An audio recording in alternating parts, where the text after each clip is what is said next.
All right, so I guess you guys will see this when you wake up. Of course, you probably won't watch the whole thing. Probably just watch the recap. That's fine.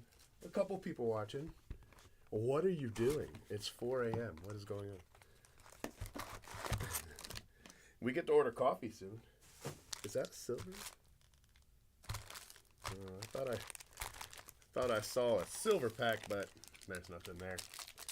It was lies. My eyes were lying to me. All right, let's see what we can do. Kendall George, base auto.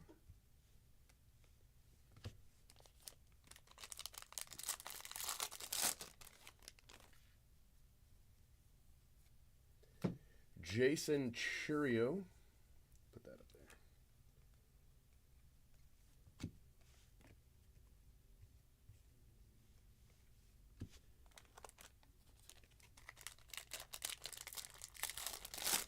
Hopefully everybody had a good Monday. We got an orange, Mikey Romero. Not a first Bowman, but an orange. Transformative talent.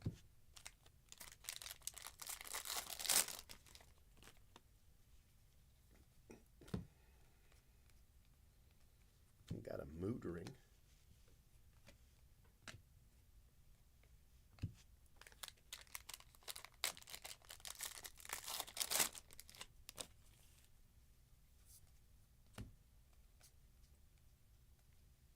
Cade Denton.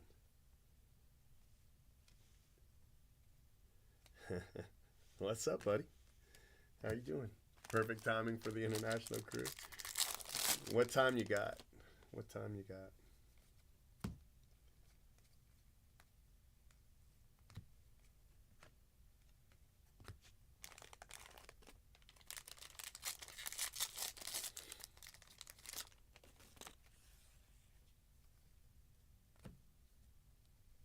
Looks like a yellow.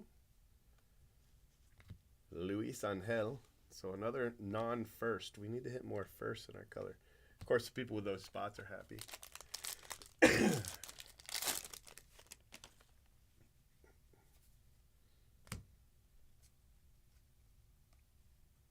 Ty Pete.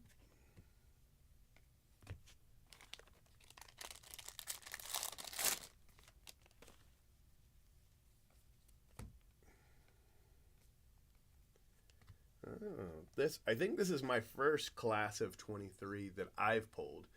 Jay Brooks pulled this card, but the Superfractor. So, yeah, we are not the same.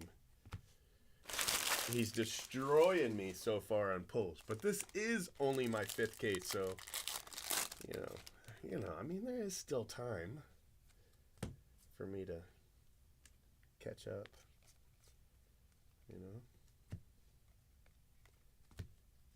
I feel there's time. Yeah, just like the old days. I've been here since about, I guess, a little before midnight. Hunter Haas, but I still had a little bit of work to do. Had to print out some missing labels and package up some packages. And then I ordered food too, so, All right, that's box 1. Not too shabby.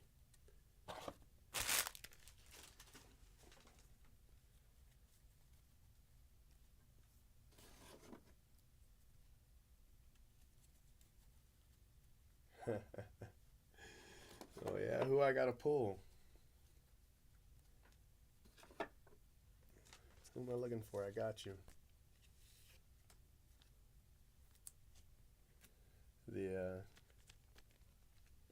The guys with the Brady spot don't want me to hit for them. They only want Jay Brooks. So, I mean, to be fair, in the last like 24 hours or whatever, he sent him like 3 autos. So, not autos, three Brady's. So that seems like it's working out.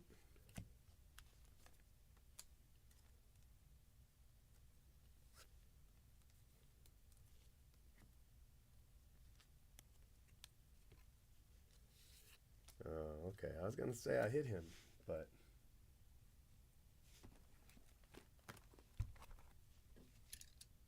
only the auto.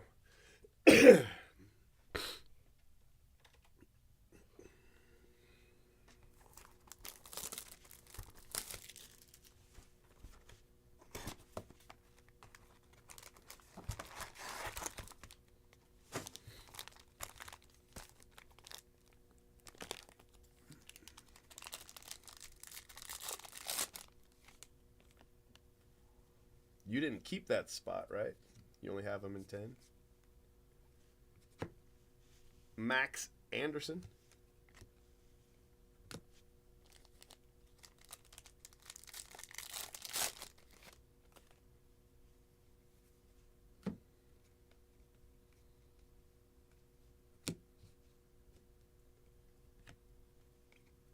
Wyatt Langford.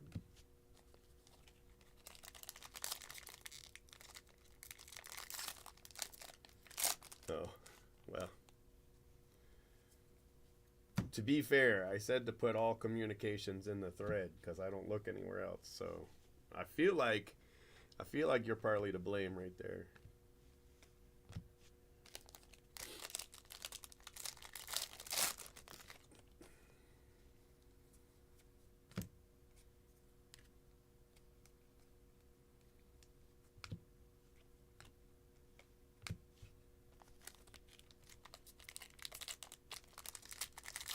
Oh yeah.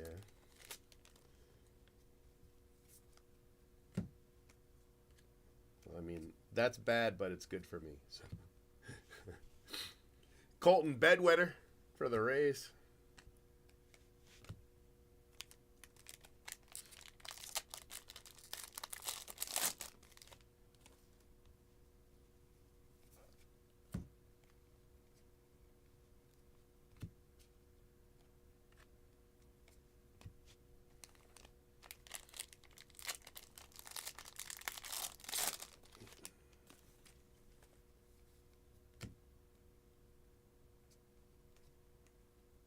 Christian Campbell.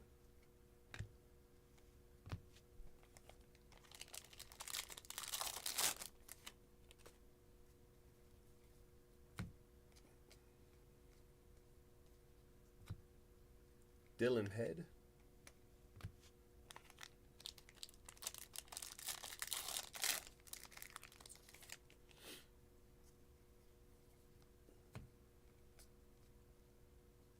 Got a gold Jack.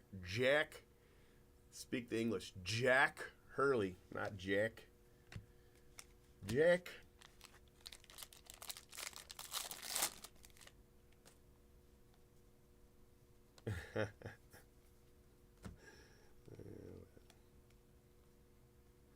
Anthony Gutierrez.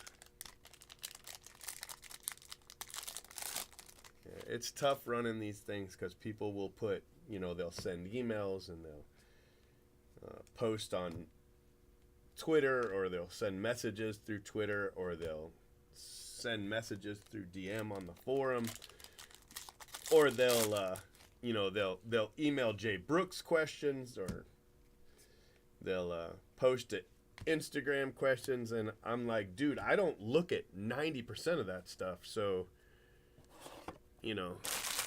if you want me to see it, it can't be all those different places. Otherwise, it'd just be a madhouse.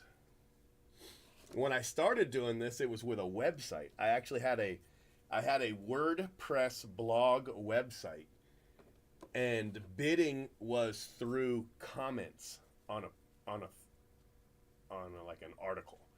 So like I posted an article to my WordPress blog site, right? And it was the break, like the first post of the thread. And then people would bid by comments. So it was crazy. That was crazy. Like that was insane.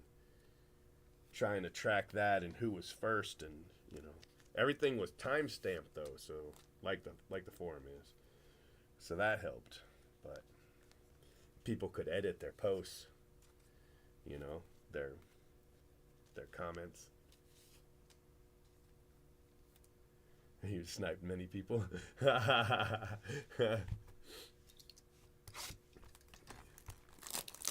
It was insane.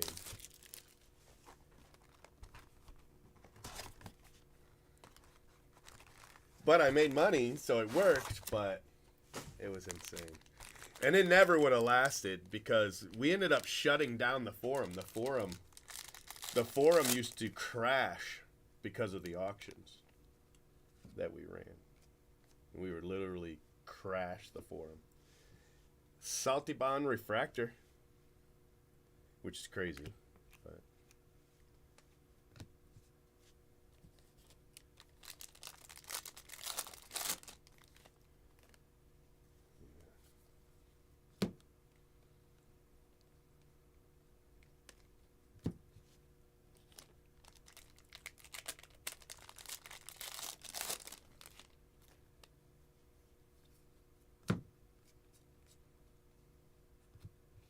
Chris Clark.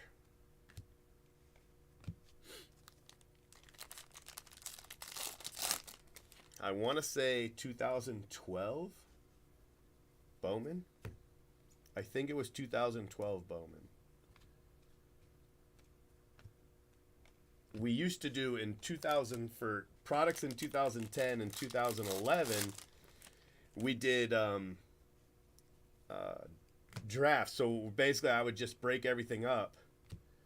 CJ Kafis, I would break everything up like auto spots, the same way the spots are broken up. And then I would divide the total amount of money I needed by how many spots we had. And then everybody would pay the same price. And then I would random you. And then the first person would get first pick in the draft. You know, so they would take like Wyatt Langford's auto, you know. And that's how it used to work. And that worked out because, you know, spots would be really cheap. You know, in like an 8-case break, you know, you're spending less than $10 a spot. You know? So they would sell out lightning quick. Of course, prices were a lot lower back then, you know. And we were only doing 8 cases. 8 cases, when I did an 8-case break, it was the largest break that had ever been run. Ever. And then I did the first 10. I did the first 20. I did the first 40. And then, of course, I did the first 100. I did the first 50, too, but Boomo says he did the first 50 because when I was doing the 40, I doubled my 20, right? I went to 40. He did a 50 on eBay, but he didn't run it the same way. But it was an auction on eBay. So, you know, I'll let him take credit for the first 50. He just basically copied me, and then he made some changes which were really dumb. Like every superfractor was one spot. So if he pulled a superfractor, no matter who it was for, it went to that one spot. And then like gold autos and up was a spot for each player. And then blue autos and base autos and refractor autos, those were a spot for each player. I mean, it maximized the amount of money he made, but it was really dumb. Like, dumb. So, yeah, he never ran it that way again. But he just copied me and then broke it up even more to make more money. Xavier Isaac. And because it was the first one run on eBay, it made probably twice as much money as mine. You know, like he just made money hand over fist. But the next time a bunch of people did it, and you know, his wouldn't have done as well, so he didn't do it again. When I did 100-caser, they had like a consortium, and they did 100-caser too, but it was like 5 different guys running 5 different 20-case breaks. So in order to have a spot in 100 cases, you had to win it in 5 different breaks and then pay 5 different people, you know. But they called it 100-caser, but it wasn't. So I don't give them that one. Yeah, Boomo. Yeah, that's the guy. The angry video guy. Yeah, he was mad. The thing he was mad about was Hero of Sport. They had paid him to be their spokesperson. and he kept spamming it on the Blowout Cards forum, and they kept taking it down because you can't spam in Hobby Talk, you know, so they kept taking it down, and he just kept reposting it, so they suspended him, and he lost his mind. Like, how dare you, you know? I wasn't a mod at the time, or obviously admin or anything, so I just kind of watched that from the sidelines. But, you know, it was obvious what was going to happen. If he kept posting it, they were going to suspend him, but he just didn't think they would. So he just kept reposting it. Like, they would take it down, send him a message and say, hey, you can't spam Hobby Talk, you know, and if you want to advertise, you've got to do that. You know, you got to do that through channels. You got to talk to the owners, and he didn't want that. He just wanted to spam it. So they ended up suspending him. And then when he did that video, after that video, they just banned him because they were like, whatever. Frank, what's going on, buddy? What's going on? Happy holidays. Boomo wasn't a bad guy. He just didn't have the temperament, I think, needed for this. You know, for like dealing with the public or anything. Because people would just go into his videos and then just troll him until they triggered him, which didn't take very long, you know? And that's just not cool. I didn't think any of that was cool. I don't think he was a dishonest guy or anything. You know, there was some shady stuff going on, but I don't necessarily think that was him. I think that was people using him, you know. Zanateo.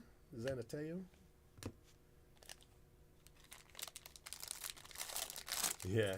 At least they let me post. That's what he said. And then people would, like, you know, copy it, screen record it. You know, there wasn't a lot of clipping back then. I don't even think clipping was a thing, but they would screen record his rant, and then they would post it to YouTube. You know, and so yeah.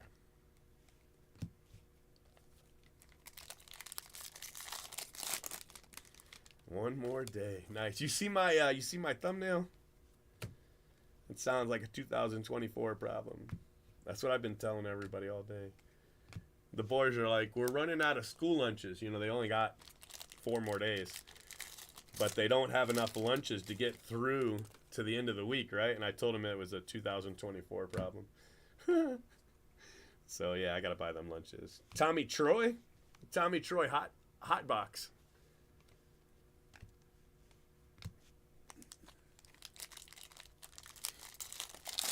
He signed the next one. It's cool. I got you.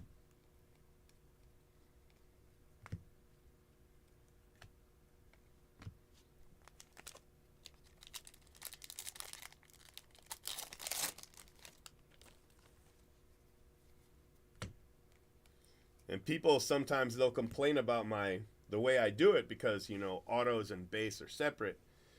But imagine if superfractors were their own spot, and then like gold and better was a spot, and then blue and down was a spot, and then the base was a spot, and then base chrome was a spot, and then refractors to blue was a spot. You know what I mean? Like, that's how it worked.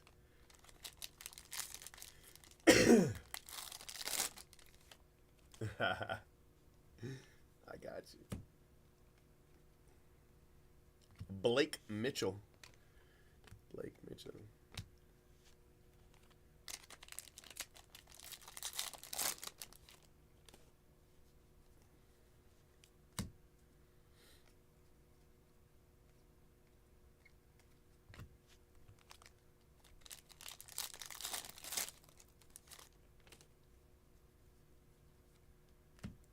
Valdez, green paper. Kiner Delgado, we still have that, you know, non-first color thing going on. Wish that wasn't happening as much as it is. Yeah, and he got really far, but he didn't understand how much it took to sort 50 cases.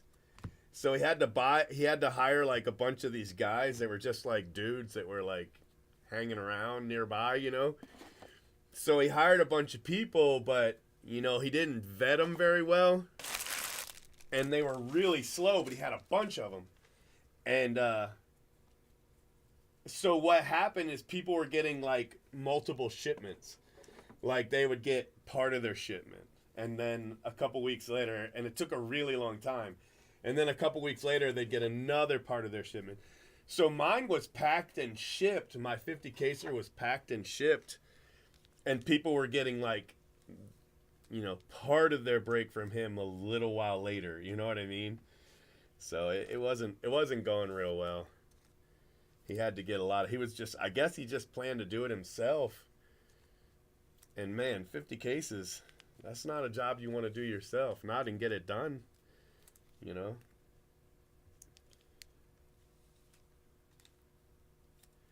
But I guess he was thinking it would take him about a week, and it does not take about it does not take about a week.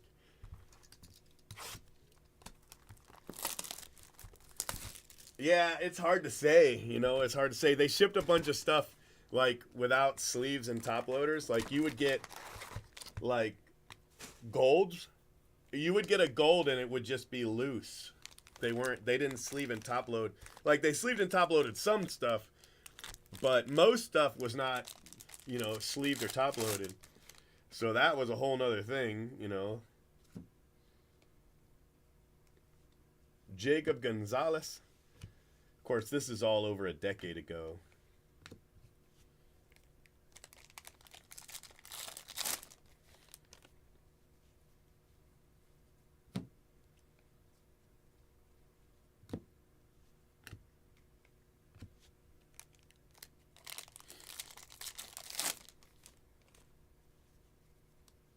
We had a guy ask me if I was going to do next day shipping on the 100 caser.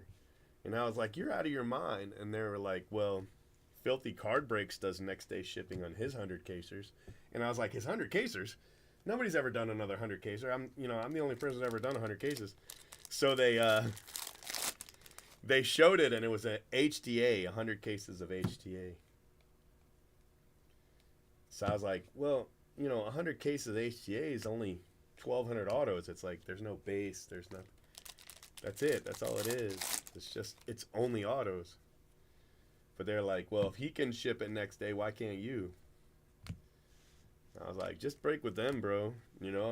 Get that quality service. Break with them.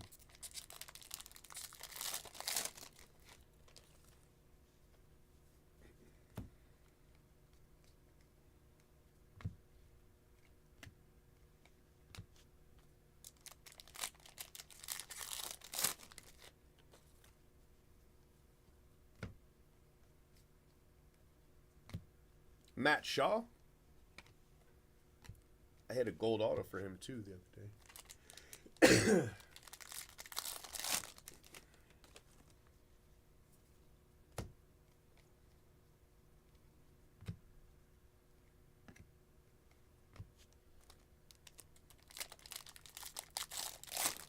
I don't even think I'd have opened 100 cases of HDA in one day. I'm sure it's possible, but I don't think I'd have done it. Brandon Winokur? Sure, Winokur, whatever. I'd have probably done like 20 a day ish, maybe even not that many.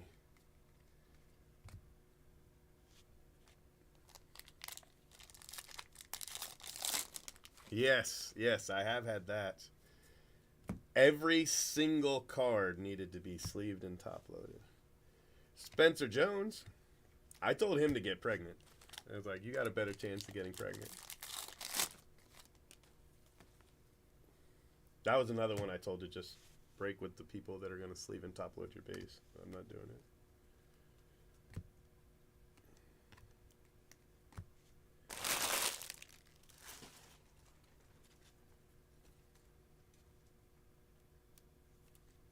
All right, orange paper, Yanquiel Fernandez.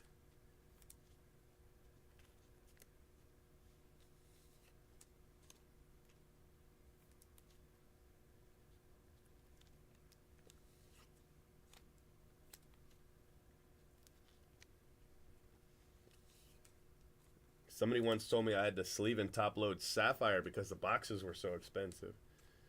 So if a box of Sapphire is $300, and there's 30 cards, 32 cards, that means every card's worth $10. I'm like, that's not how it works. That's not how it works. That's not how any of this works. You know, you don't just take the box price and then divide it by cards. That's not how it works. But they were like, so that means that you have to, like, no, you got this. You've got this all wrong. There is no I have to, first of all.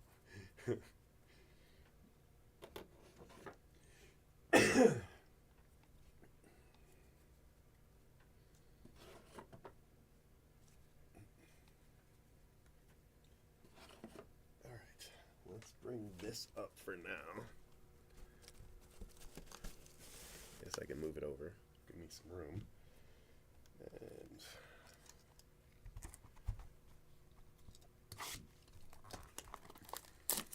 I got the last mystery boxes out.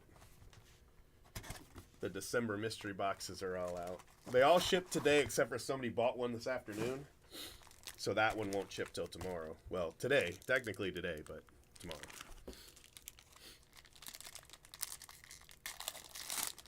Yeah. $35, yeah. Ceballos. The thing it told us was that, you know, they can print and manufacture a no auto box of Sapphire and make enough profit to sell it at $35. So for the boxes that they're selling for $200, you know, that means that they have, oh my gosh, quintupled? What, more than quintupled the profit that they need. Michael Arroyo to 99.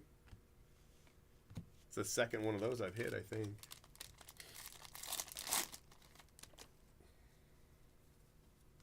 But I get it, because on the secondary market, that box is probably going to go for that $200.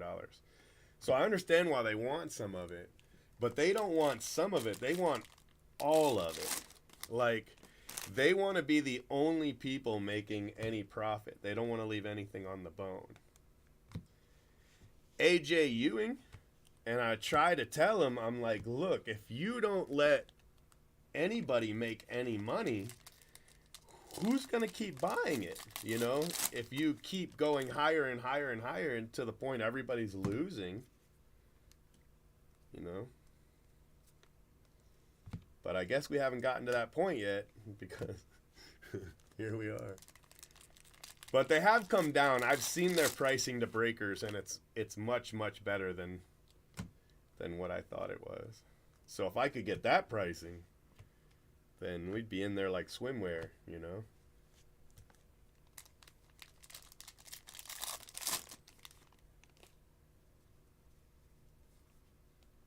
Yeah, which is bad, because I still, you know, I still need to make overhead and everything, which, you know, I don't count all of that into this, even though it takes a month. So I do need to run a couple breaks, but not right now. Joe Redfield. Yeah, as of right now, everything's out except for the Otani break, which I'll get out in the next few days. The Otani break's not out. And obviously the 10 caser. That's what Linda is working on right now, is the 10 caser. So it's being sorted. And I might have to stop and help with that. But for right now, we're okay. We're not late or anything. Patrick Riley. I will have to stop to ship it, but my goal is to have the first 50 done by this weekend, and then ship the 10, and then start the second 50. You know, that's my goal. Start the second 50. And then hopefully, you know, the first 50 will be ready by the time we're done with the second 50, and we can ship it, you know, right after. Which is actually making pretty good time. If we can do that, that'll work.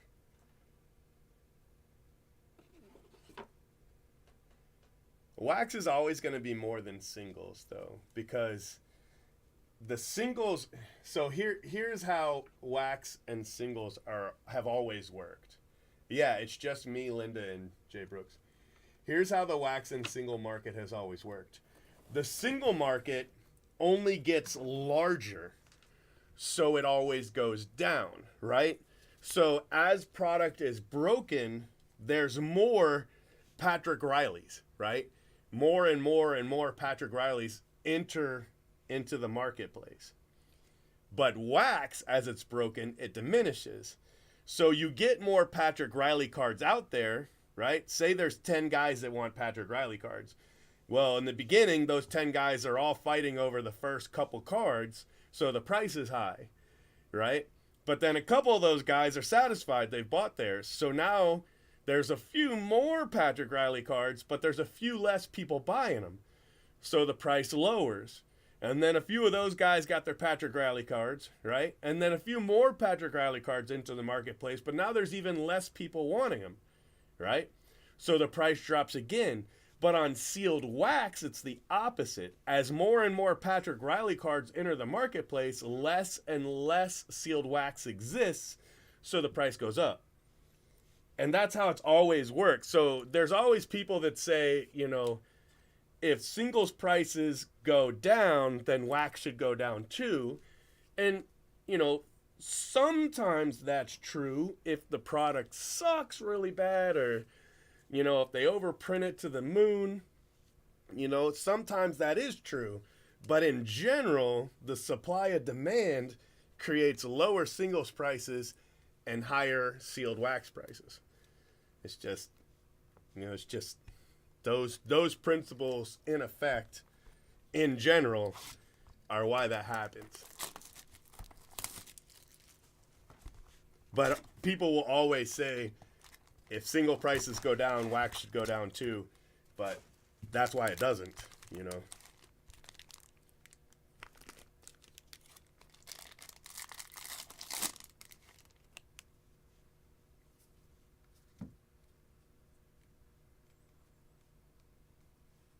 Max Clark Refractor. A nice card. It's a nice little card right there.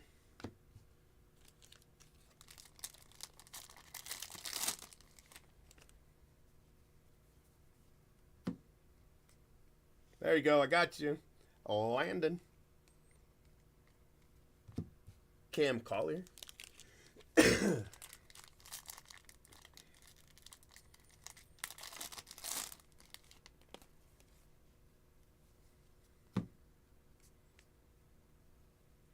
Valdez Dernici.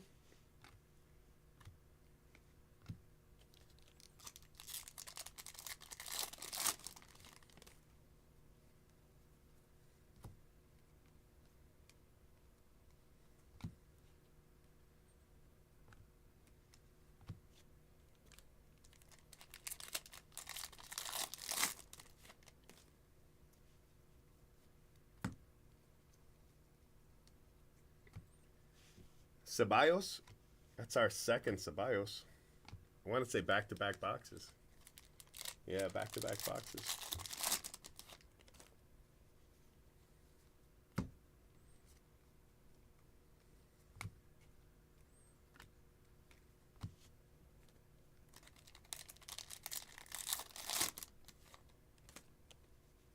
Yeah, right. So there could be external factors like the product is trash. You know, like if you look at 2008 Bowman, is it Bowman Draft? 2008 Bowman Draft or 2008 Bowman? Anyway, one of those just has a horrible class. It has a really bad class. Like there's nobody in it you want, you know what I mean? And then on top of that, the product was bad because they inserted these something like Signs of the Future autos, and they were garbage, and every other auto was that auto, you know? And nobody wanted it, and it was half of your hits. So on top of the product, on top of the class being bad, the product sucked, right? So even though there's very little of it left, nobody wants that shit because, you know, it's garbage. And then in some situations, it's not so much the class, they just print it to the moon. You know, that's what happened to 2015 Bowman Draft. Christian Knapsack, So 2015 Bowman draft, they overprinted to high heaven, and you know, you're gonna get a case with nothing but base autos in it, you know. But the guys weren't necessarily bad, you know. The class wasn't necessarily bad, but they printed too much of it. So as people, you know, bought the product and opened it, they never really diminished it to the point where it would affect supply and demand. Supply was always going to be high. Like, it is still high on that product, you know? And then they messed it up real bad because they created this Bowman Draft Asia, and they made that amazing, right? So everybody just wanted that instead. So that's how they killed that one. Slaughtered it. Made it worthless. But of course, I was able to open 500 cases because of that, you know? The cheaper they make it, the more I could buy.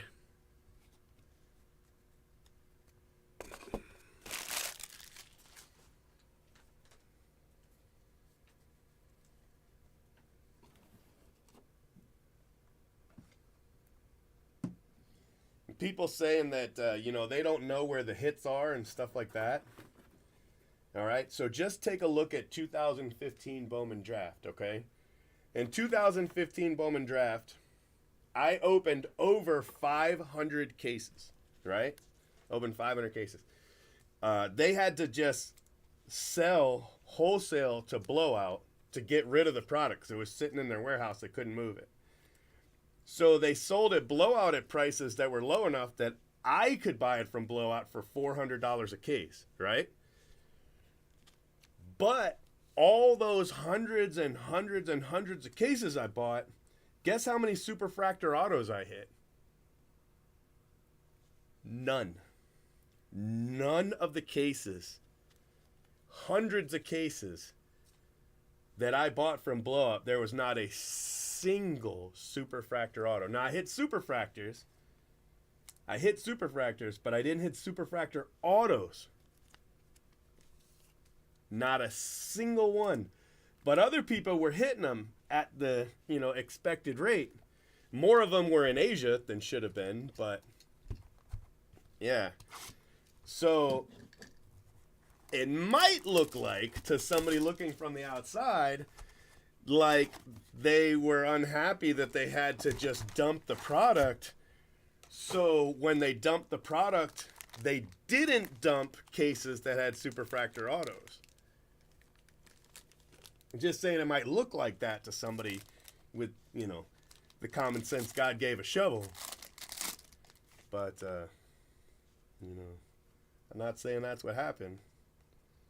Just it might look that way. Austin Troser for the Mets.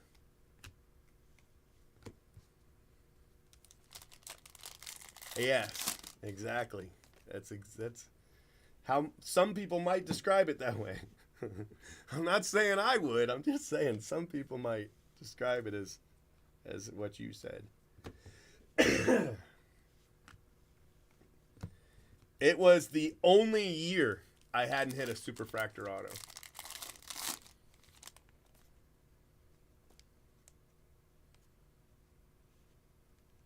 Well, I mean, I can't exactly speak for Leighton, but I can tell you that. No, I don't want to speak for Leighton. I can't really answer that. I mean, some of it's kind of obvious just looking at it from the outside. Some things are obvious, but you know, I can't answer that. They did embrace Fanatics, and they were invited on Fanatics Live, clearly. So, you know, Teddy McGraw.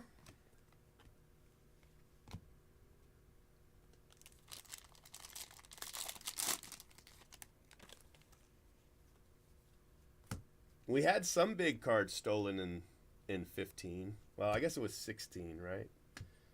The a bunch of Carlos Correa's autos were stolen, and then the person who stole them posted them on blowout before the product came out. His his autos were slated, was it 15 or 16? And then they were in 17? I don't remember. I think they didn't get the autos back in time, or they didn't actually give them to him to sign, whatever. So what they said is that his autos came late, and so they didn't make it into the product. Some people speculated that they didn't give him an auto contract until he blew up. And then they retroactively went back and had him, printed these autos and had him sign them after the fact. But at any rate, they showed up with these Carlos Correa Topps Chrome autos a year later. And they say, we're going to put them in the next year's product. I can't remember if it was 15-16 or 16-17. I think it was 15-16. Like, they were supposed to be in 15, but they were in 16 instead. And before 16 came out, somebody showed up on the forum selling some of his autos. Right? He had a purple auto and a red auto, and he wanted $500 each. Obviously, the red was worth thousands and thousands, and the purple was probably worth more than 500. So they didn't even know, they had no idea what they had or what it was actually worth. And,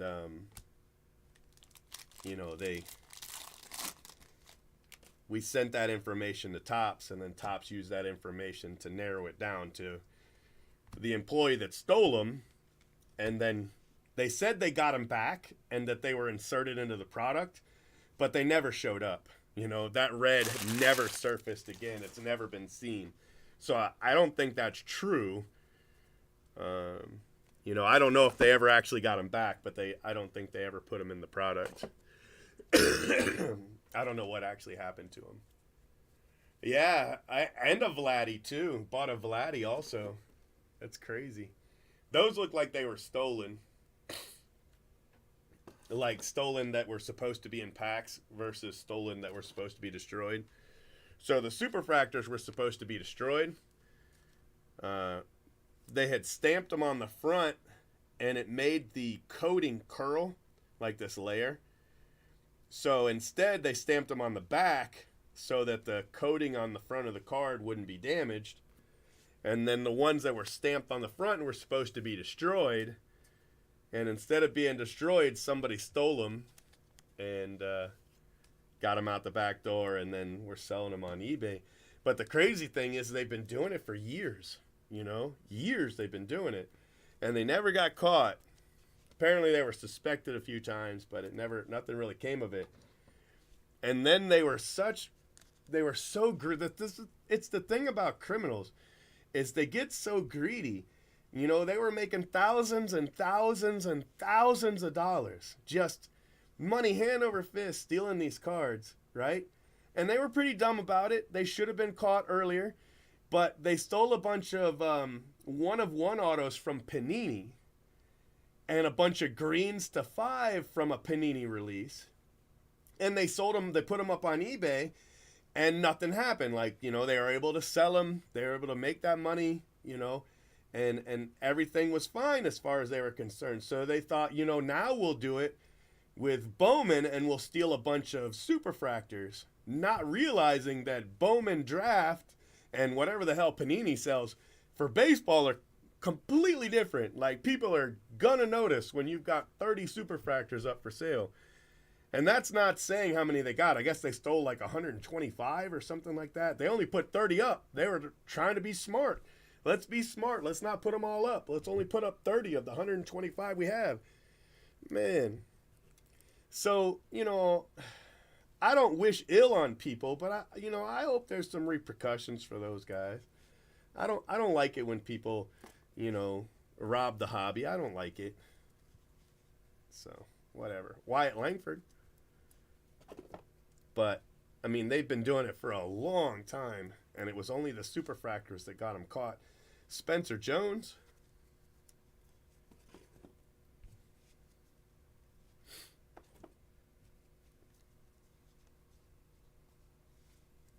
I really like the Bowman glass cards.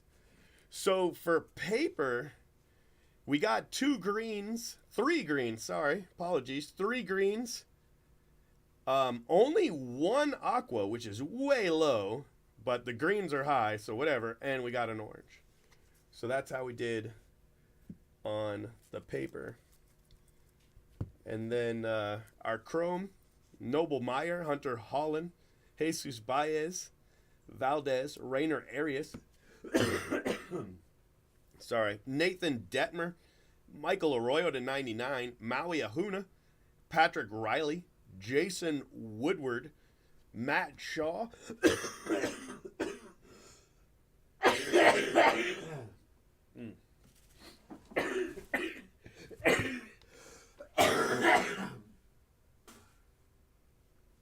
yeah. Right when you got to speak. Matt Shaw, Tommy Troy, Dylan Campbell, Kiner Delgado, Chris Clark, Xavier Isaac, Jackson Merrill, Christian Campbell, Hero Wyatt, Mikey Romero, Hunter Haas, and Luis Angel Acuna, and that one's to 75.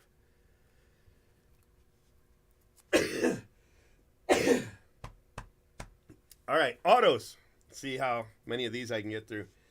Austin Troser, Teddy McGraw, Hunter Haas, Max Clark, Refractor, Ceballos, Christian Knapsack, Ceballos again, AJ Ewing, the 71, Joe Redfield, Jacob Gonzalez, Homer Bush, Brandon Winokur, Nathan Zanateo, Tommy Troy, Blake Mitchell, Devin Saltupon Refractor, CJ Crafus, Grant Taylor to 75, Max Anderson, Colton Bedwetter, Jack Hurley, gold, auto, Kendall George, Cade Denton to 199, and then Colt Emerson class of 2023. And that is case 5.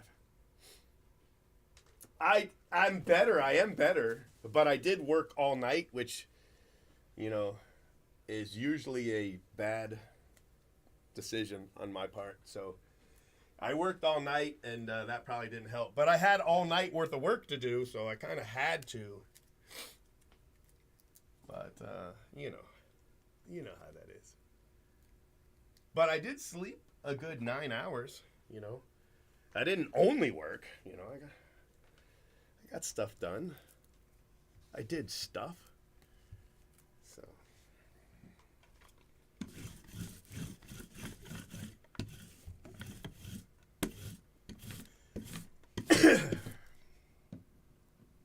But yeah. Okay, there's 11 cards. We're going to get rid of this Mikey Romero. I know it's orange, but it's Mikey Romero.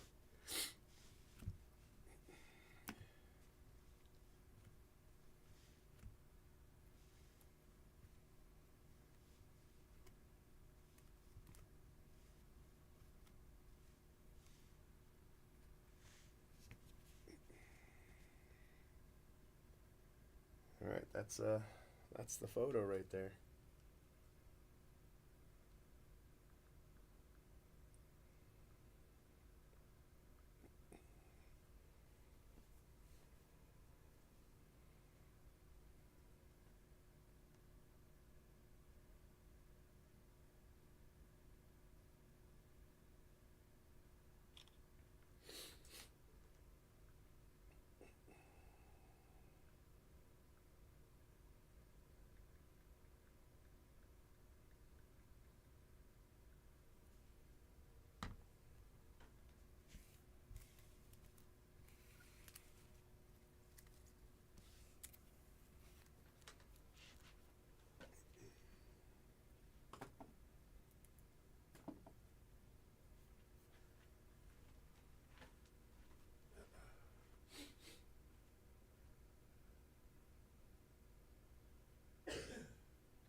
Let's get this out of here.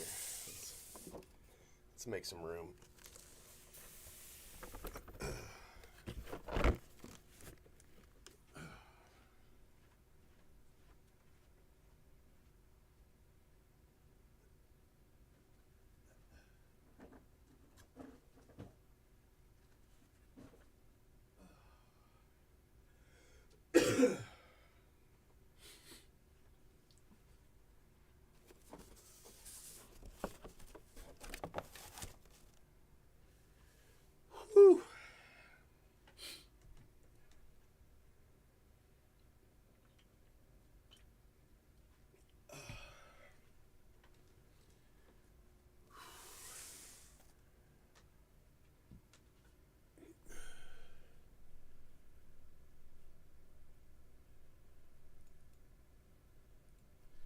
Yeah, you guys should have heard me when I wasn't live.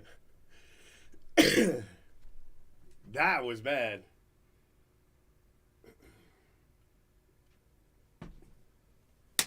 I got this gnat in here. It's driving me up a wall. All right. Case 6.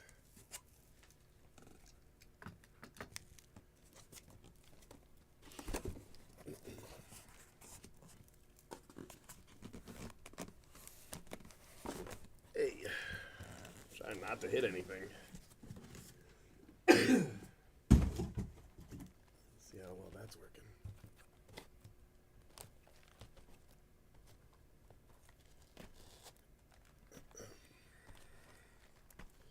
All right.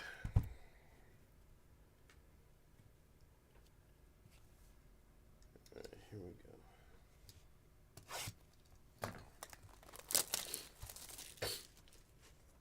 Yeah. Yeah, it was hard not to hear me, you know.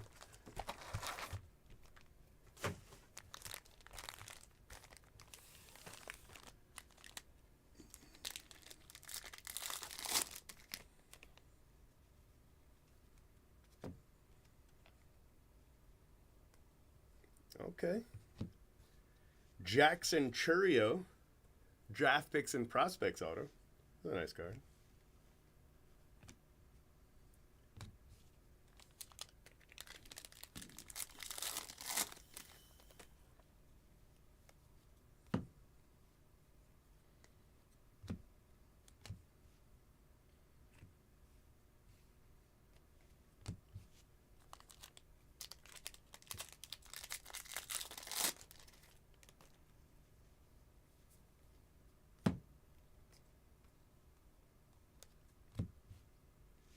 Jason Churio. This case is weird. Everything's different directions. Uh-oh. Man down.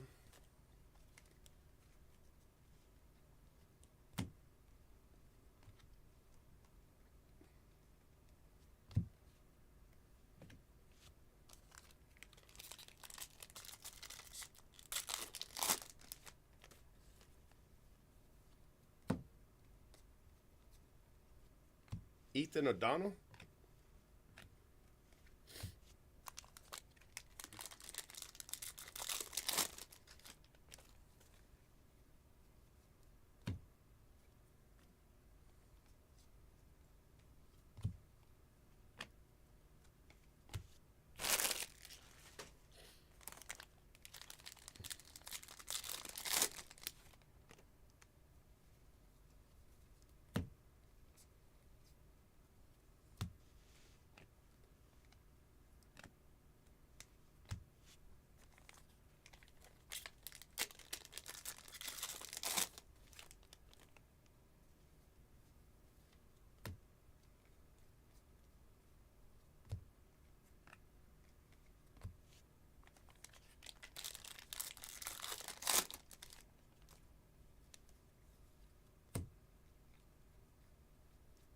Adrian Santana.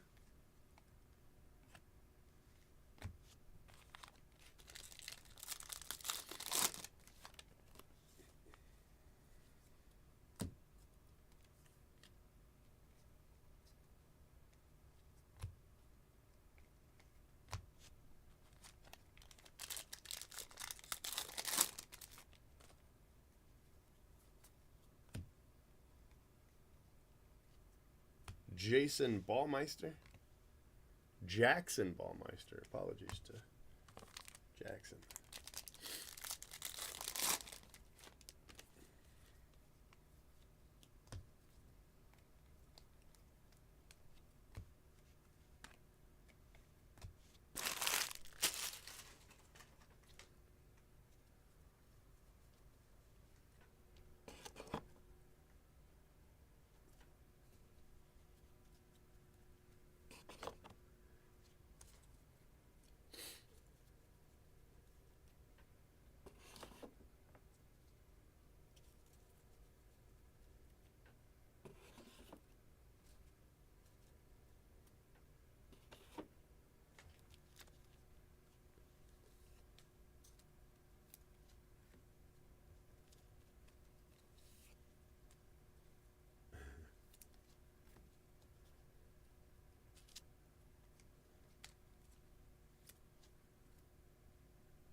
Box 2.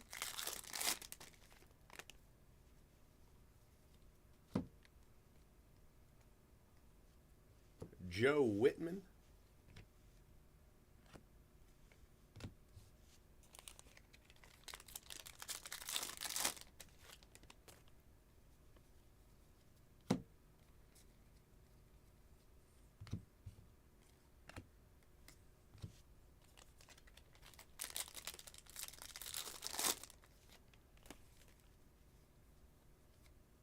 A.J. Ewing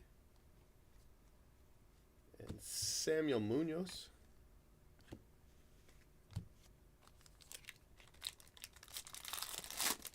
There's a thick pack right here. That's a lot of paper.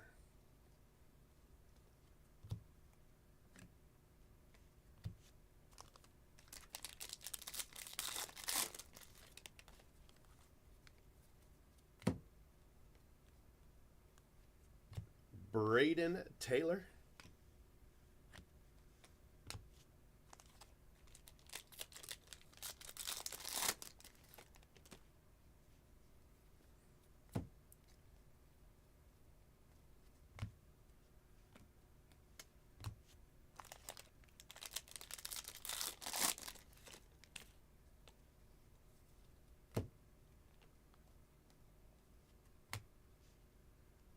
Gabriel Gonzalez.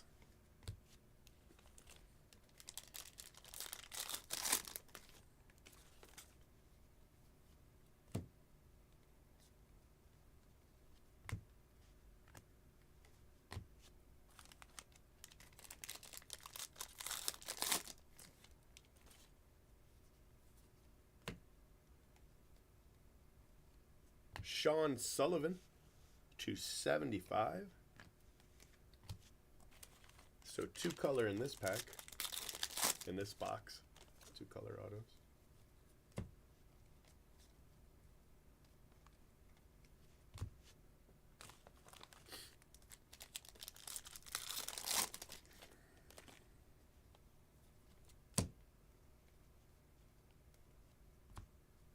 Marcelo Mayer.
So black and true blue. Some nice autos. Especially this one, this little color match of Braden Taylor. That's a cool hit.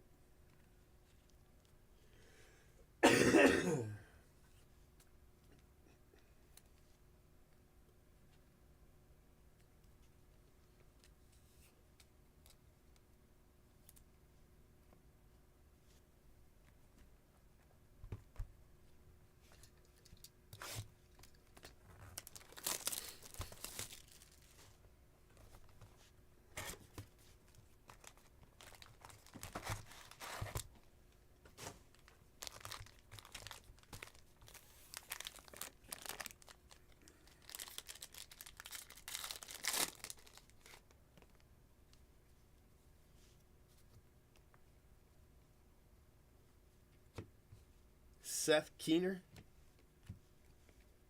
White Sox auto.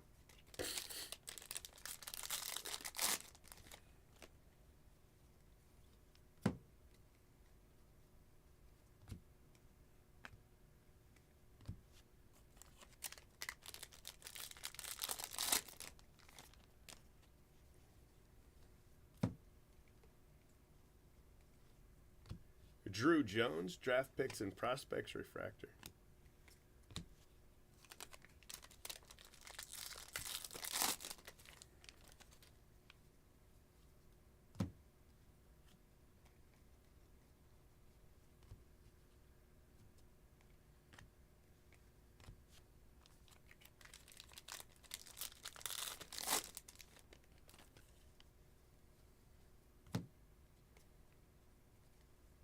There you go. Oh, wait. You don't have that spot. Never mind. Scratch that.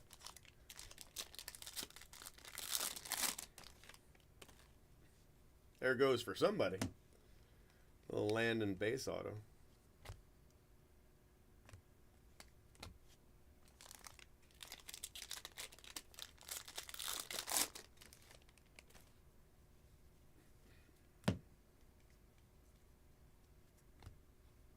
Jason Woodward.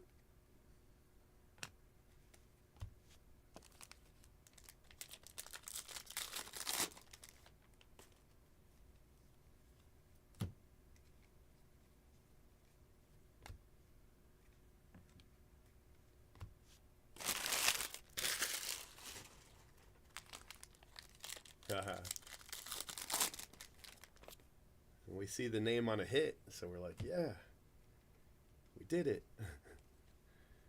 We got Garrett Forster, class of 23. Back-to-back cases with class of 23 autos. Oh no, an orange. I've only hit 2 base autos, so I couldn't have done it too bad.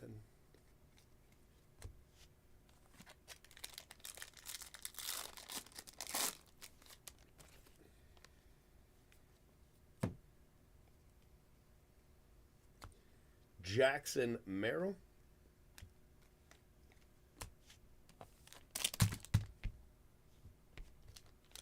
I don't know what happened there. A little explosion.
Yeah, he likes to look up the spots of the people he thinks will be in his chat, so he knows, you know,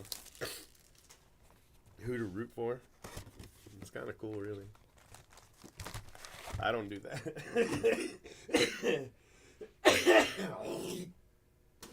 I figure if you're here, you'll tell me, you know, but he'll look them up in advance.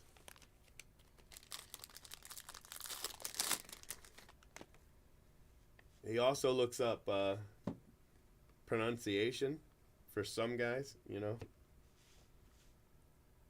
So that he can, you know, pronounce them right. He doesn't do it for everybody. He'll get a couple of them wrong here and there. But he puts in maximum effort, that's for sure. Brady House.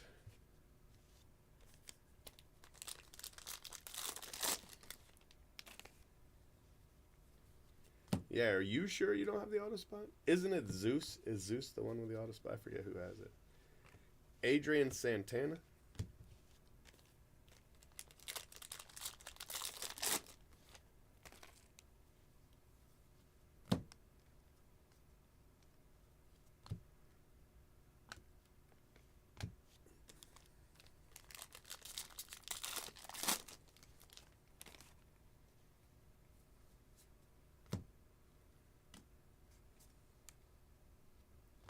Cooper Engel. I think that's a refractor. Refractor auto.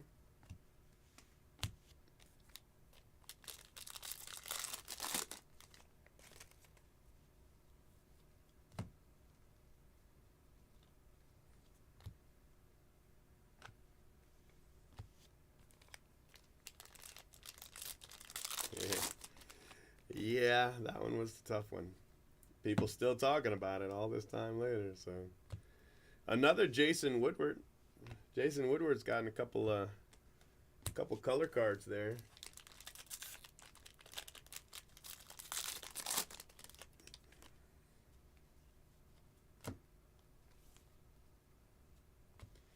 Adrian Santana. This should be our third auto, I think.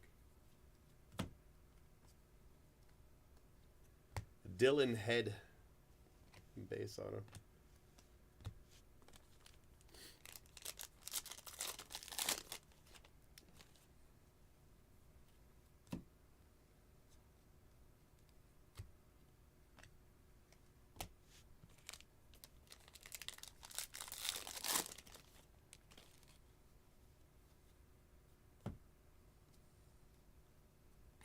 Jonathan Mejia.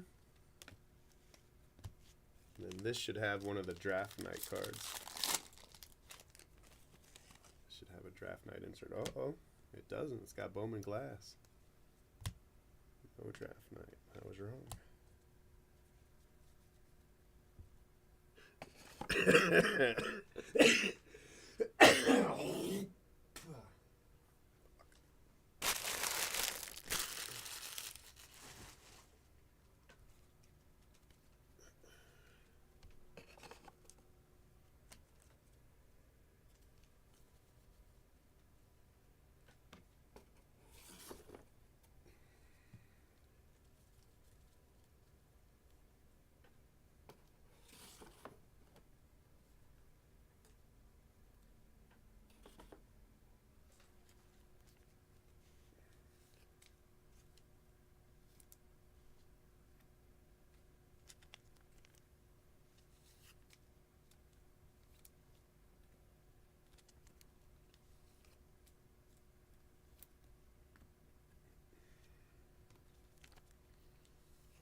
No, don't do that.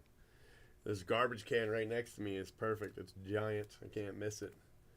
You give me one of them old spittoons, I'll be spitting all over the floor. Ding, ding.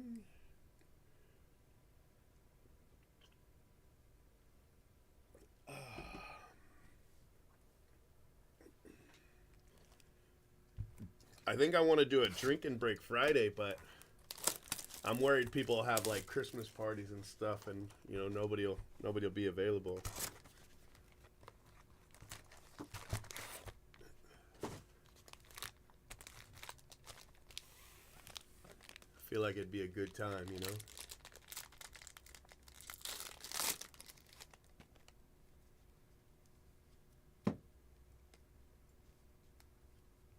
Luke Schleger.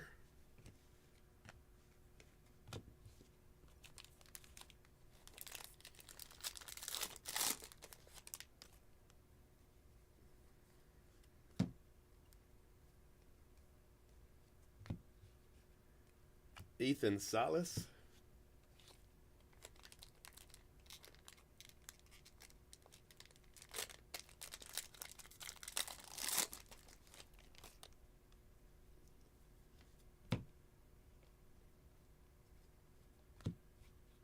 Chase Davis. That is a photo variation. Chase Davis. That's I think that's my first variation.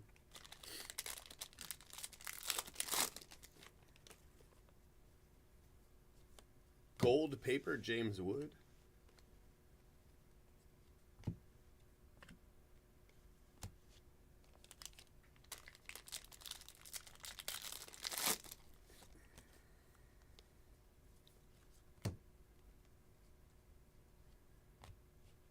Hurston Waldrop to 71 for the Braves.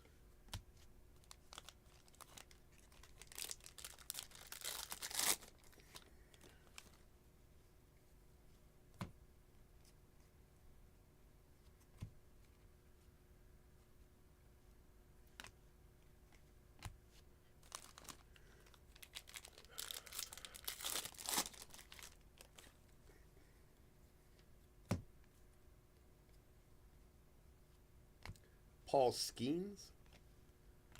That's a good card.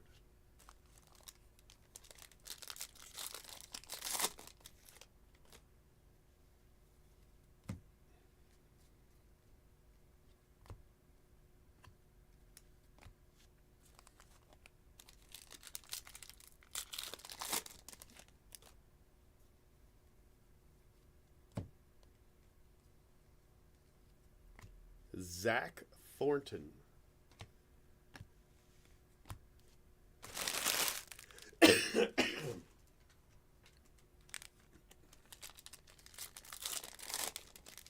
Yeah. You know, I definitely would have rather kept Glass now, but you know, any return's a good return, so I'll take it. Glass now has ace stuff. He does. I mean, you know, he had some issues, but Watts Brown to 75.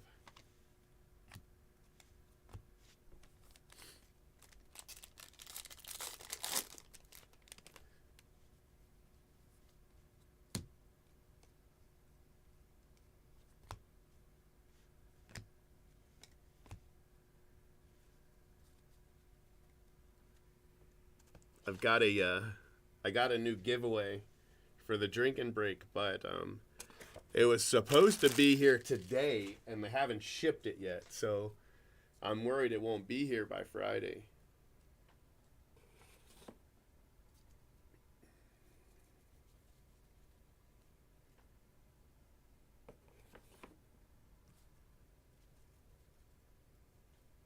Could be.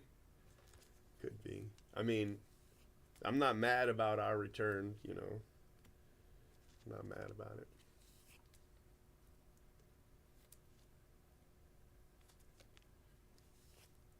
I'm going to order a coffee here in a few minutes.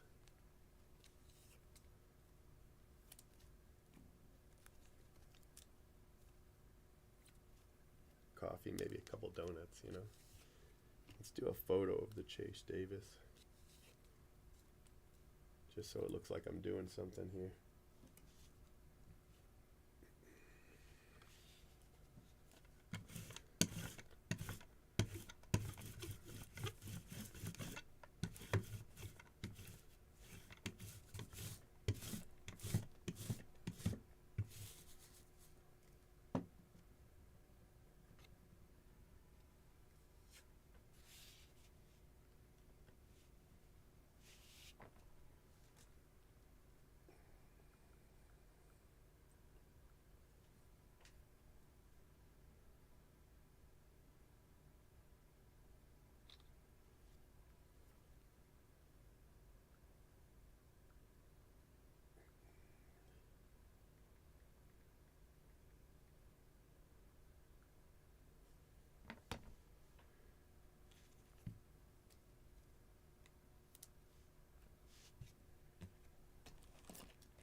I mean, they probably have.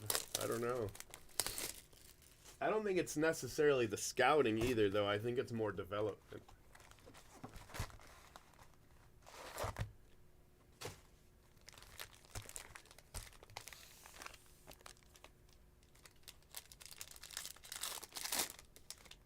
I think they're better at developing talent, specifically pitching, you know, but Hunter Haas.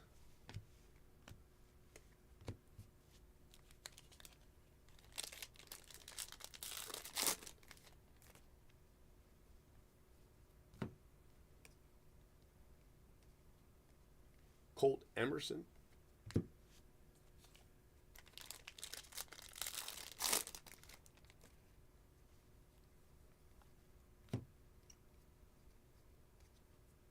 Mikey Romero. Go with that orange we hit earlier.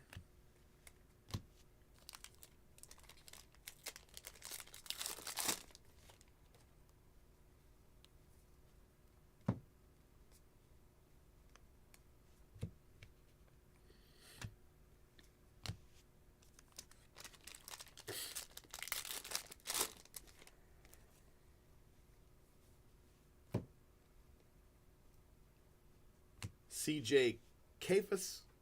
That's his second auto. That's his first purple, though, for me, for tonight.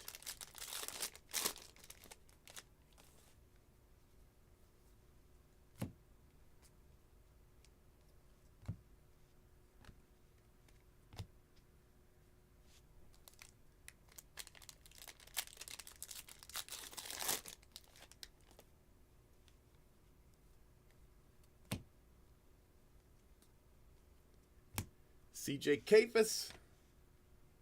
Dude's everywhere. Paul Skeens refracted.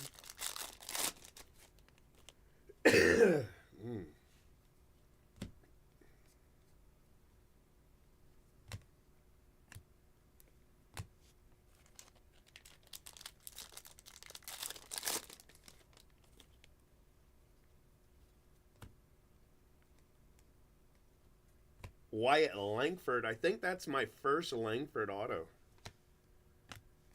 Wyatt Langford. Jay Brooks has hit the hell out of him, but I mean, I think that's my first.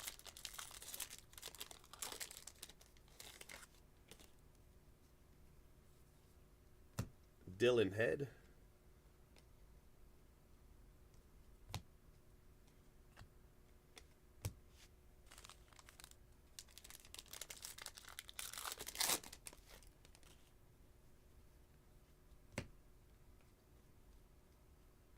Ethan O'Donnell.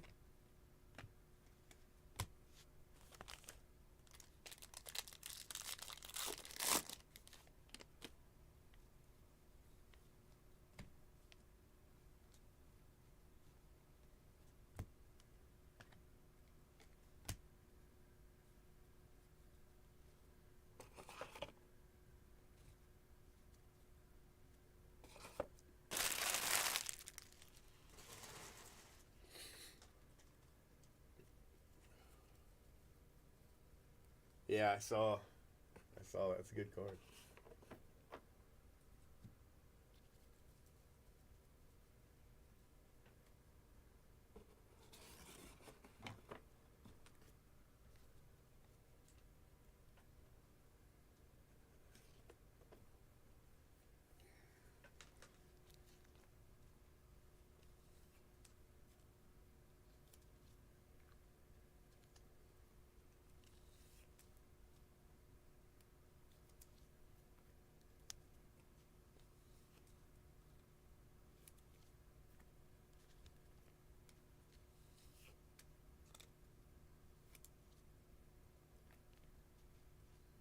Yeah, that's not bad.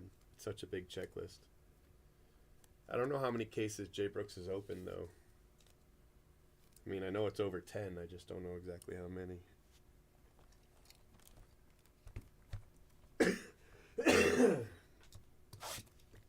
But at any rate, it's pretty good.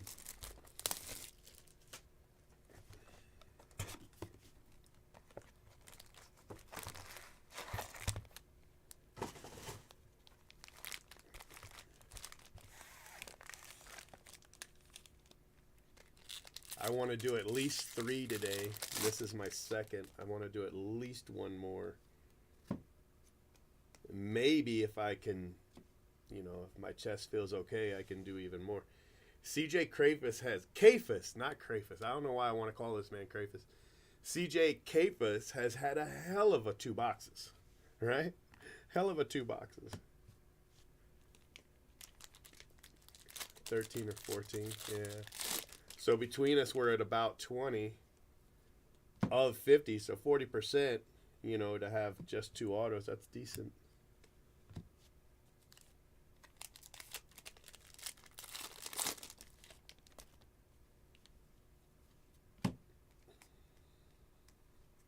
Nolan McLean. I don't know who those 2 guys are, though. Who are the 2 that we're missing? 13? Yeah, okay. So this is our 19th case total.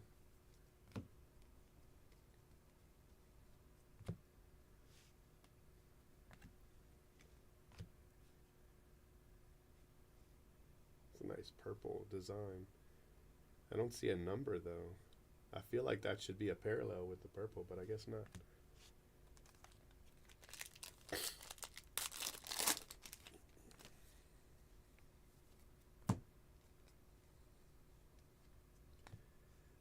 Baumeister, Jackson Baumeister. Horvath and Sim. Horvath went for an okay amount of money too, right? I don't know about Sim. Gabriel Gonzalez.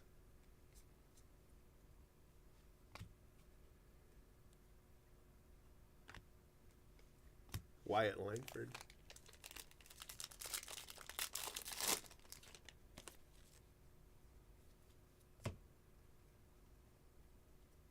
Brian Acuna. Again, not a first Bowman. This whole case has been heavy on the not first Bowman color. That guy right there, Kevin Sim. All right, Kevin.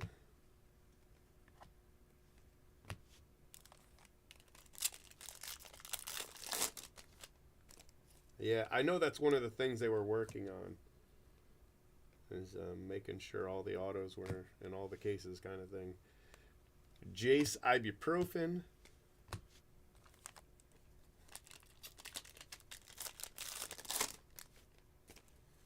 We've got a guy in the break that's really close to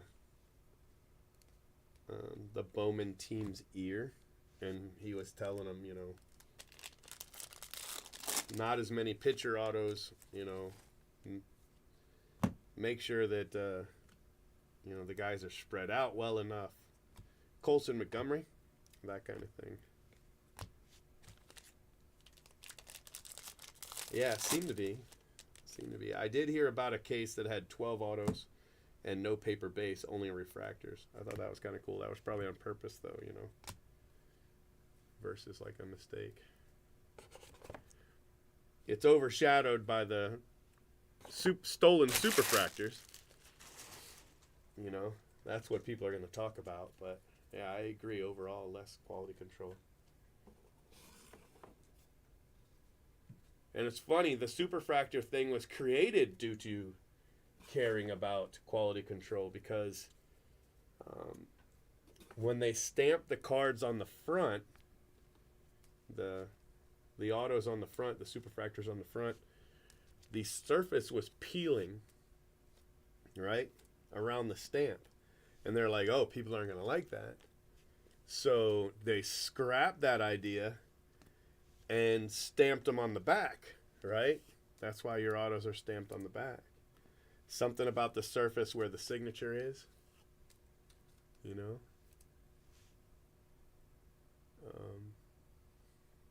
Does he XLB?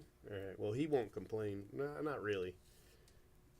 He's not much of a complainer, so you don't have to worry. I mean, not that he's not going to care if we don't hit him or anything, but he won't be in the thread just pissing and moaning the whole time.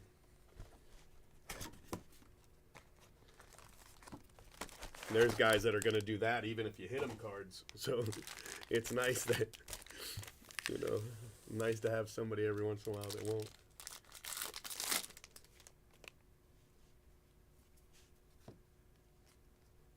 We'll probably fix it, you know, before it's over. Homer Bush, they'll probably have even amount of autos.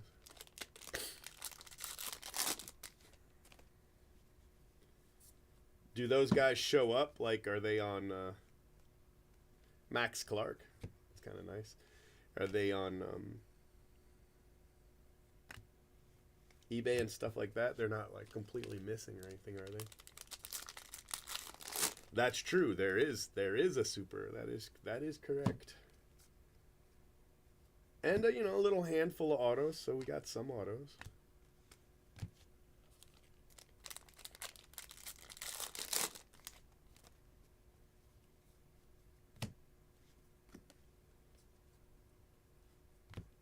Mood ring. It's my first mood ring this case. Sometimes you only hit one a case, though, so I guess that works out. Nolan McLean for the Mets. So that's a refractor auto and a base auto, so I hope we have a color. Okay, all right. So that explains why he's tough anyway. Maybe we'll get him next, because hopefully we'll have a color auto next.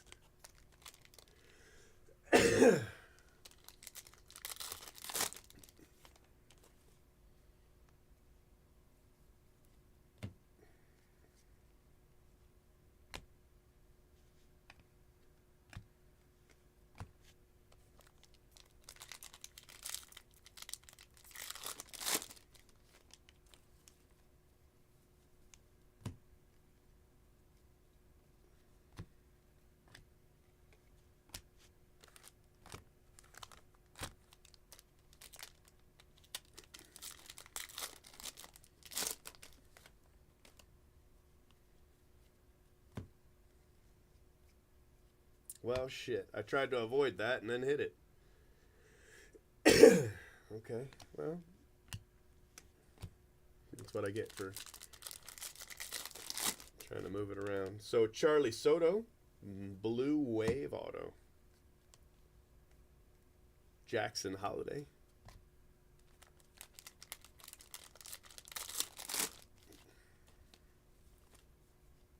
Got a blue here, too. Luke Keyshaw.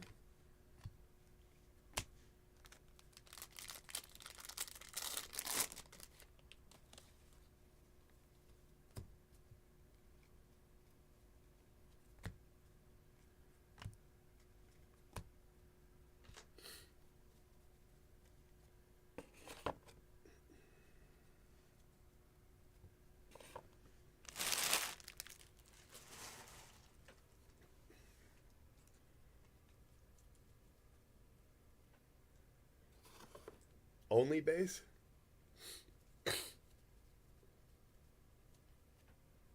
So between the two of them, they make one spot.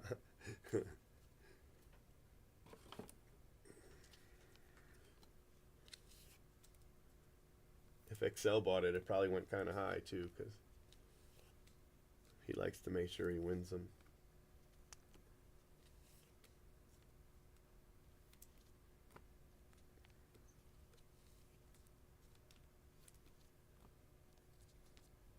So just the one mood ring in case 6. Colt Emerson.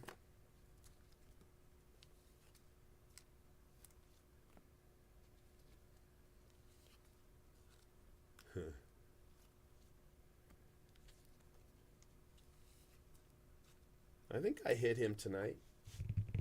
I don't know if it was an auto though.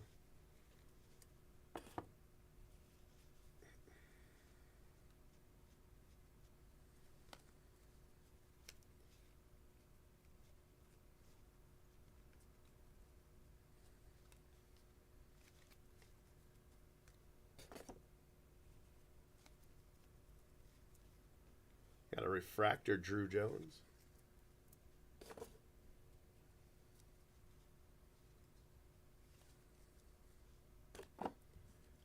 Color paper. We've got 3 aquas, 1 green, and 1 gold. So no orange. That might be my first case without an orange paper. All right, we've got a sky blue, Max Clark, Ariel Castro, Luke Keyshaw, Hunter Holland, Nolan McLean, Brian Acuna, Colton Montgomery, Colson Montgomery. I butchered the shit out of his name.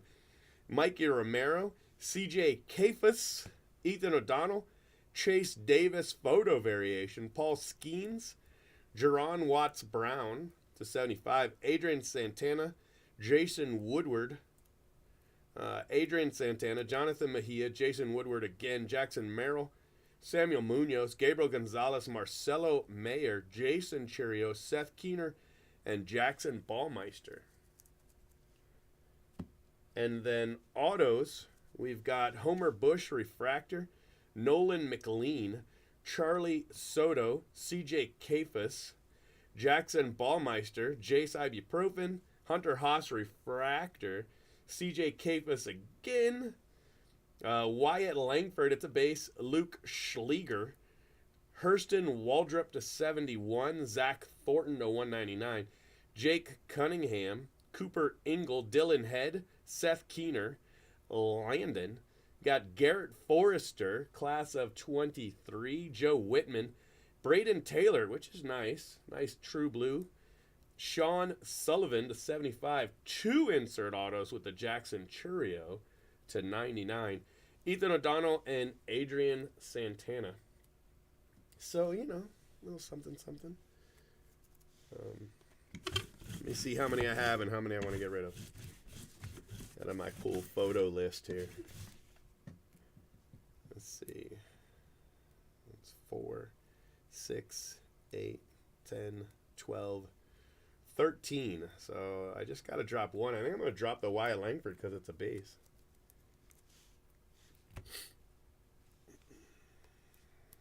Two inserts first.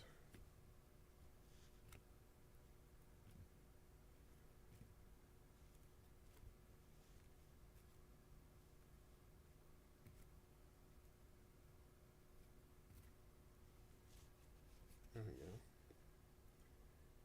There we go. Looks pretty good. Nice little photo.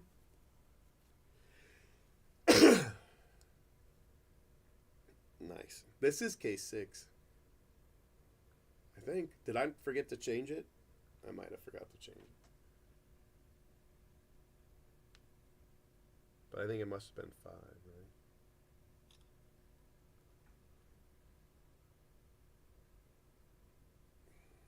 Okay, I got you.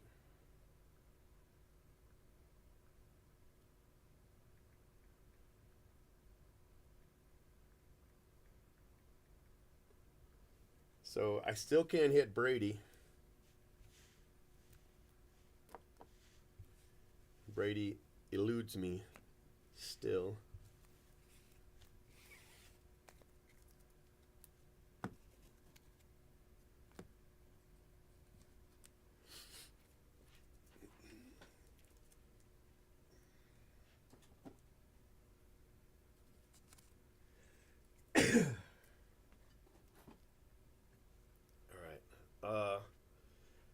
Let me grab this next case and then order a coffee. Make me feel better.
ordered a coffee. Oh, I gotta change the case here.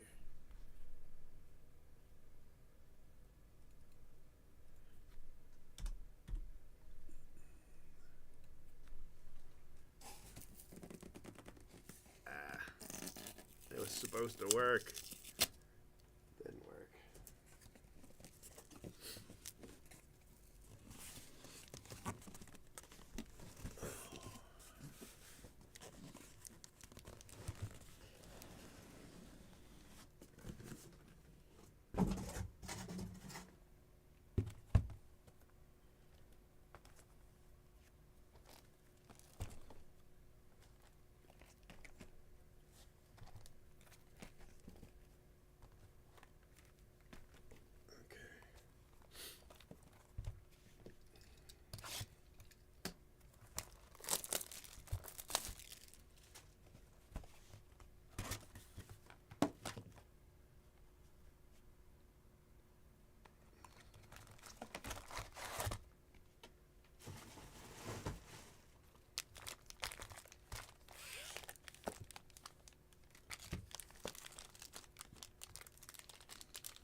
Travis Honeyman.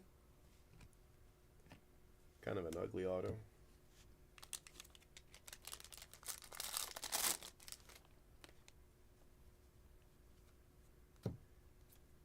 Dylan Campbell.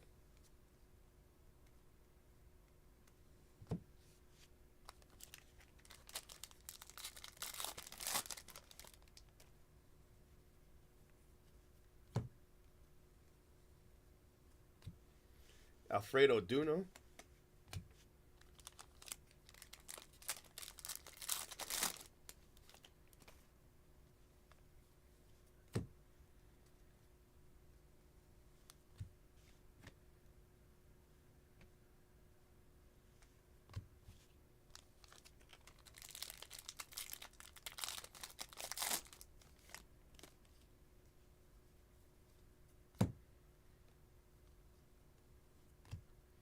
Colin Hawk.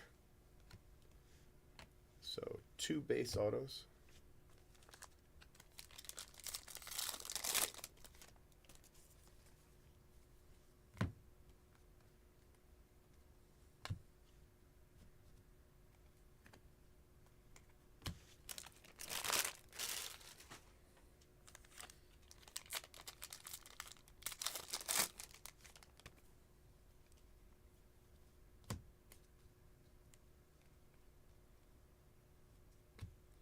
Tanner Hall.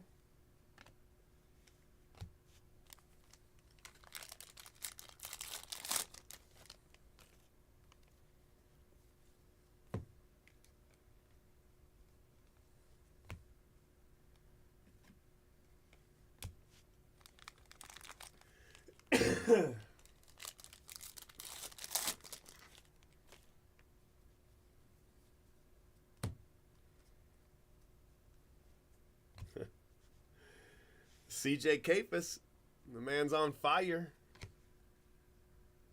It's his 3rd color auto in like 4 boxes.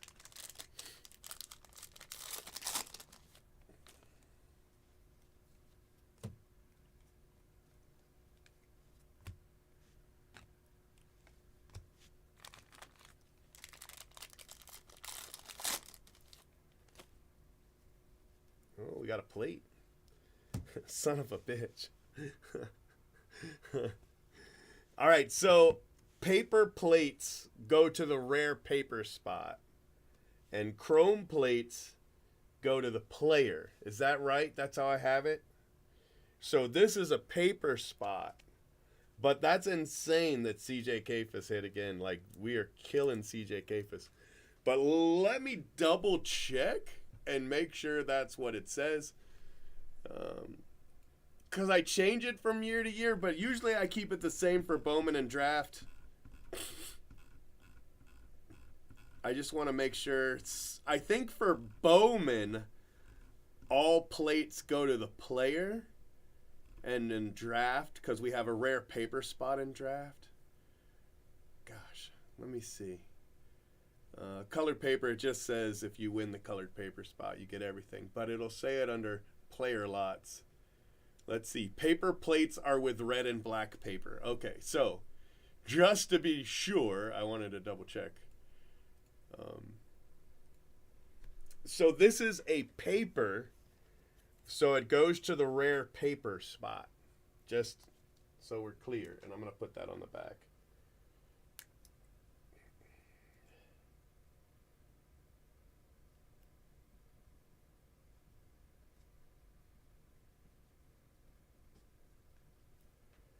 But it's crazy that it is.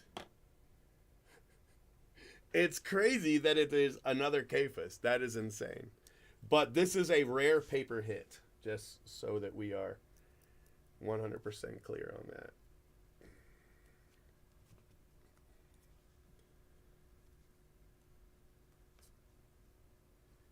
And Kendall George Gold Refractor, a first Bowman Gold. It was very nice. That was a good pack. Yeah, I have templates for each, you know, and so that's why I do it. I should switch it back. There's a reason I have it that way. I forget what the reason is.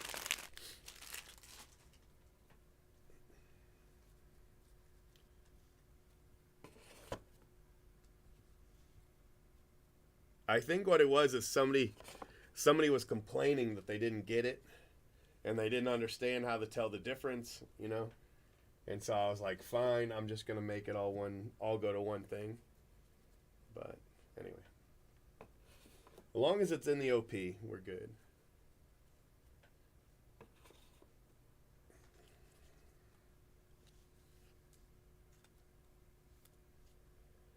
Okay.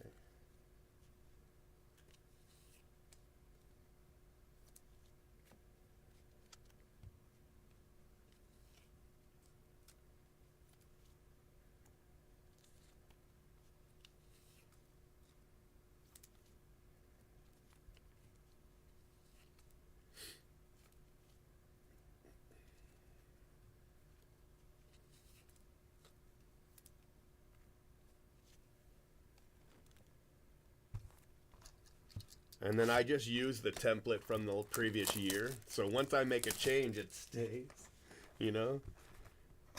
Because the way I look at it is, you know, I fix stuff as I go, so I might as well just, whatever I fixed for last time, I'll just keep it. And so that's why it's like that.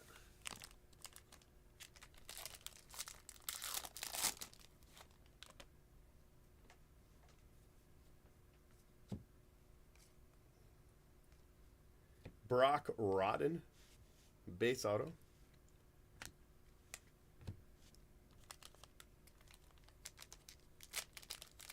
Yeah.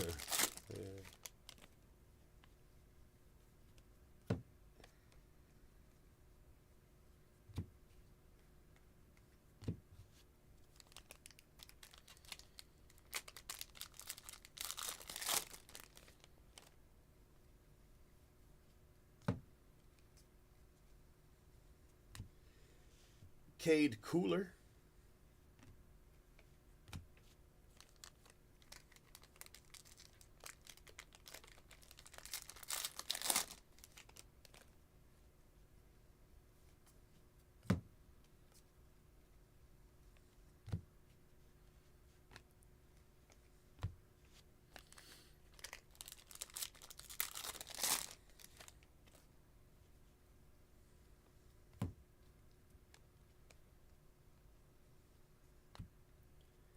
Calvin Harris.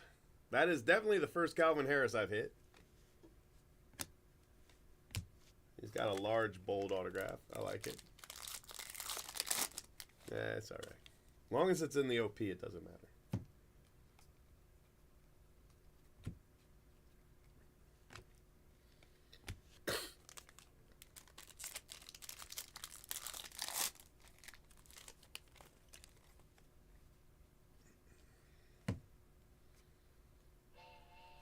Oh, my coffee's here. All right, I will be right back. That was fast. Of course, not far away, so that's why.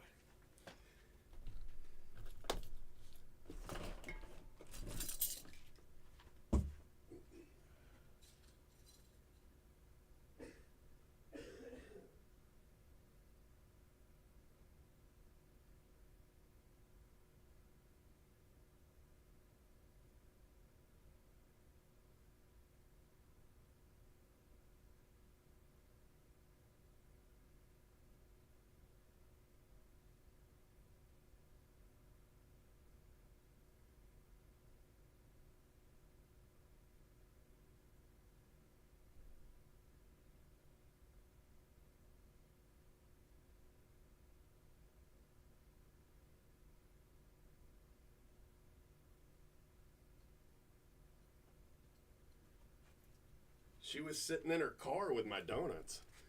Like, it says leave it at the door. You know, don't take my donuts and run, lady. That's the second that's the second time I've caught them leaving with my stuff.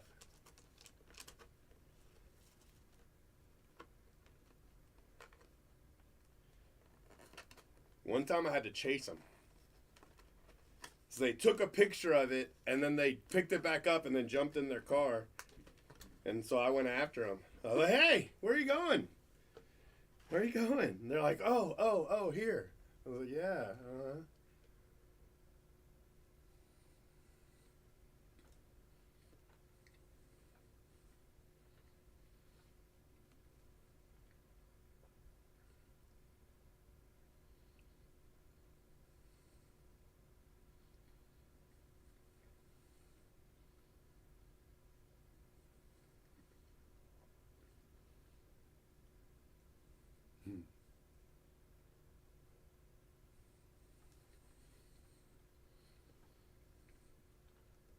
Yeah, that was right before Thanksgiving last year. That was crazy.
Yep, that's exactly what it was. That's funny.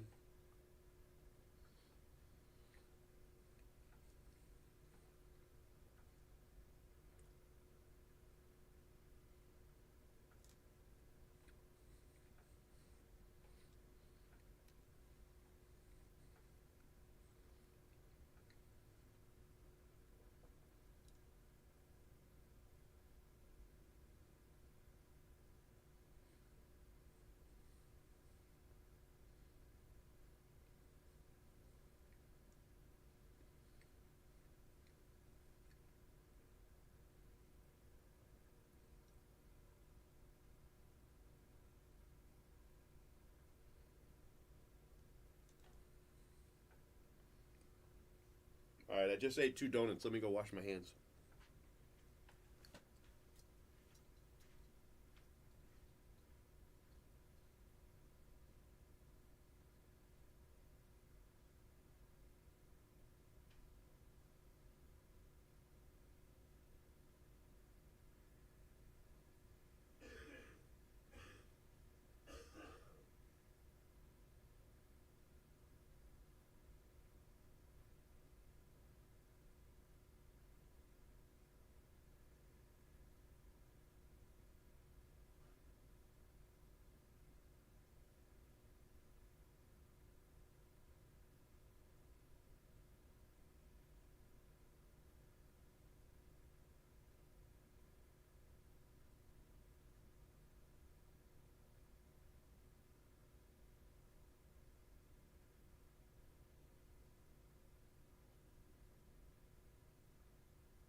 love coffee. Even though I paid $3 for it, I still love it.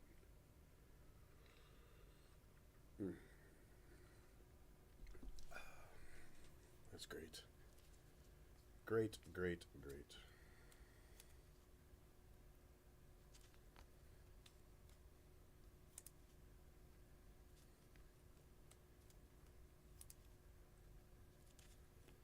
All right, so we still have one more auto. I think it's in the next pack, but the last time I said that it was in the pack after the next one. So I don't know. Guess we'll find out. So, is it in this one or the one after it?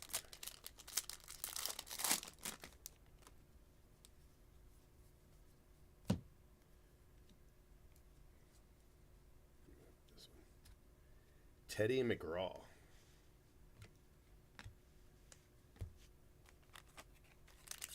I do a medium coffee, and I do 2 creams and 2 sugars. But I can take it black. Black's fine. But if I'm gonna order it, I usually order 2 creams and 2 sugars. Hey Steve, what's up, buddy? I used to do 1 cream and 1 sugar, but that's basic. You don't even know you did it, you know. So I go to 2 and 2. Medium hot, 2 and 2.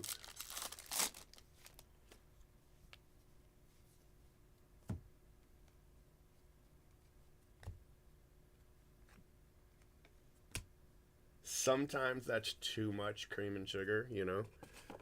But 1 and 1 is always not enough, so I'll do it. Yeah. They call it a 2 and 2 when I go to the window. Usually I just pull up and they're like, hot coffee 2 and 2, and I'm like, yeah, and then they go, do the boys want donuts? And the boys say no, and then we drive around. Sometimes they don't know me, but usually they do.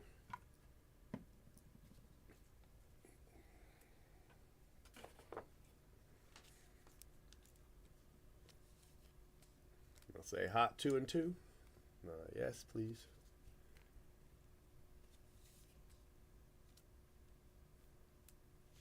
Yeah, I seen that.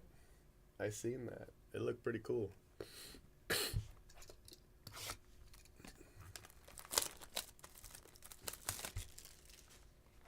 I feel like those got to be intentional, you know.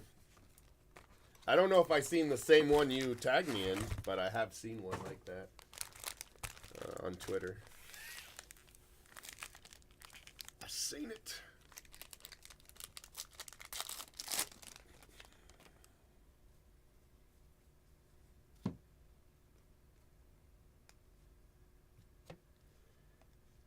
Austin Troser.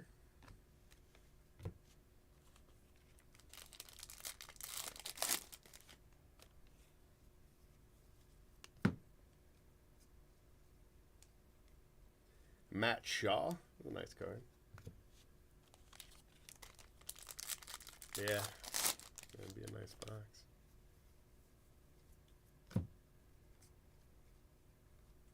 Brock Rodden.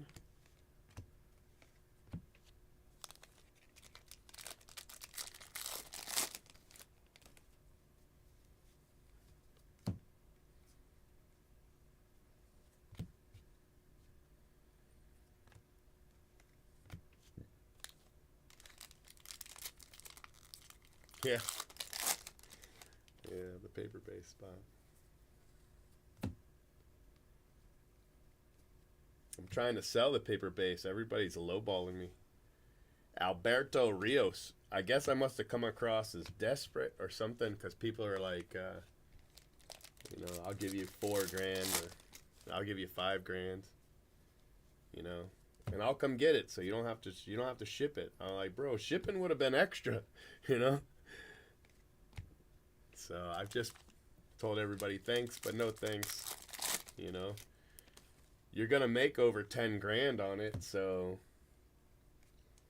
you know I think the numbers are like 10 or 15,000. 10 to 15,000 is what you make on it. So you know not going to sell it for 5.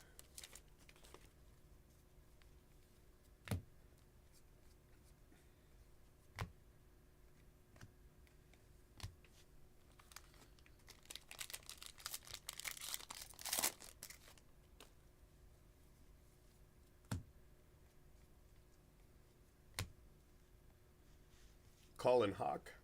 I think we already hit one of him in this case, didn't we? In the first box, didn't we hit Colin Hawk?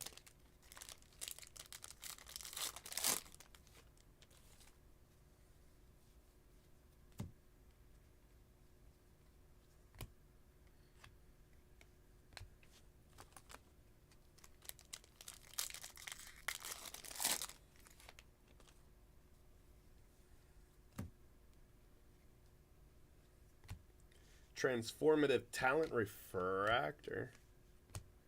Max Clark Refractor.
All right, box 4,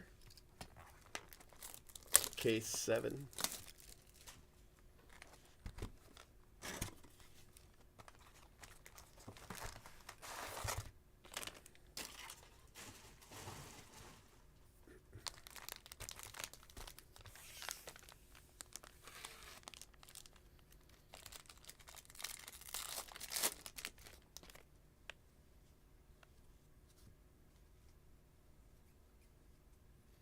Grayson hit.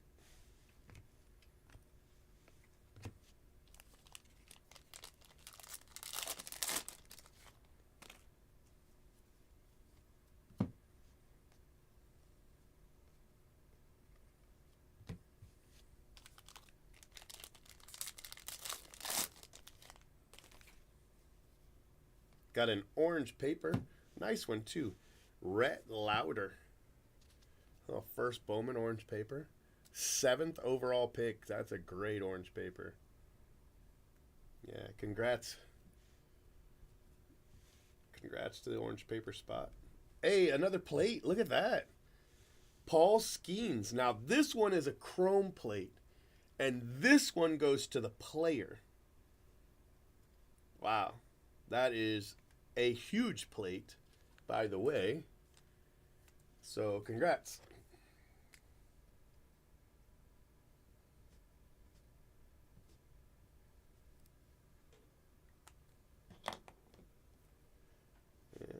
Just put player on it just so my staff knows. But yeah, that's a chrome card.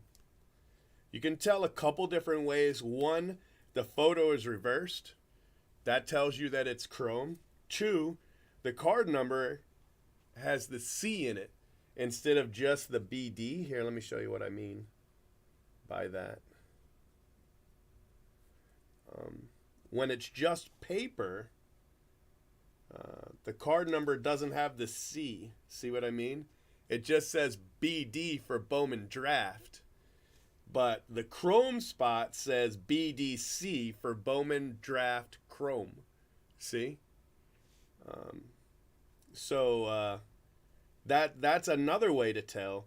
And then the final way to tell is that on chrome, it'll say chrome under the B. It's not always visible on every color, but you can usually at least see the outline of it. And if you look here on the CAFUS, you can't see the B or anything because it's the wrong color, but there's no place where the chrome would be. See? You see the difference there with the B wouldn't show up obviously on the blue card, but there would be a spot there for chrome and it's not there. So that's another way to tell. The most obvious way though is that the photo's reversed. That's the most obvious. And then to be certain, just look at the card number, and it'll tell you. So anyway, Paul Skeens goes to the player, and CJ CAFUS goes to rare paper. But yeah, fantastic hit. It's a great hit. 2 plates in one case. That's pretty crazy. Now one's a chrome card, technically that's a rare chrome hit, and the other one's a paper card, so it's actually a rare paper hit. They were in different spots in the pack too. I don't know if you noticed that, but let me show you what I mean by that.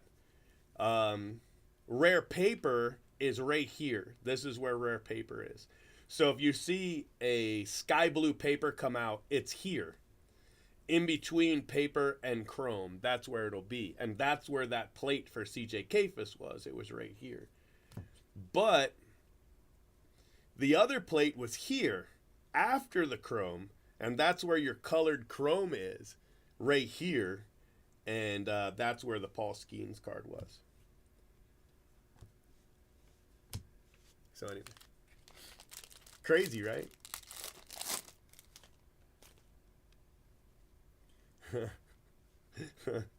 I don't know. Attention, maybe. I don't know. Alex Clemmy.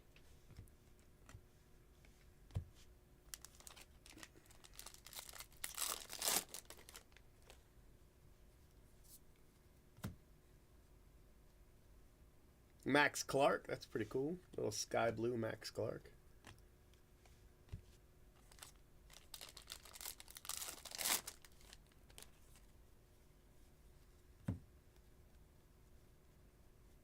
Lucas Gordon.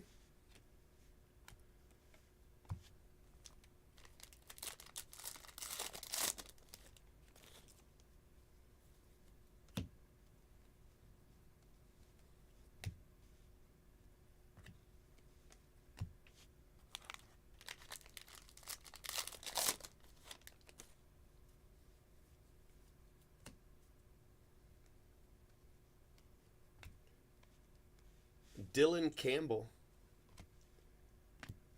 Base auto. So I think that was 3 base autos for us in that in this box. But it did have a 1 of 1 too, so I'll take it. Other than the superfractor and the black paper, the plates are the rarest cards.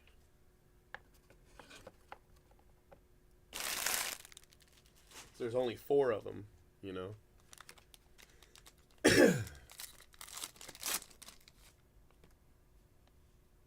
He's been doing what?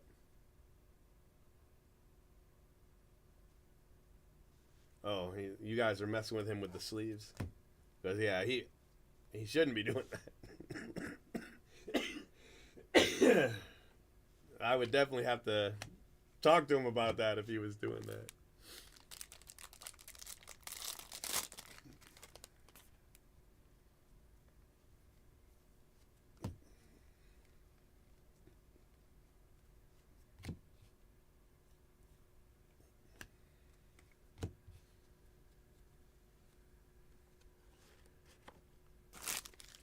All right. Halfway through case 7.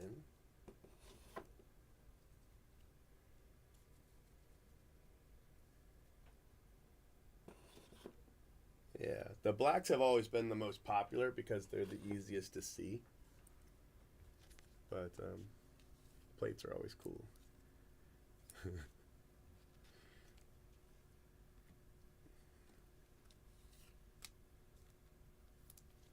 Yeah, that doesn't sound like something he would do. But I know you guys be messing with him about penny sleeves.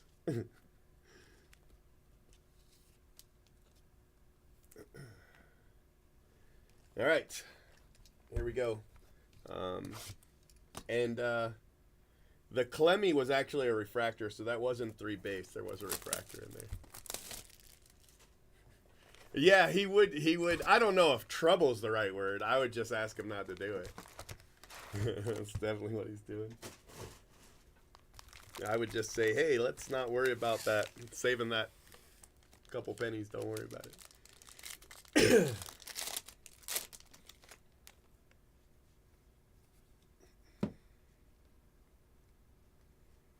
Jackson Wiggins.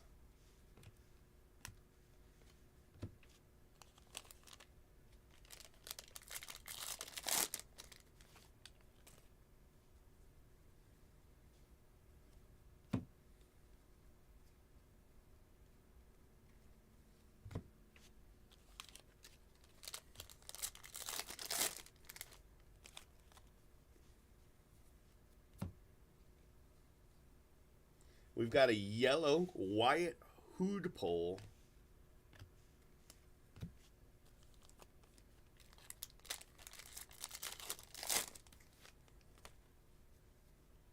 We got gold paper Hunter Haas. Nice gold paper, first Bowman there.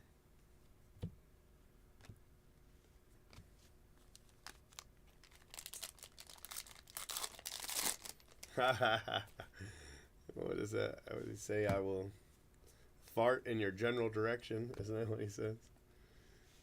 Tommy Troy.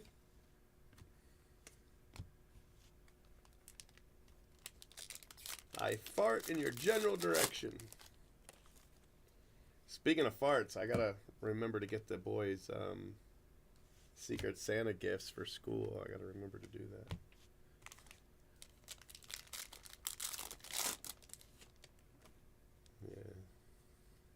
Yeah, you got both shoes thrown at him, actually. Hey, look at there. They don't want him if I hit him, though, right? Isn't that how it works? If I hit the Tom Brady, they don't want it?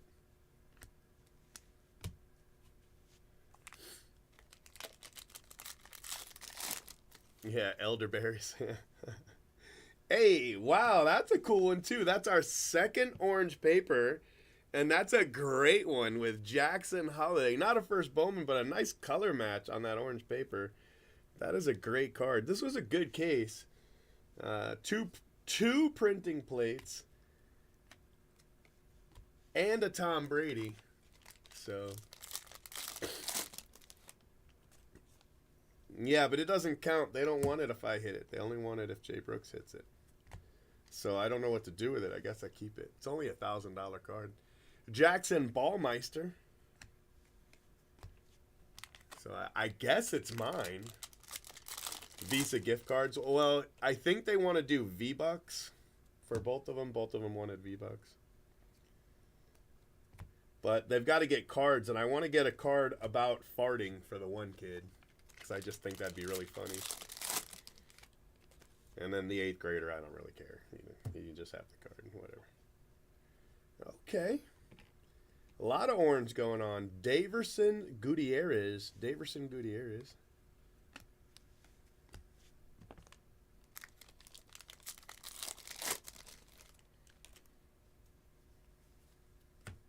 I just got to remember because their party's Friday.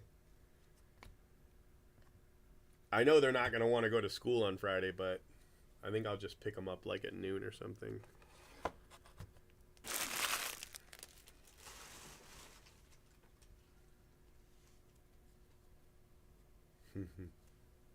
I mean, that's not bad. I've only opened 7 cases, so I mean, 7.5 cases, 6.5 cases. So to hit a Brady already is decent. I know Jay Brooks has hit 5 in 23 cases. He's hit 5, but for me, 1 in 7's fair. I'll take it. Garbage pail kid. Yeah, maybe.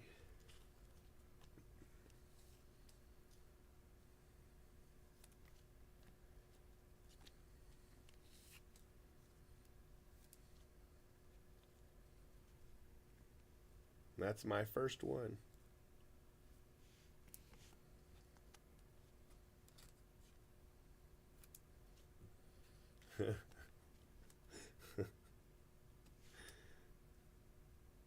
I am your king. I never voted for you. I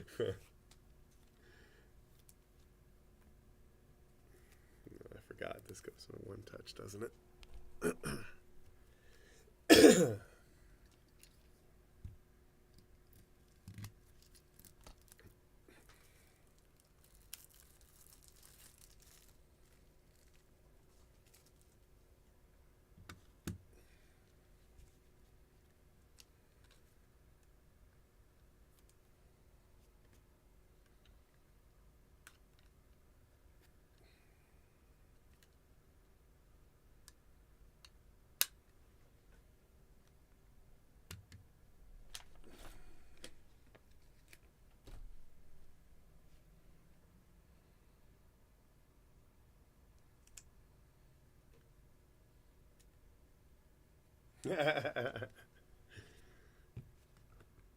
Oh, you know, I've got a football stand. Do I have one out here? I bet I do. That would be pretty cool. Oh, come on. Where's the football stand at? I know I've got one out here, right? I mean, who wouldn't have the football stand? All right. I'm going to go get it. I'll be right back.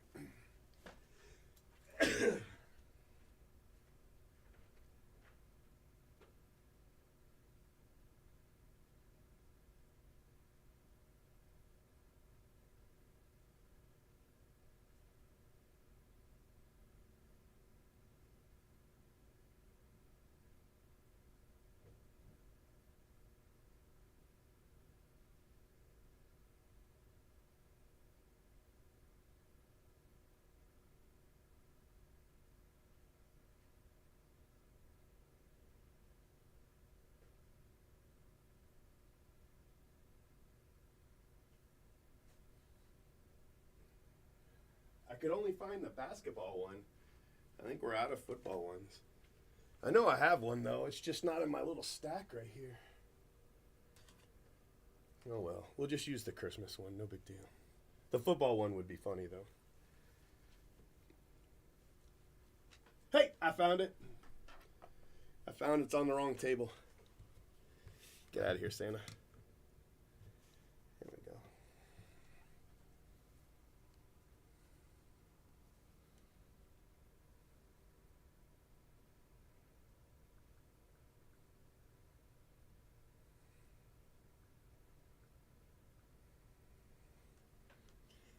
Hey, attention. I don't know who I'm talking to because you don't have a name on there I recognize. So it's kind of weird having this conversation. So it just says attention.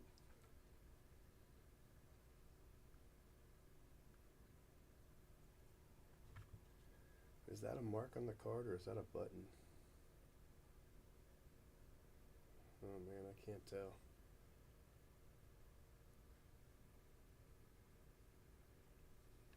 I'm going to have to open it up and see. Because otherwise it's going to drive me crazy. I can't tell if it's his button or if there's a mark on the card. Yeah, it's just the button, I guess. It doesn't come off, so I guess it's just the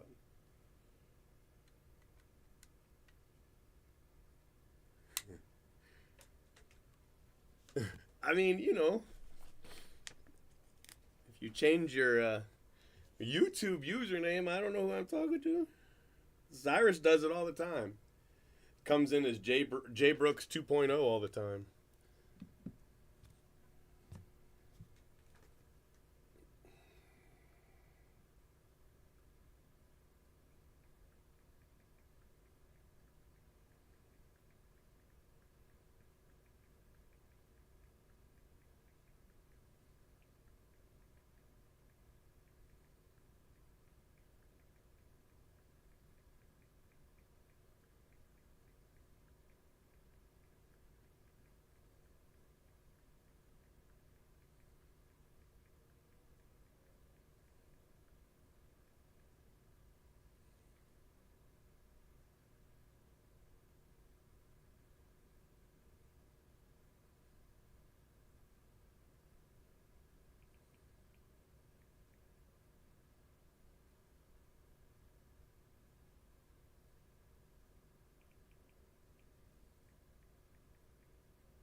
Yeah, gold with a 12 inscription. I guess. I don't know. That one's like $500,000, but an orange just sold for 24,000. Yeah. So it's got to be a gold, and it's got to be an auto, and then you've got a 1 in 50 chance. My guess is the Fanatics knows exactly where the 12 and 50 is. That's just my guess.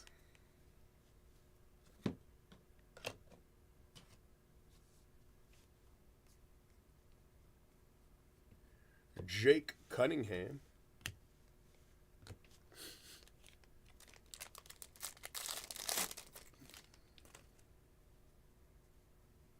Yeah, that one's pretty cool too.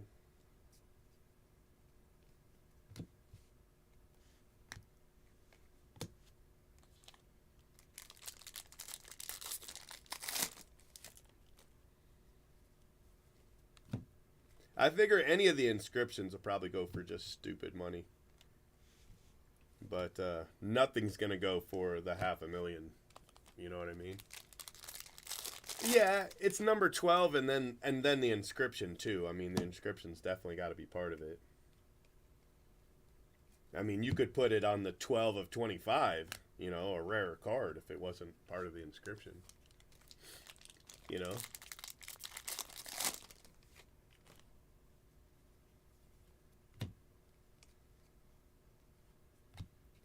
Espinoza.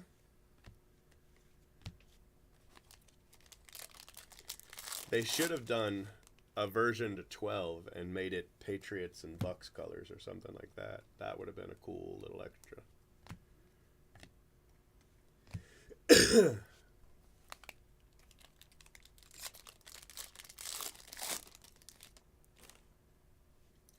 I think they did it because they have a licensing agreement with Brady right now. You know? I think that's why they did it.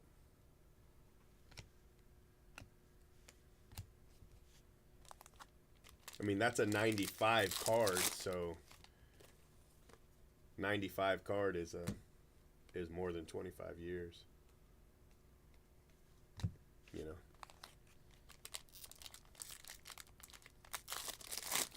Yeah, I mean that's just a really cool inscription. Justin Reimer.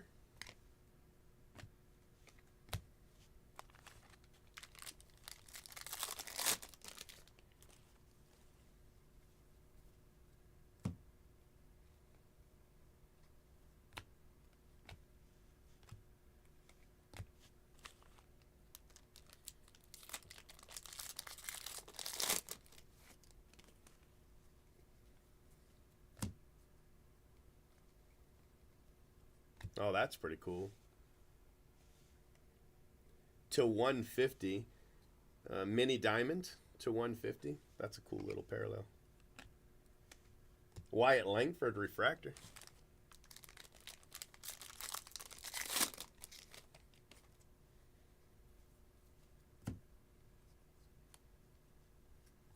Ariel Castro.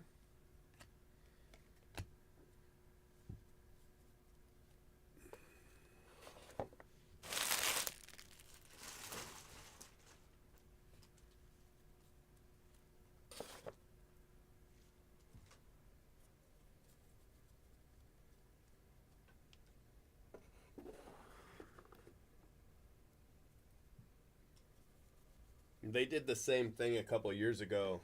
I mean, not the exact same thing, but they did the same thing a couple years ago when they bought the Mantle rights from the Mantle brothers, Mickey Mantle's sons. They started doing, you know, Mickey Mantle this and Mickey Mantle that, but they only had it, I think, for a year. So they had a Mickey Mantle subset, not in Bowman, but in other products. And yeah, that's pretty cool. Yeah. I understand the Expos, like, fans in Montreal are not real happy with the whole Brady thing. I get it, you know, kind of like rubbing it in their face that they didn't have the franchise, but if they had Brady, they'd have kept him, you know, basically. It's messed up. It is messed up. Okay, Box 7. Box 7.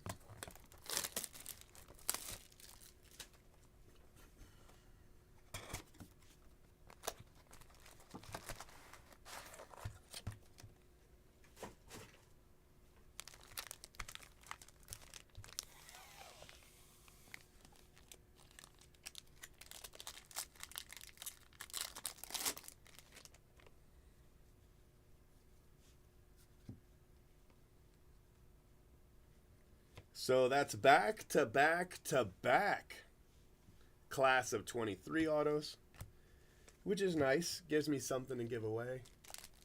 Looks like everybody's hitting. We do have 2 spots that haven't hit yet, but I mean, it's pretty good, to be honest with you. Michael Carrico.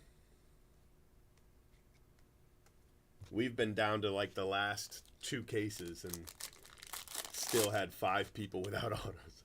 You know, you just never know. So to only have 2 without autos is good. Dylan Questad.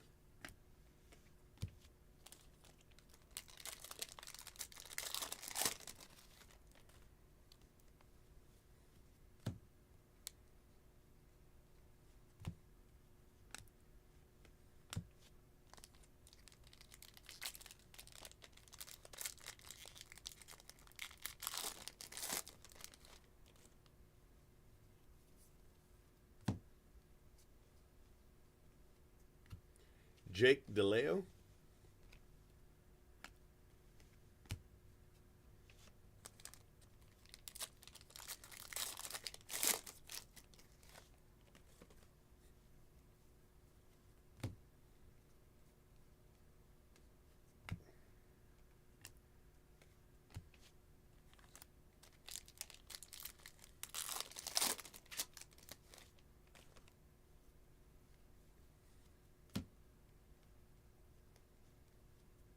Carlos Jorge.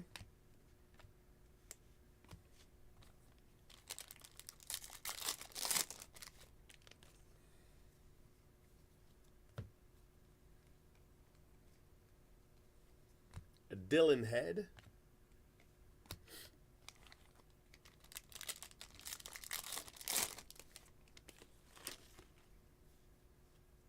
Dylan Head.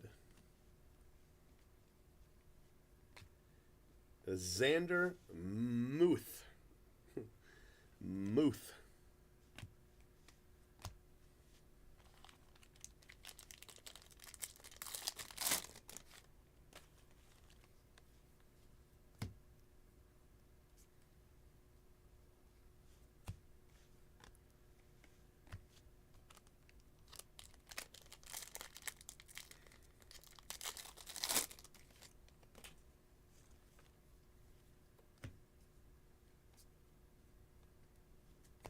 Joe Andrew Vargas.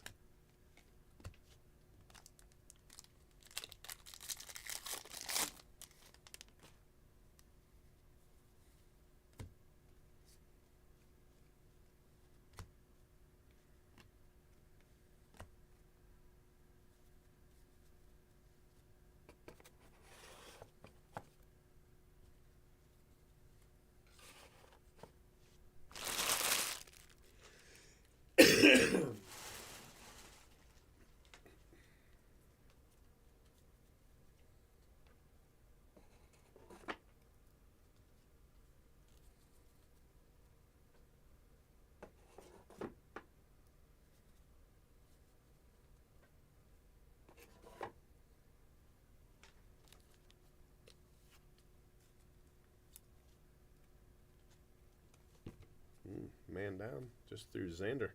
I just mouthed him. I just mouthed him. Sorry. Stupid. It's pretty funny though, but that's stupid. Don't talk like that. What's wrong with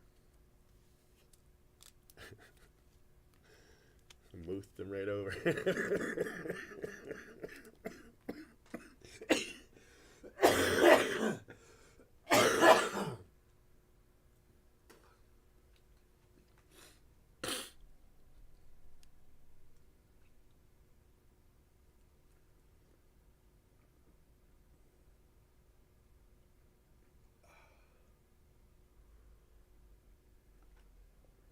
All right. One more box. One more box. I'm going to do another case after this, though, so if you guys are still feeling froggy, we'll keep going. 89.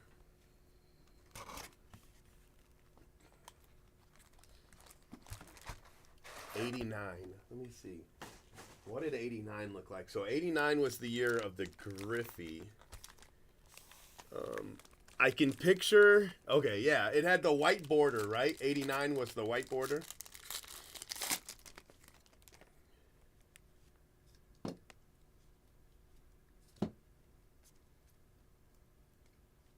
Brandon Winokur.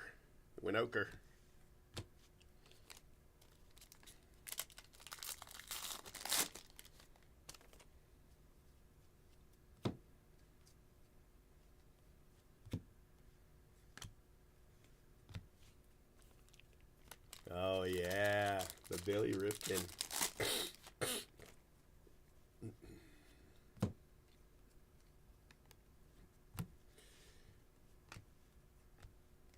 I remember going to the card shop.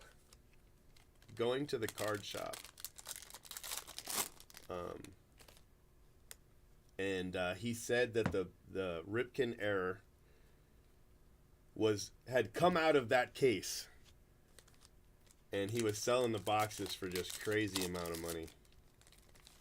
He had one case, and he was like, the card has come out of this case, so, you know. Another Wyatt Langford. 2 base from me. Not terrible. I haven't hit a Langford color yet, but yeah.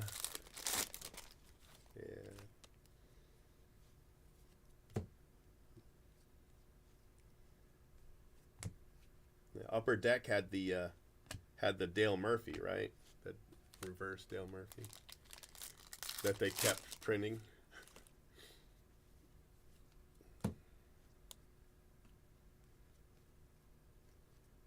Grant Taylor.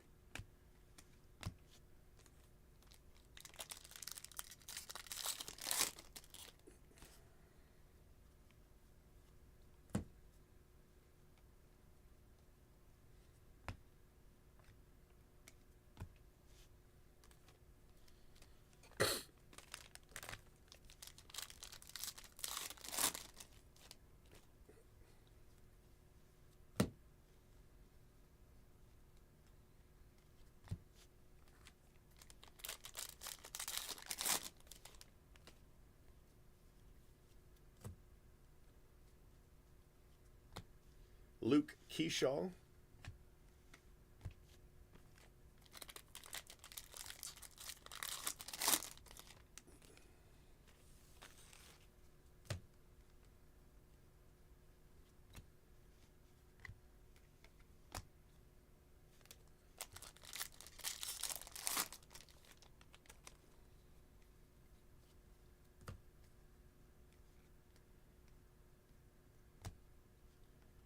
Joe Vetrano.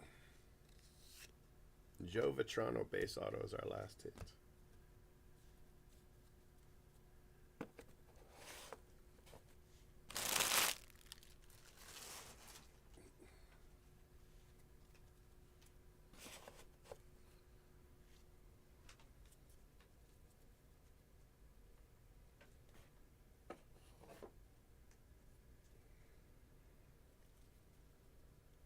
I don't know. I have one. Somebody gifted it to me, but I don't know what year it was.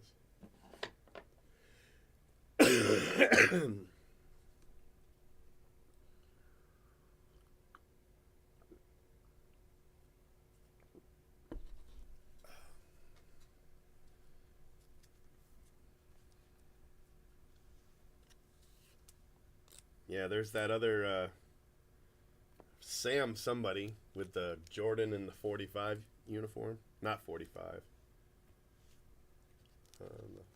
He wore a different number, 43 or something like that. His jersey was stolen.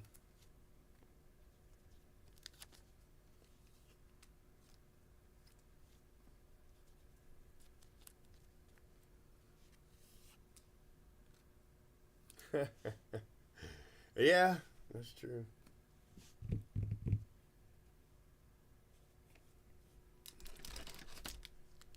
I was selling T-shirts with Osama bin Laden wanted posters on them, and eBay came out with that policy where you couldn't.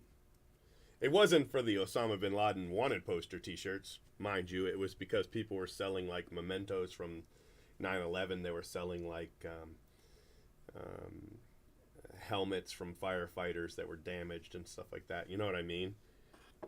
But it encompassed the Osama bin Laden wanted poster T-shirts that I was selling. I couldn't sell them on eBay anymore.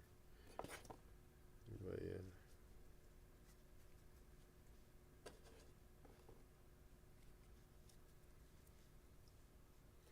Tommy Troy to 150. That's your mini diamond. Somebody was asking for that card in the thread. Whoa, come back here. Paper. We got a lot of colored paper. We got a gold Hunter Haas. We got an orange Jackson Holiday, 20 out of 25. We got an orange Rhett Lauder, 7th overall pick, 15 out of 25. And we've got a CJ Kafis, and that is a paper plate CJ Kafis. So it goes to the rare paper spot. All right. And then we have a Brady. That's my first Brady. Jay Brooks has 5. I have 1.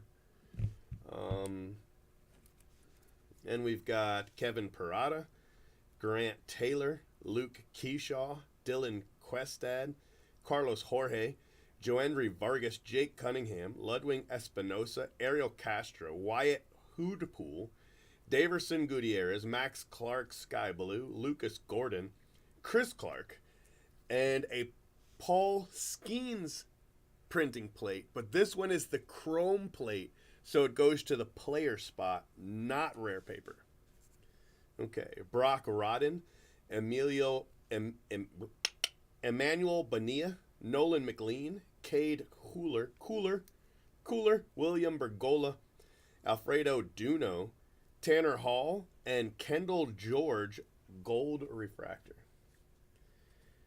All right. Then we have Brandon Winokur, Wyatt Langford, Joe Vetrano, Kemp Alderman, Jake DeLeo, Xander Muth, Max Anderson refractor, Brock Vradenberg, Justin Reimer, Jackson Wiggins, Tommy Troy refractor, Jackson Ballmeister, Alex Clemmy refractor, Dylan Campbell, Grayson Hitt, Austin Troser, Alberto Rios to 71, Colin Hawk, Teddy McGraw, Brock Rodden, Calvin Harris with a cool little auto there, Travis Honeyman, Calvin Hawk again, and CJ Kafis. Kafis has killed the last 2 breaks, by the way. Although that plate doesn't go to the Kafis spot, it goes to rare paper. Okay. Well, that is that. 12, yeah, there you go. They found it rehabbing the locker room. That's awesome. But it was still stolen, right? It was just hidden so that they would come back and get it and then never could. I didn't know they found it rehabbing. That's awesome. That's a cool tidbit. I like it.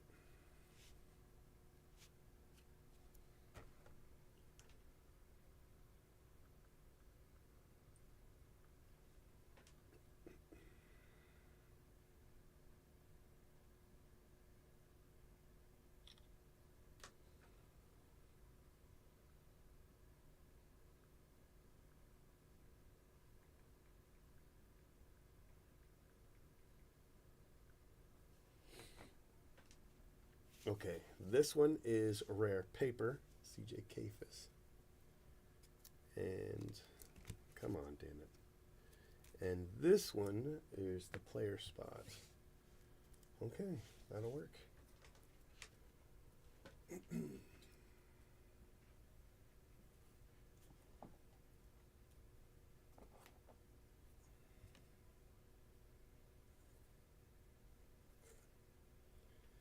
actually know what to do with the Brady. I guess I just put him right there.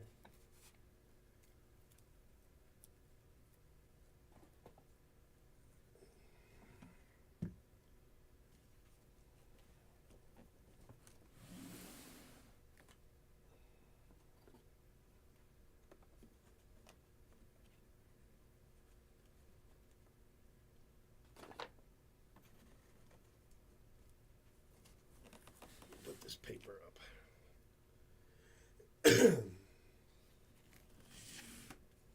Oh boy. Right here's where I got the paper.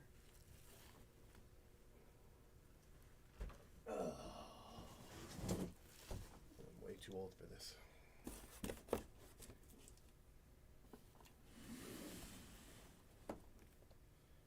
Okay. Alright, that's gonna work.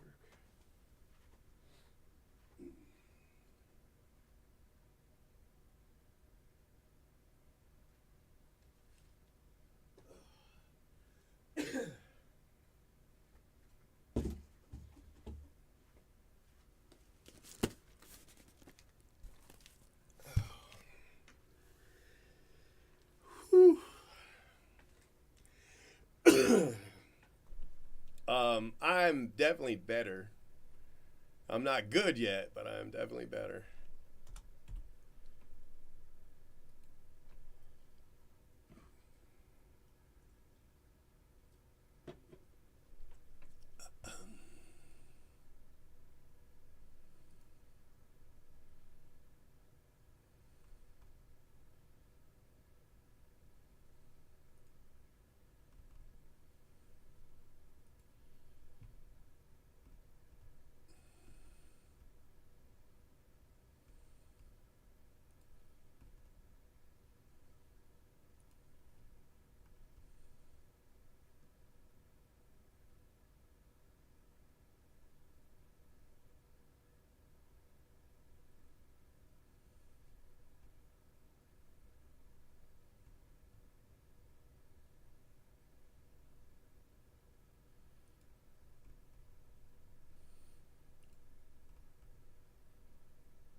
All right, case 8. Case 8.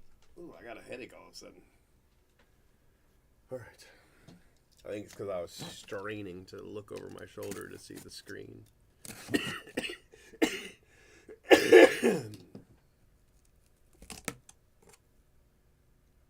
Yeah, they did. It wasn't actually a short print. It was the Jeter base card with President Bush in the stands behind him. I want to say it wasn't too long ago because I've got a version of the card with me in it. Or I did. I don't have it anymore. I lost all my image files, but I had it. I think I tweeted it out too, so it's still out there somewhere. But yeah, President Bush on the Jeter card.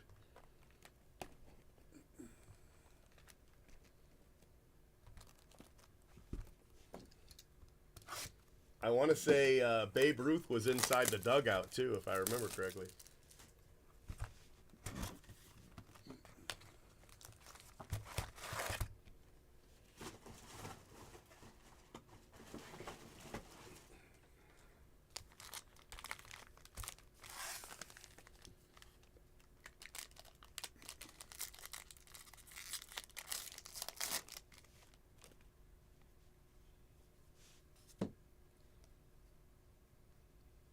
Jacob Wilson.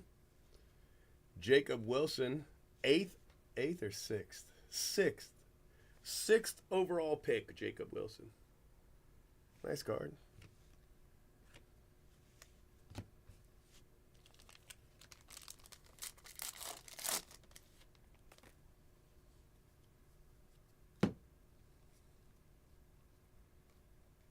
Josue DePaula. Cravey.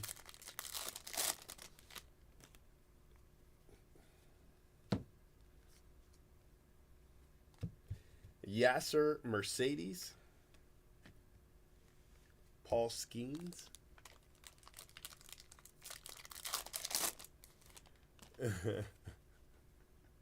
What Santa's getting you from eBay.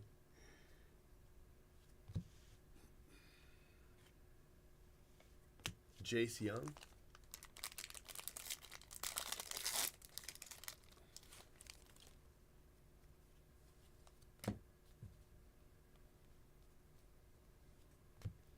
Colton Bedwetter.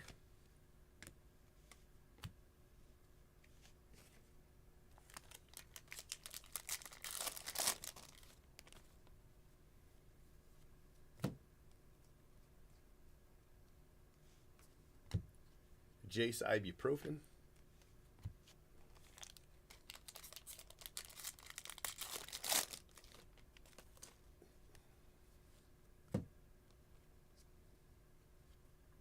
Here's another one of the mini diamonds, Wyatt Langford mini diamond. I swear in the chat, he said he hadn't hit any mini diamonds. We just got them in back-to-back cases.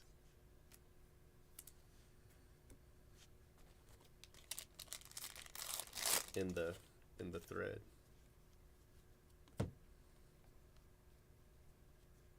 Joandry Vargas.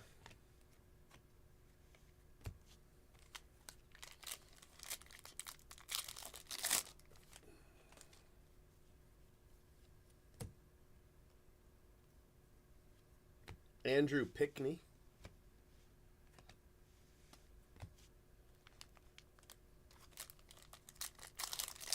Yeah, the Langford. Yeah, it's decent. Decent.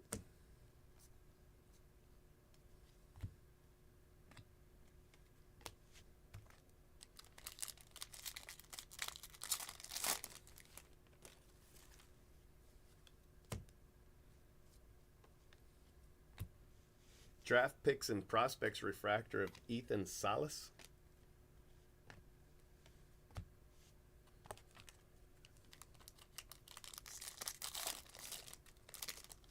Yeah, pretty good. Teddy McGraw, paper base. Top 18 anyway. That was a good insert to get the Bowman glass. That was a good one. Because those sets are pretty cool. The two different.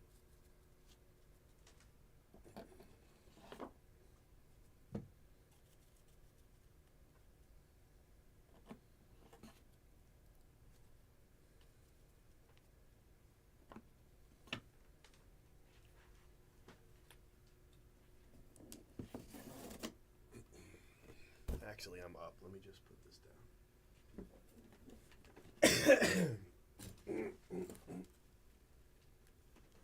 Oh, boy. Oof. That's not exactly easy. I'm too old. Okay. Paper and paper.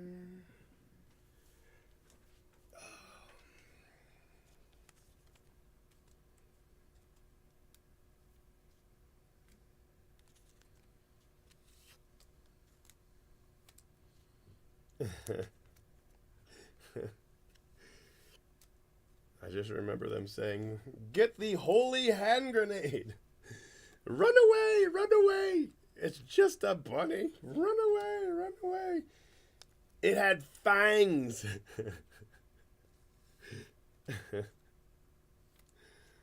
Oh, man.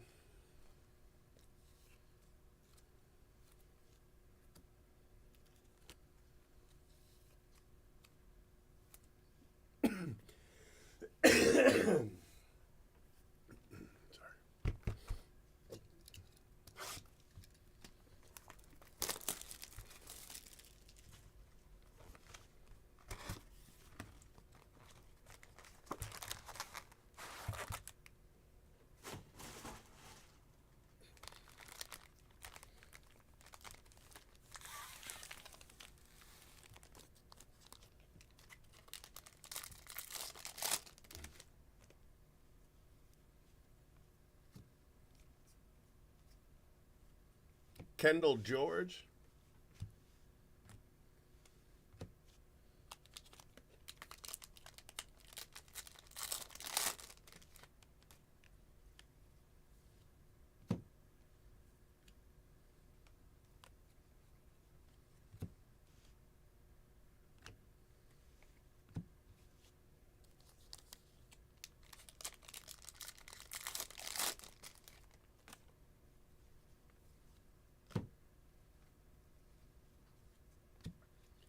Jason Churio.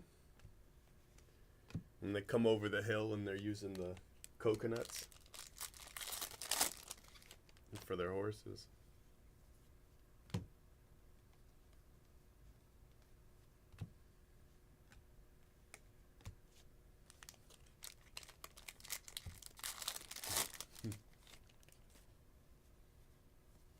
Another class of 23. What is that? 4 cases in a row? This one's gold. 37 out of 50. Colin Hawk. Class of 2023. 4 cases in a row. After none in the first 4 cases, now we've got him in 4 cases in a row. It's crazy. Spencer Nivens.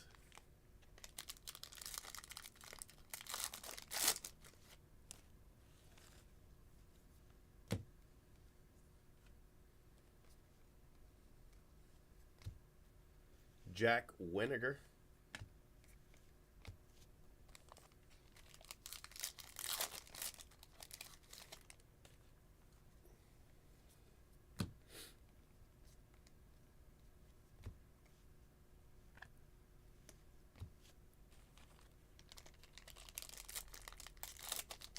Yeah. Yeah, wasn't it the Beatles? Somebody else that helped finance it? Like,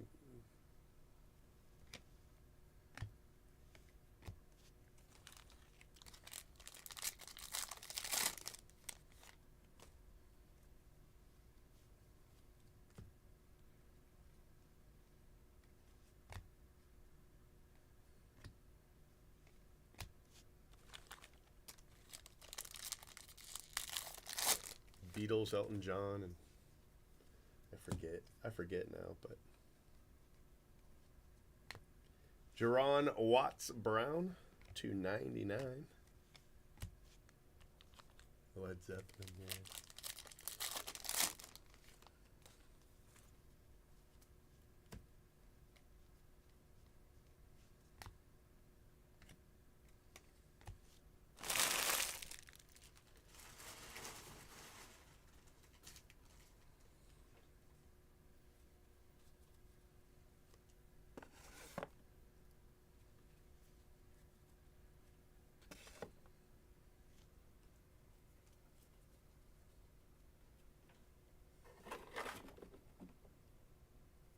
Who's the British guy from Genesis? Phil Collins? I feel like it was Phil Collins too, but maybe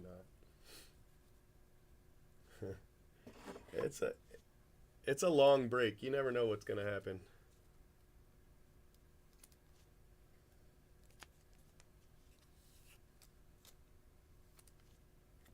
Get you one red and you'll forget all about these 2 greens.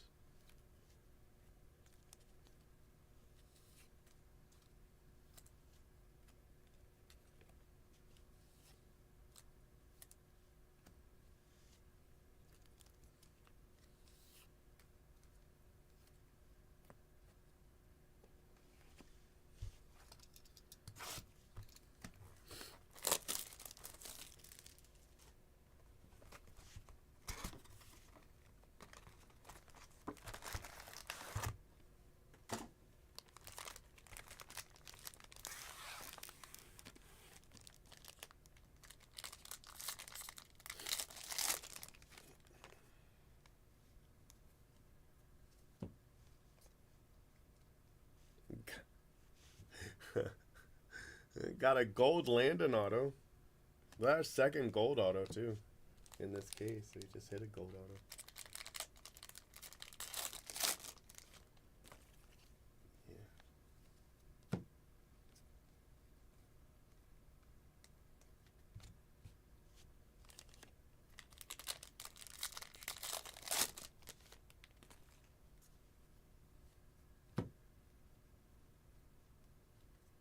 Nolan McLean.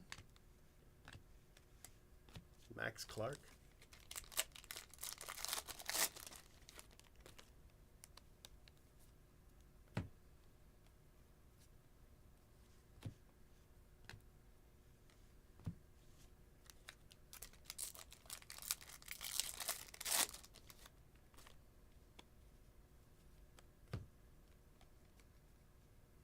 Oh my gosh. Now the Bowman gods are just taunting you at this point. They're just taunting you.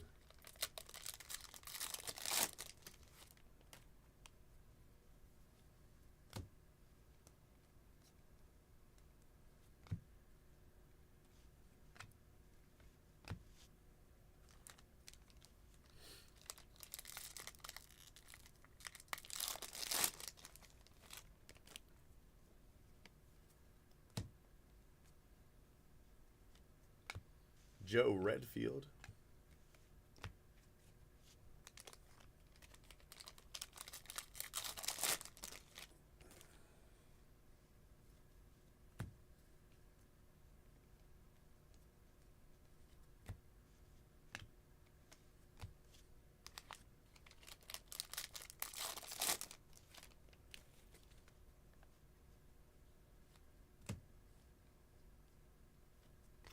Charlie Soto, refractor auto.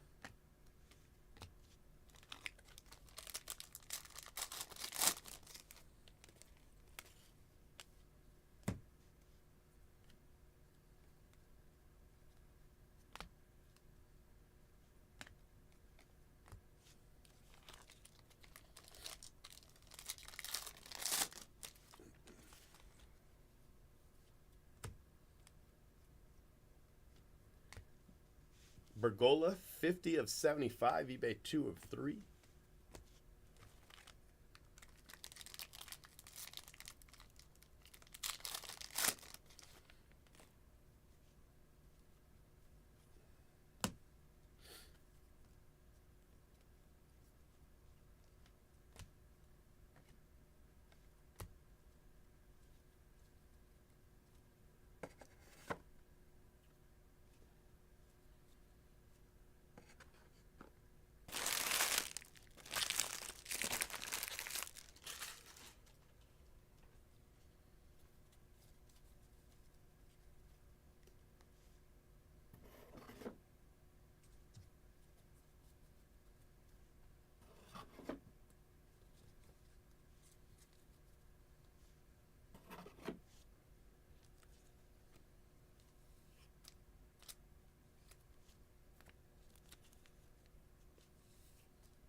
All right. Box 4. Case 8.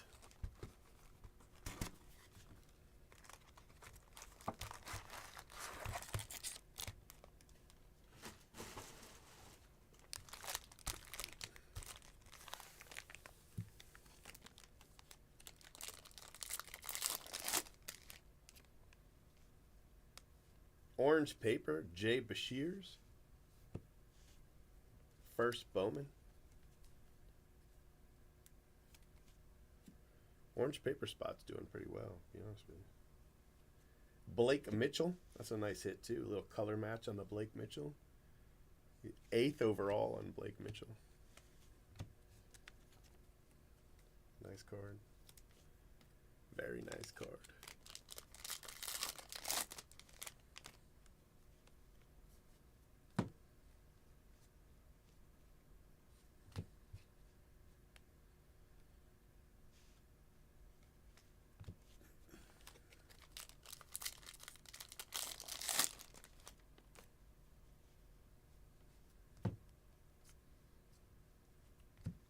the Phoenix. That was one of the stolen superfractors.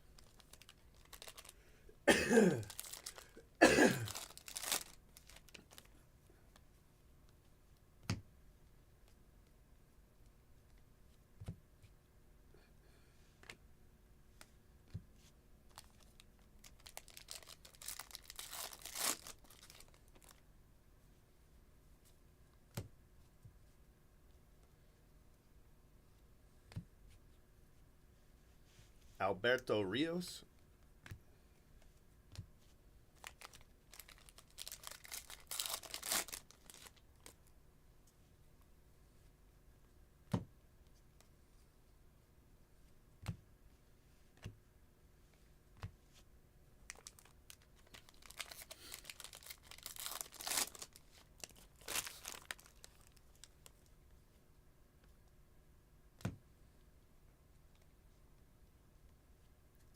Paul Wilson. Rose gold, Paul Wilson. First Bowman. It's 10. 6 of 10.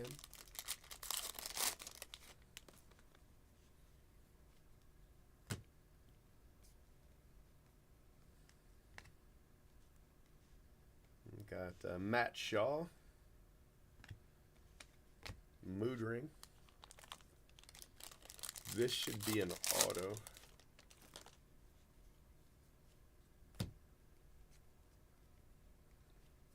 Jack Hurley. Base auto.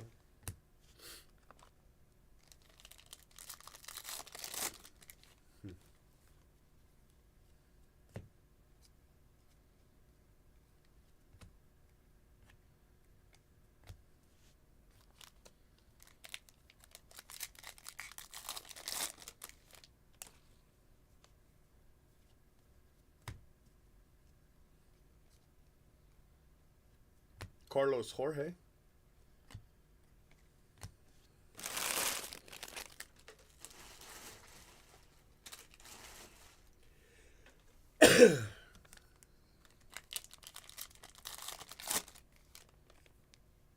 We got another plate. Another paper plate for the rare paper spot, and it is Kendall George. Wow. Another paper plate.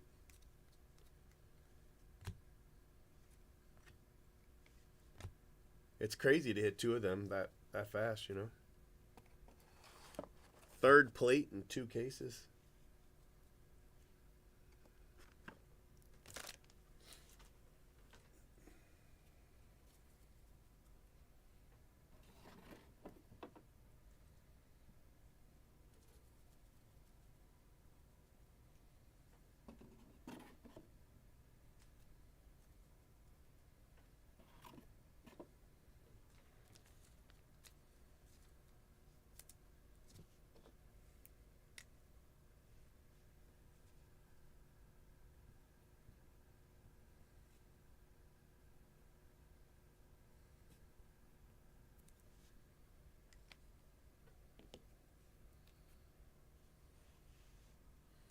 So rare paper.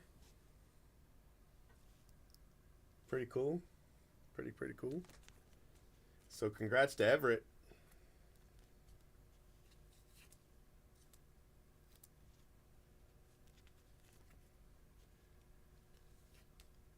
And 3-1. I think the Superfractor auto probably trumps my 3 plates, but I'll take it. I'll take it.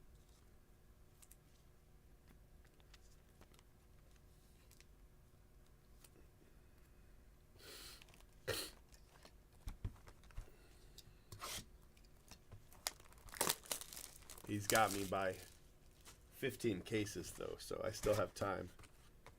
Even the score.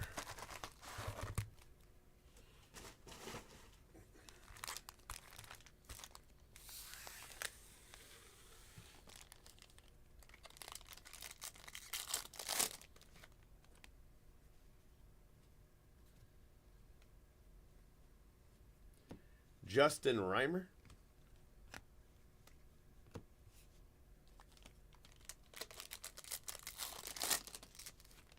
Raw numbers.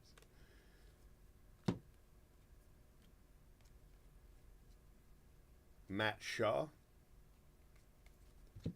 Sky blue. I don't know, man. I don't know. There's some doubters in your camp.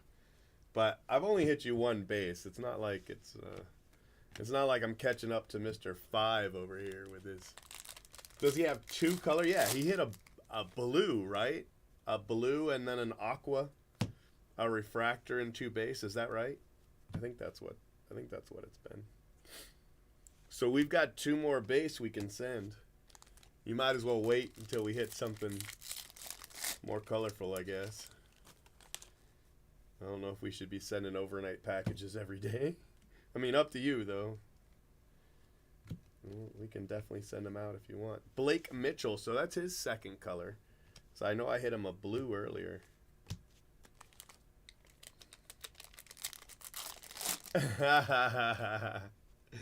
So it was Jay Brooks getting carried away. All right. I got you.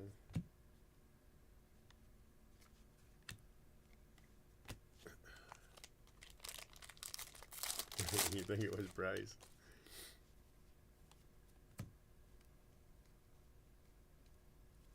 Patrick Riley.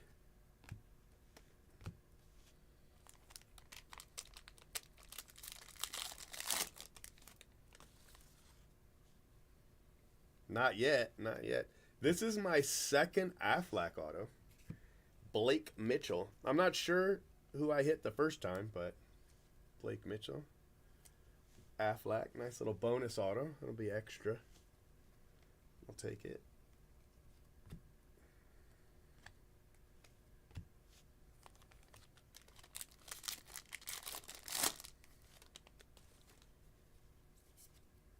Yeah, I think either the base super or definitely the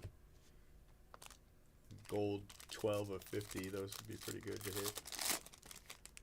Red auto wouldn't be bad either, though. I think a red auto is probably worth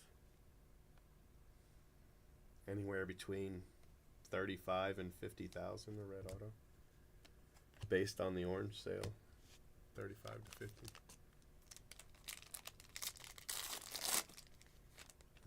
That would be a pretty good return on investment, right? Jason Churio. Even an orange auto would be 24K without an inscription, which makes a gold. What does that make a gold?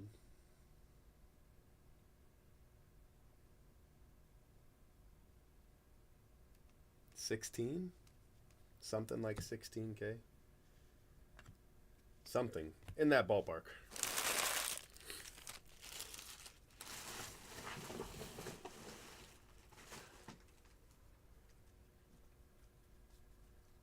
It's a little better. Yeah, I still have it. It'll still sideline me for a couple minutes if it gets bad, but I haven't had a bad fit and a good.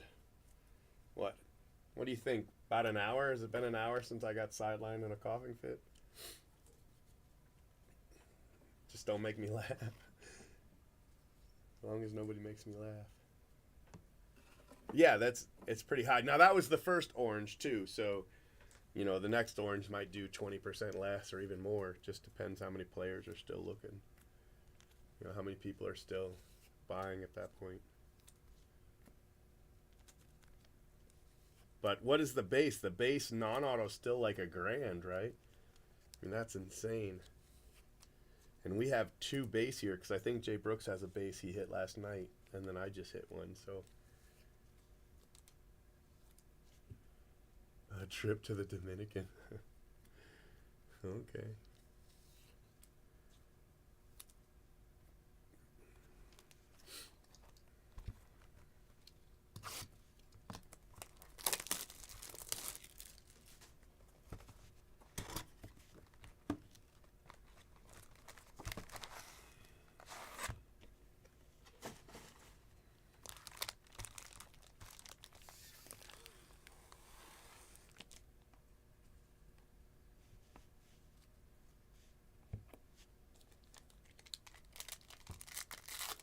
21. Yeah, I saw the one on eBay for 24. Joe Vetrano, 275.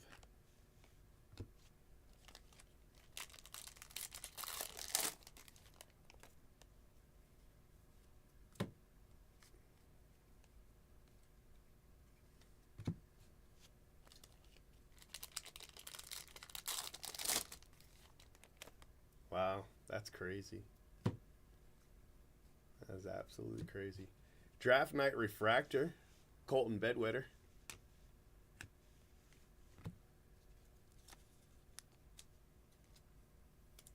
I mean, you got to figure the inscription's exponential, you know.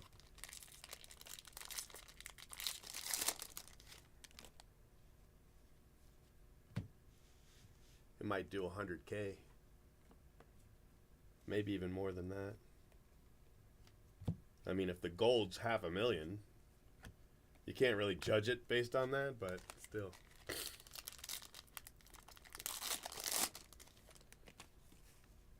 Normally, I would say an inscription would add 50%, but in this case, I think it's way more than that. Bryce Elledge.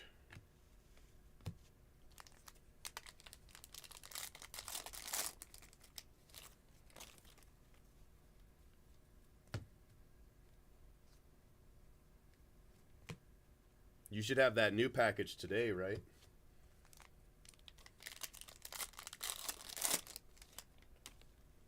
The second package.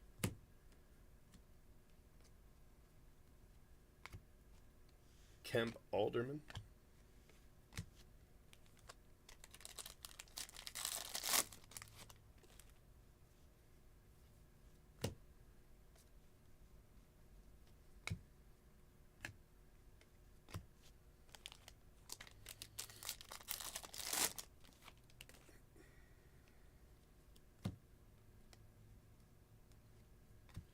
Another Jacob Wilson.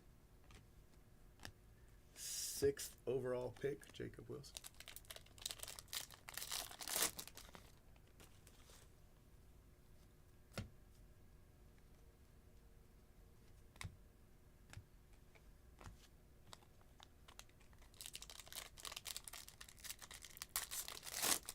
Yeah, we made Linda leave early so she could get to the post office in time.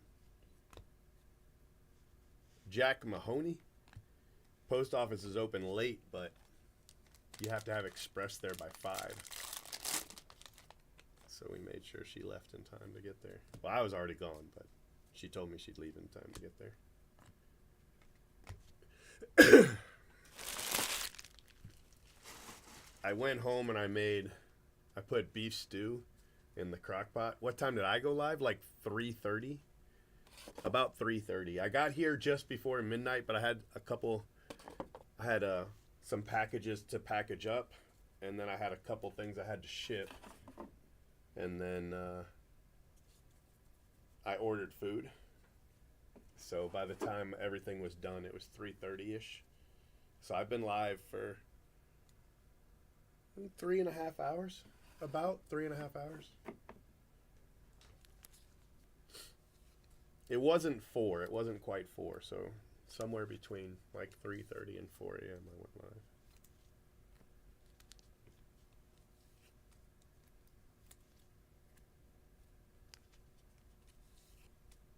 I used to do this all the time. You go live like around midnight and then break until the morning. So yesterday, I left here yesterday around noon after doing all the shipping and everything.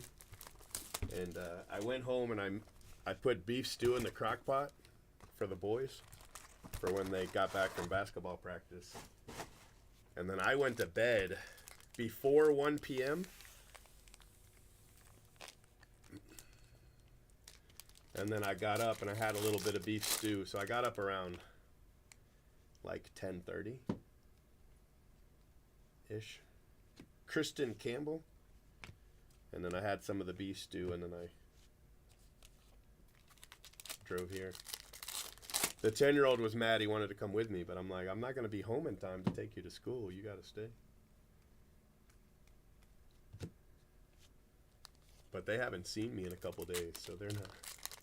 They're, well, the 14-year-old has, because he was with me all weekend, but the 10-year-old went to his mom's on Saturday. Samuel Munoz, so he hasn't seen me since Saturday, so he was mad.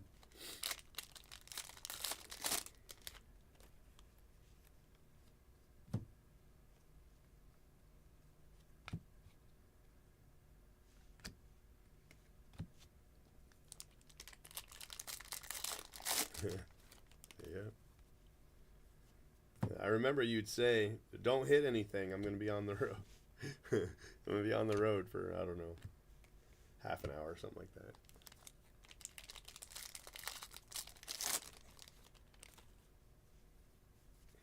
I got to catch up. I'm behind because I was sick.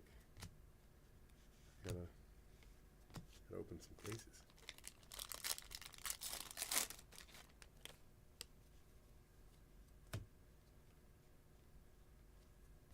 Cole Young.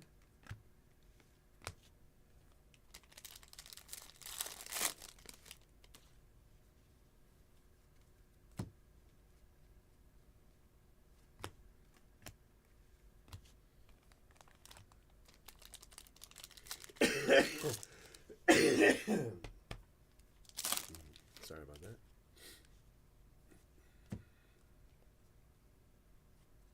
Brock Randenberg. Wasn't a very eventful box, this one.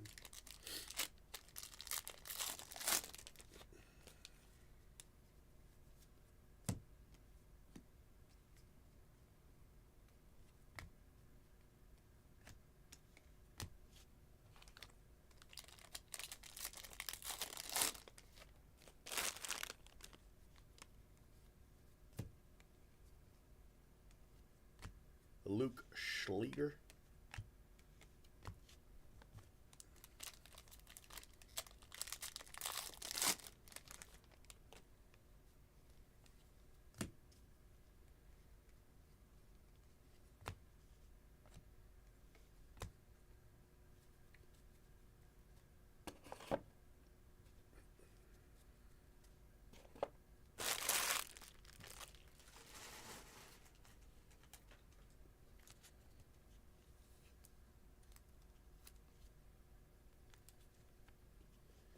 One more box, case 8. I'm going to do another case. I'm going to do case 9.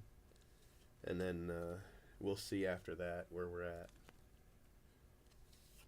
If we do 10 right now or if we do it later.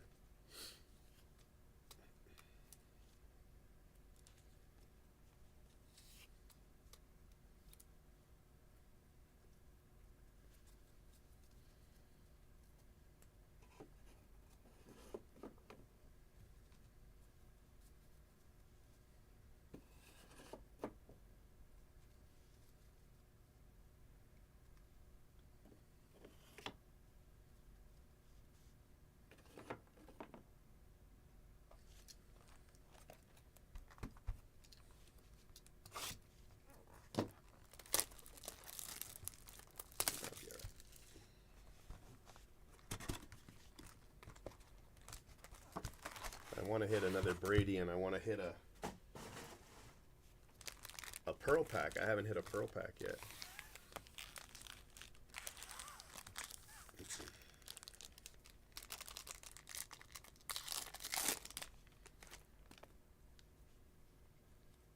I'm on the rebound now. There's nothing stopping me for a little while. Jackson Wiggins, assuming the boys don't get sick at school and then give it to me again.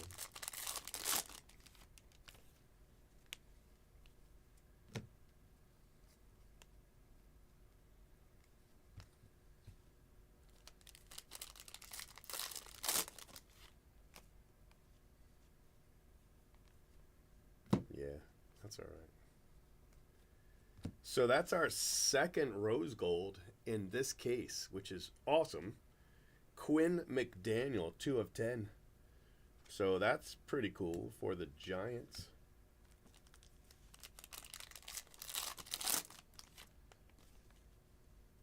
Yeah.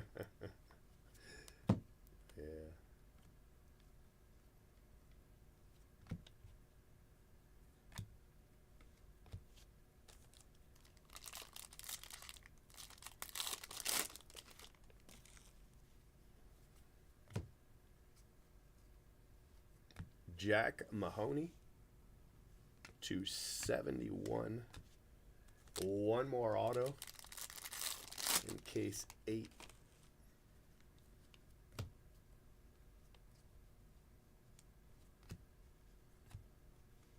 Wyatt Langford refractor. Oh man, that would suck. Is that another rose gold?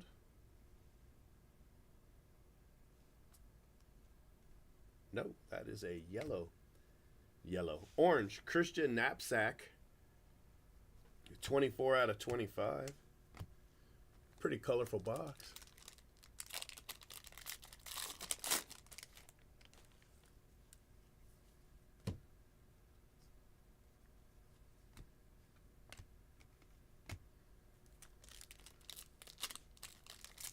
Nah, there weren't any Pearl Autos listed on the odds, so I doubt there are any. Jackson Ballmeister. Seems like a missed opportunity, though. Even if you only put, like, 1 of 1 autos in it, you know what I mean? Put something. Put a 3 in there, something.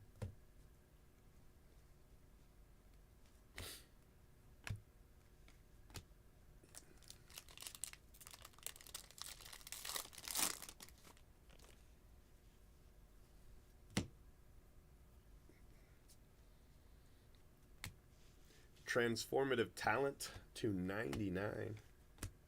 And last pack, case 8. Orange paper. Elijah Green, orange paper. All right. That's a pretty good case, to be honest with you. Pretty good.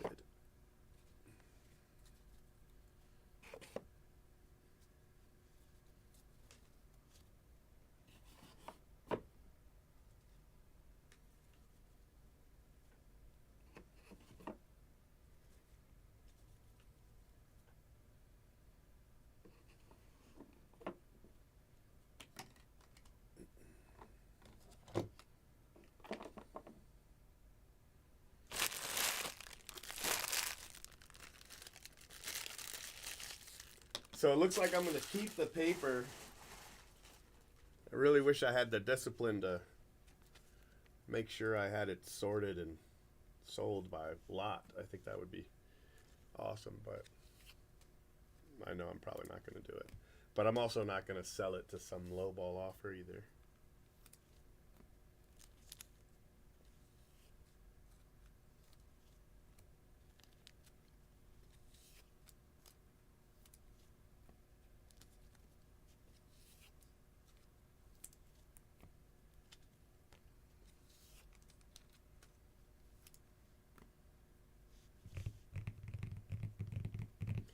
All right, so just one mood ring. We've got a refractor of Colton Bedwetter in the draft night. Transformative has a green /99 of Rainer Arias. Draft Picks and Prospects has a refractor of Ethan Salas. And the Bowman Glass has a mini diamond of Wyatt Langford /150. Colored Paper has an Elijah Green orange and a printing plate of Kendall George and a Jay Bashir's orange and a Teddy McGraw gold. It was pretty good for paper. 2 cases in a row. And we've got Quinn McDaniel /10, Christian Knapsack /25, Munoz, Cole Young, Schleger, Alderman, Mahoney, Collier, Patrick Riley, Churio, the Phoenix, Paul Wilson /10, Carlos Jorge, Nolan McLean, Joe Redfield, William Bergola /75, Jason Churio, Weniger, Jaron Watts Brown, Yasser Mercedes, and Joendry Vargas for your color. Autos we have Jackson Wiggins, Jack Mahoney, Jackson Ballmeister, Christian Campbell, Joe Vetrano, Brock Vradenberg, Joe Vitrano to 75, Bryce Elledge, Jacob Wilson, Justin Reimer, Blake Mitchell, Drew Hackenberg. Got an Aflac auto of Blake Mitchell, Alberto Rios, Jack Hurley, Blake Mitchell again, Landon Gold, Landon Base, Charlie Soto, refractor, Kendall George, Colin Hawk, gold auto, Andrew Pickney, Jacob Wilson, purple, Colton Bedwetter, and Andrew Pickney again. So, yeah, there was some nice stuff there. I'm going to go with nice stuff. And just call it with nice stuff. All right, where's my printing plate? There it is. All right, let me get a little photo here.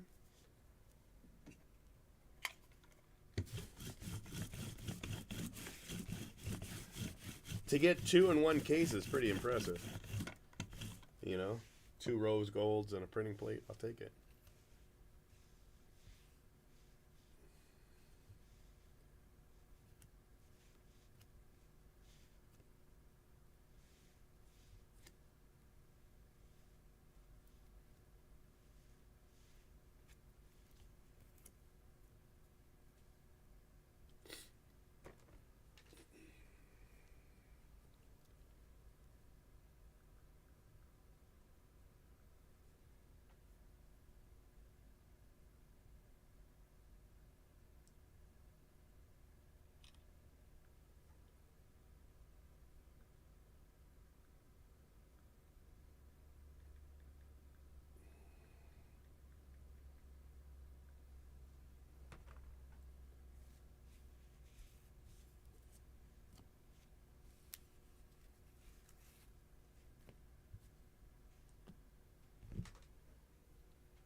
This up here.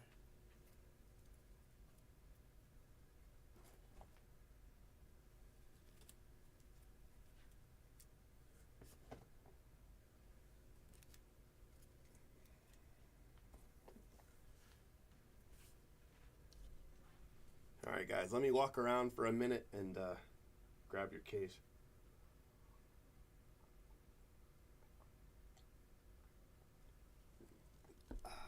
I'll be right back.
Whew.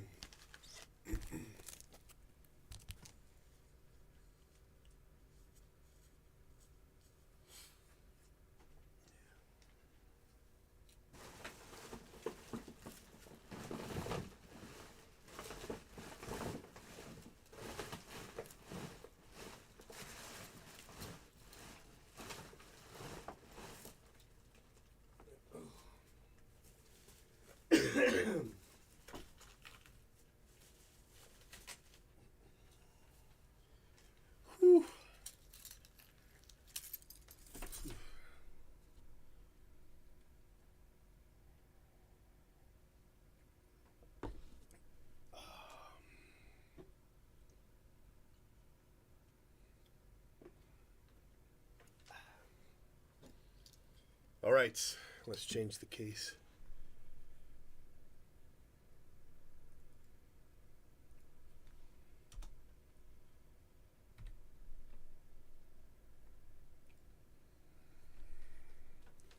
All right, my friends, case 9.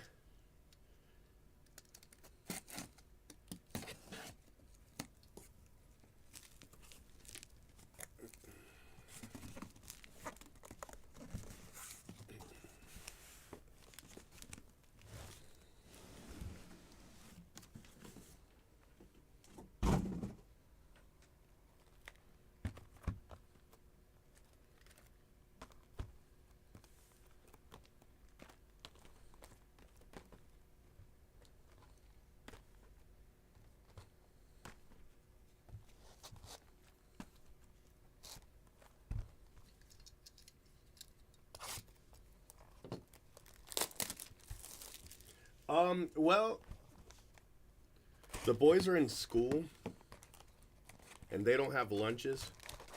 So I was going to go and pick them up for lunch. You know.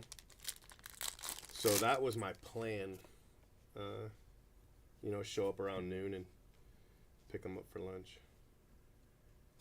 Tommy Troy. So I'll probably just stay up until I pick them up from school. They get out of school at, you know, between 3:30 and 4.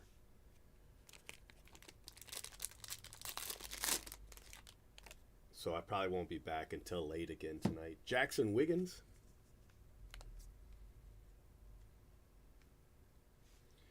Jurin Watts Brown.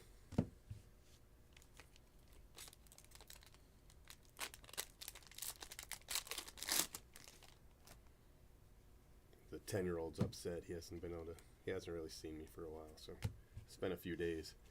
Patrick Riley. His mom's told him that after the school year, she's going to move to Texas, you know? So he's got it in his head that he's going to have to move to Texas with his mom, so he's all upset. But she just says stuff like that. She's done that more than once. And it's just a trick where I'm supposed to call her up and be like, you know, what are you doing? You know, the boys say you're moving, and then she's going to say, well, I can't afford to stay here because I can't afford my rent, and then I'm supposed to pay her rent. You know, it's all this long con, you know. So this time I've just not done anything. I've just told him, well, you know, you can always fly down and visit me whenever you want. But the 14-year-old knows it's bullshit. He's just like, well, if she goes, I'm just not going. But the 10-year-old, he hasn't quite got her figured out, you know, for sure yet. He still thinks there's a chance it might happen. So he's all upset.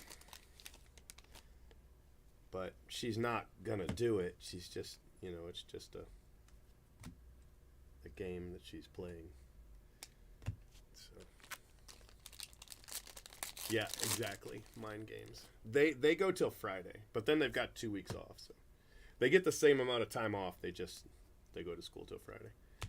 Elian Soto. I think that's only the second one of him I've hit. Elian Soto.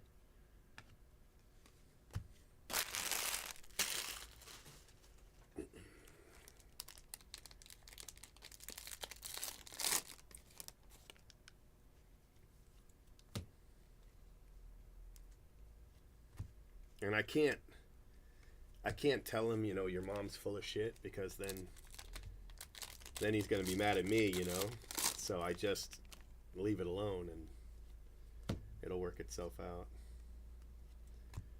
She told him she was taking him to Orlando for Christmas so that he wouldn't be here for Christmas. So he's upset about that too, but she's not really going to do it. It's all part of the same, she does this stuff all the time. And it worked the first time, I freaked out and gave her whatever she wanted, and, here we are. The last time she said that the boys had to come live with her because she was getting this money to pay her rent, and that they wanted to do a home visit, so the boys had to be there. But I know that all you have to do is just say, oh, they're not home right now, If you want to scam a charity, I don't care, or a government organization, do what you want. I don't care. Live your life. But, so she said they had to come and move in with her. So I was like, okay. I was like, all right. And then, 48 hours before the day came, she sent me a message, and she was like, oh, they're not going to give me the money anyway, so it doesn't matter, and sent me this frown emoji. And I was like, okay. So I picked the boys up from school, and I was like, your mom says you don't have to move in now. And they're like, yay. 14-year-old was like, I'm not going anyway. Yeah. So anyway, it's just a lot of drama, but he's really stressed out about it, so. He's on the spectrum too, so he doesn't deal well with his emotions. But it'll be all right.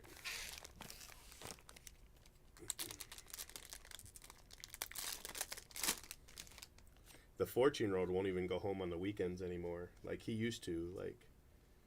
It started out where they would come stay with me.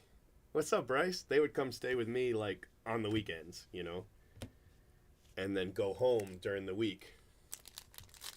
And then after a while it was like, well, why don't we just stay with you during the week and you can take us to school? So I was like, yeah, that's fine, as long as it's fine with your mom. And then it got to be where, before the pandemic, how long ago was that now? 4 years ago? They would come. I had them about half the time. Plus I had them all holidays and school holidays and weekends. I had them about half the time. And then during the pandemic, they stayed with me the entire time. And the 14-year-old doesn't go home now. He just stopped going home. But the 10-year-old still goes home probably every other weekend, maybe. It's starting to get less. It used to be every weekend for sure. Friday, after school Friday, he would go home. But his mom's not there anymore. She's staying with this new guy. So he doesn't really see her when he goes. But they've got a baby sister. So he sees his baby sister, which makes him happy. But he's going less and less. And then eventually it'll be, once in a blue moon that they go home.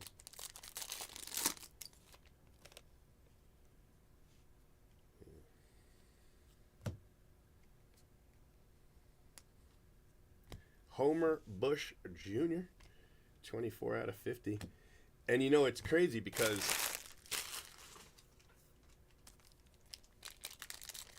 their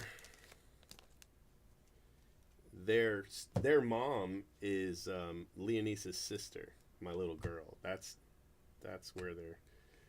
So I was raising, their Titi before she got sick.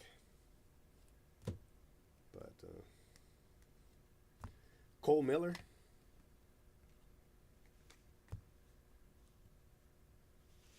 I've got it down now. I just know not to panic.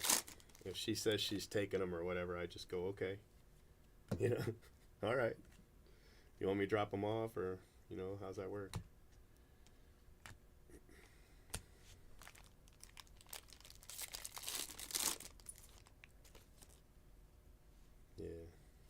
Well, I just don't want to be the one to tell them, you know what I mean? So I don't talk bad about their mom, at least not in front of them, you know? I don't talk bad about her or anything like that. Jay Brooks used to date her. They used to date. Long time ago. Before Leonise got sick. So that was like over a decade ago. But yeah. Their mom and Jay Brooks are the same age.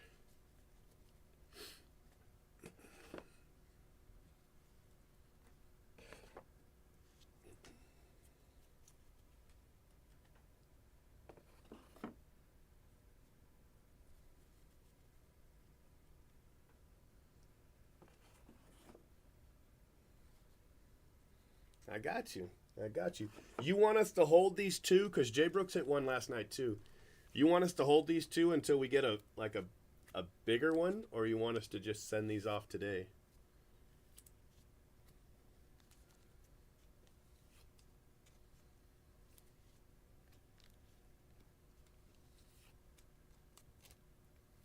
I mean, it's up to you guys. It's fine by me. Yeah, I mean, basically. So, Teaspoon is the boy's cousin, right? He's my godson. Teaspoon's real dad passed away, but his sister is Jay Brooks' baby mama. So, yeah. So, they call Jay Brooks basically uncle, but he used to date their mom. But he's uncle from their cousin's dad's sister. It's really a long, convoluted story, but yeah.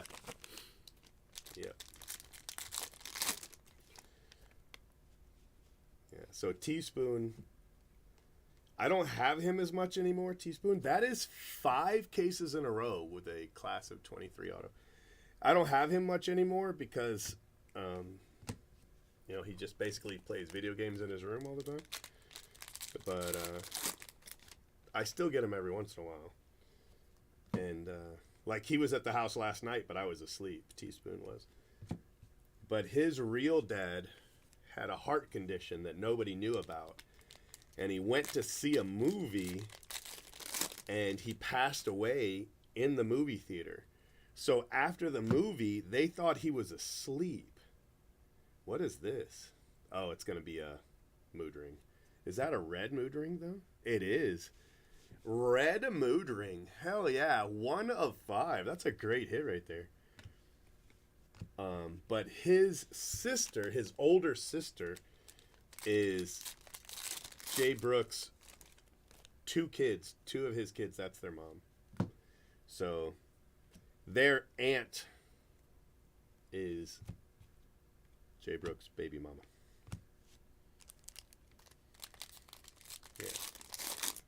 Yeah. So that's Jay Brooks is basically the kid's uncle who dated their mom.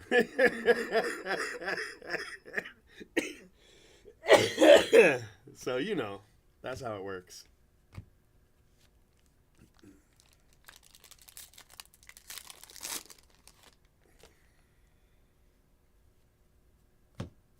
And their aunt, who was a kid, not like they were, let's see. So when Leonise died at 14, Leaky was 5. So she was 9 years older than them. So they were just kids. They all lived in the same house at the time. And so they were growing up with Leonise. Like Leaky, the 14-year-old, he slept in Leonise's room. That's where he would sleep. He would sleep with her. That's, hold on, I'll show you.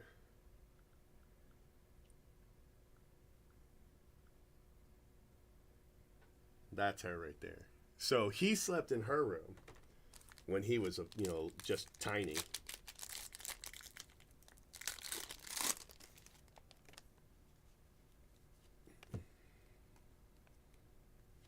Oh, another, look at that. 2 mood rings. One's a red, though.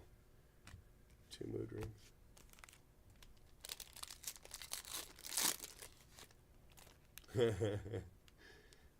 Oh, that's funny.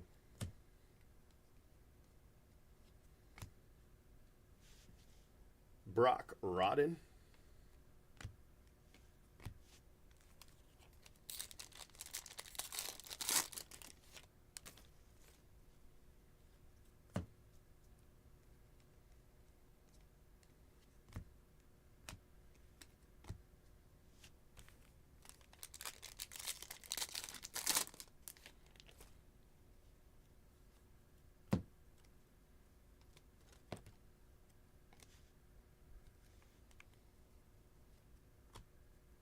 Jackson Merrill.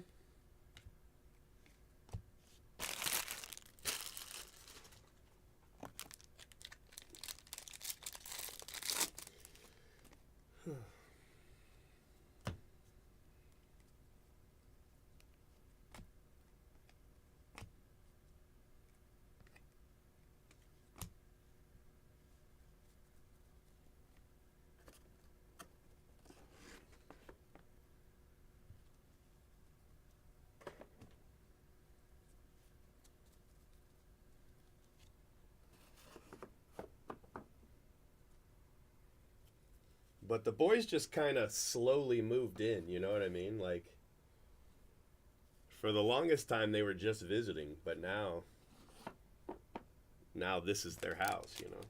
It's kind of funny how it just slowly transitioned.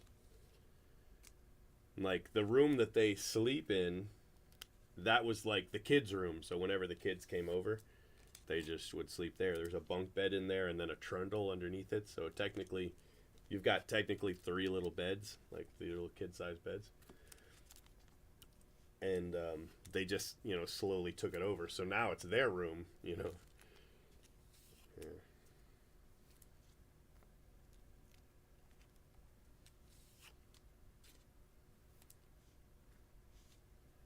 It was kind of a weird, sometimes it was kind of weird, how the transition worked, Like they would still ask their mom for permission for stuff, but they lived with me, and then they just slowly stopped doing that, and now they just ask me,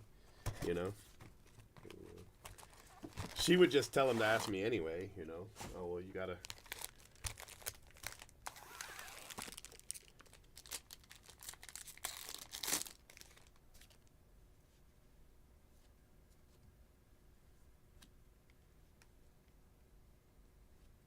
Johnny Farmello.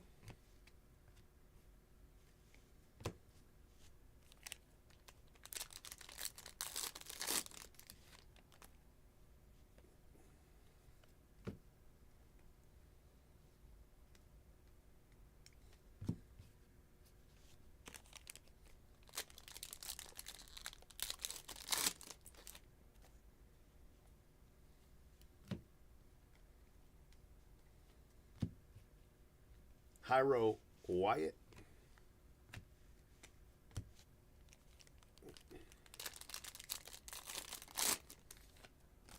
Yeah, that's funny.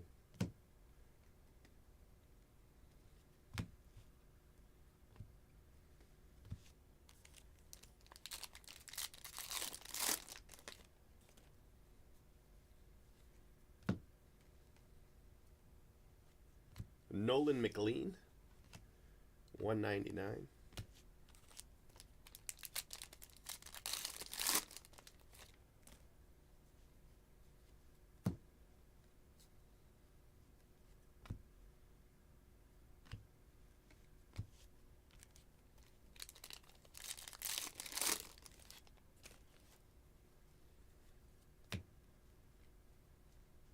Wow, look at that.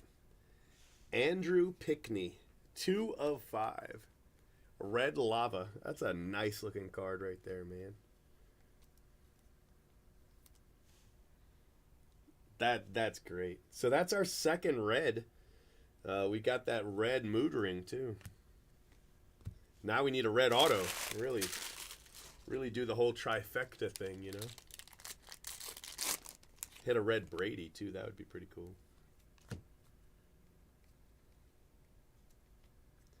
Jackson Ballmeister, 299.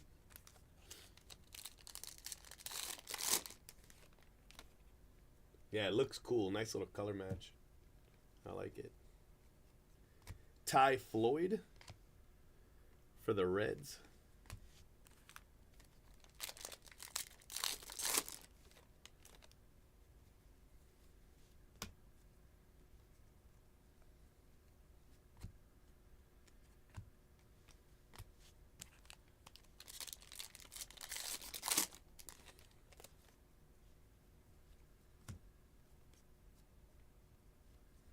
Alex Clemmy.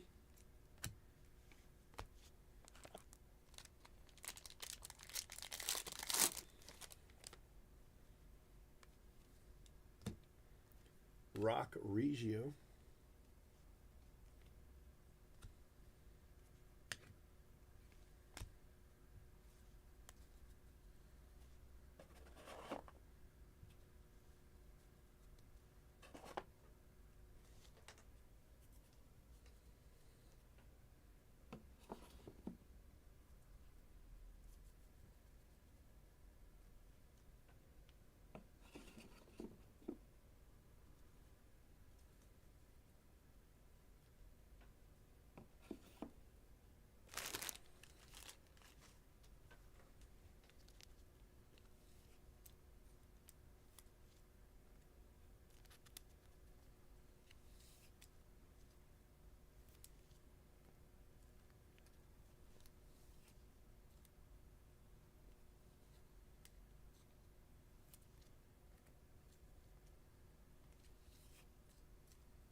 Jake Schleger.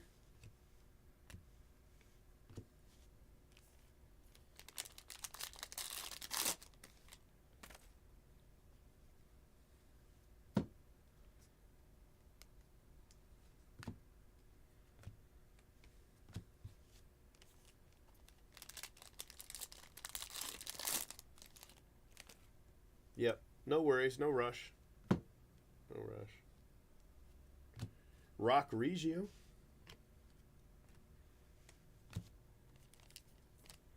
You never know what Jay Brooks might pull tonight. And I might pull tomorrow, you know. They're definitely coming out pretty fast. Because together we've opened 20. This is the 22nd case. And we've hit, what, 5? You know what I mean? I mean, we've hit a lot of them. So, got an orange auto. Colin Hawk. Colin Hawk, 22 out of 25. 32nd overall. But there is a light scratch up here. Right where my thumb is. There's a light, see that? That scratch. Now that might buff out. You know, that might buff out, but it is definitely there right now. But if it's like something light on the card as opposed to a scratch, you know, it could easily just come right off with a microfiber cloth. But for now, it's definitely there. Little orange auto, Colin Hawk. Nice hit, but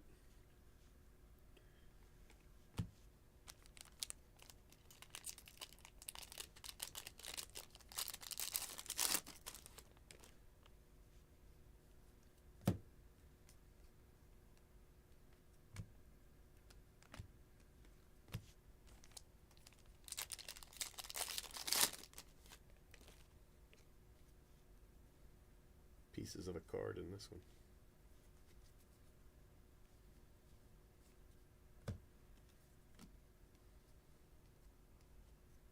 Andrew Lindsay to 75.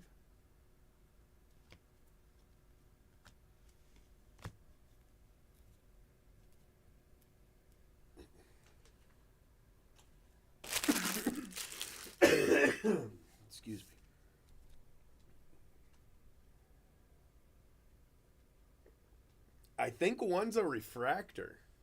I think one of them is a refractor. One of the ones Jay Brooks hit, I think, is a refractor. Maybe the one from last night. I'm not sure. I could be wrong. I haven't held it in my hand. I'm just going by the photo. But the base have kind of a dull metal border. And I thought the one he hit last night or yesterday had a refractor border. But I could be wrong. I mean, there might not be a refractor for all I know.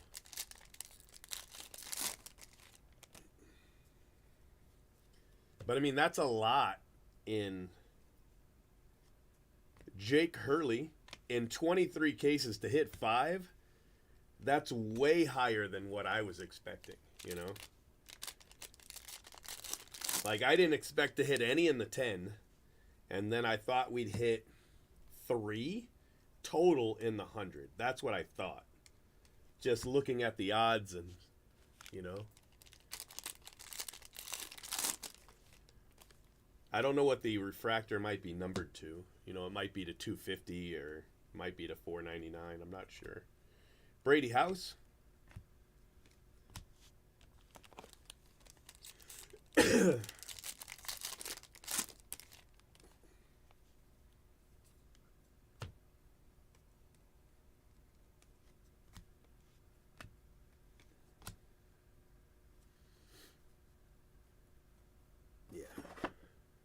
think so too.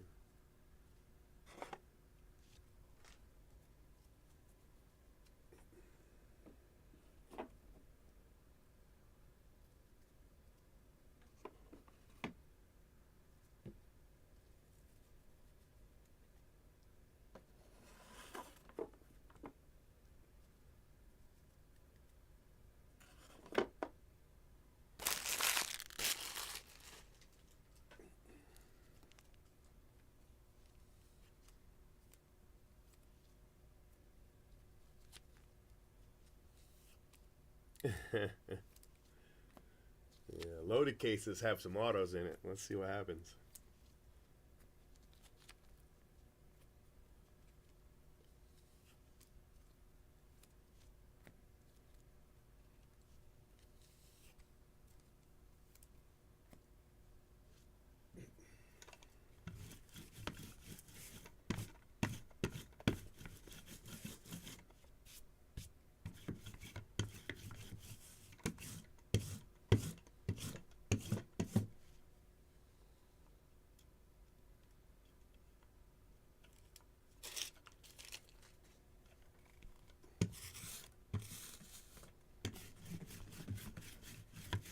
There's a lot of crap in that one pack with the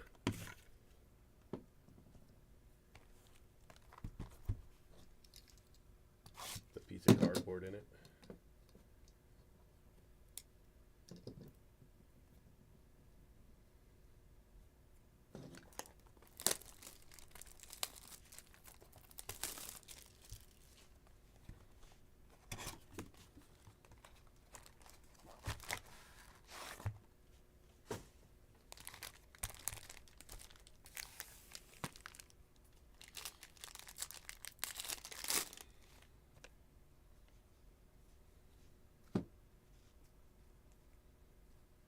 Cooper Ingle.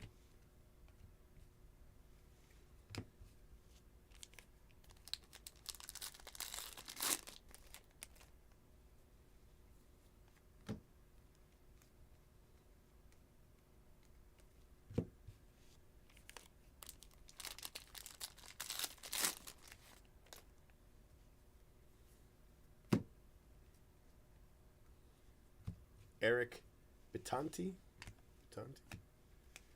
Bitonti.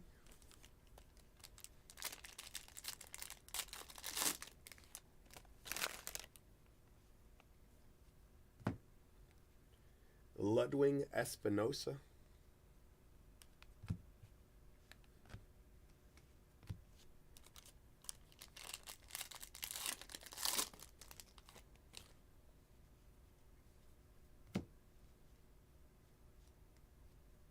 Zach Thornton.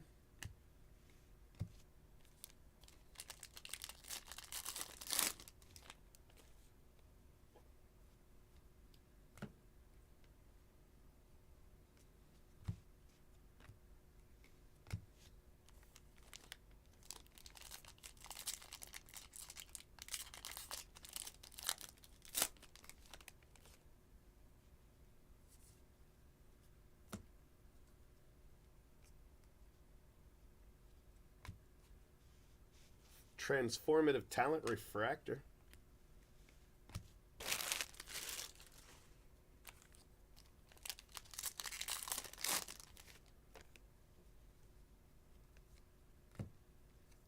Lazaro Montes.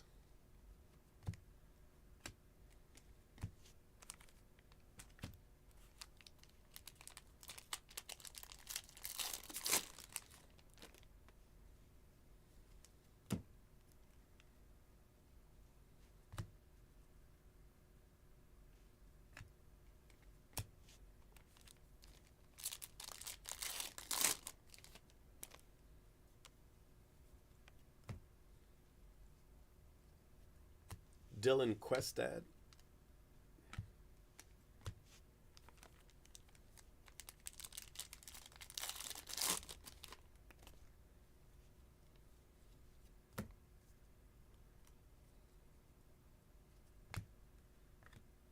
All right, one more pack, one more auto. Hopefully it's a nice color.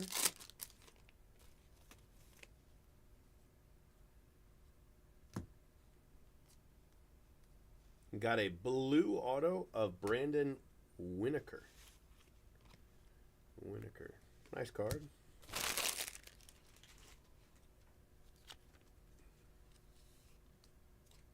So 2 more boxes in this case.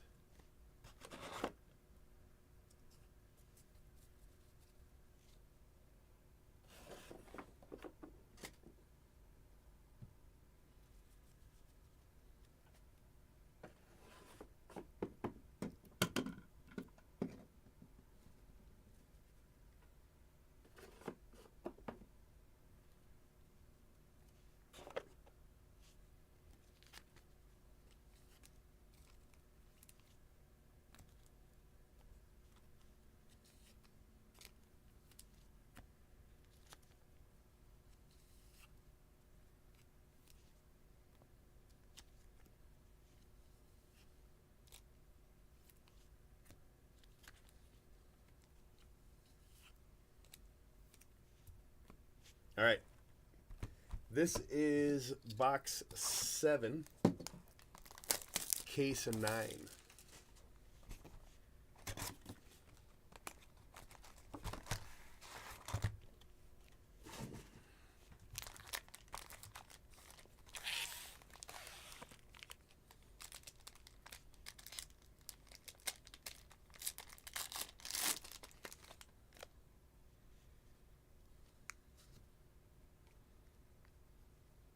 We got Noble Meyer. I haven't hit him in a minute.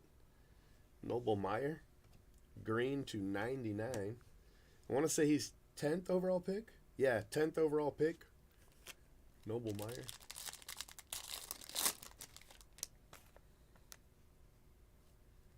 The Phoenix. Green paper.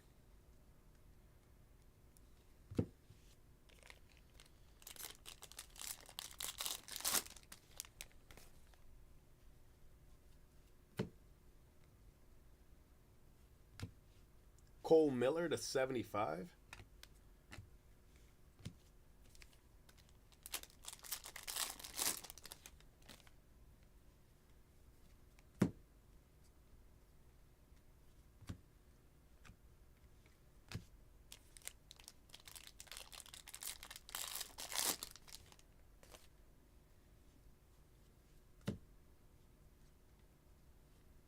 Jake DeLeo.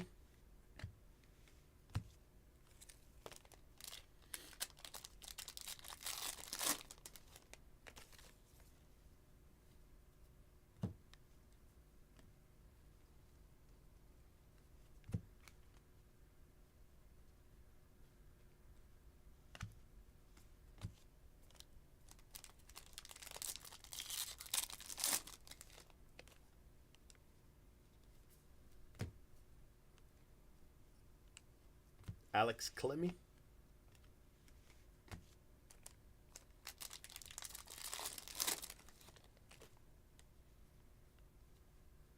Here comes a mood ring.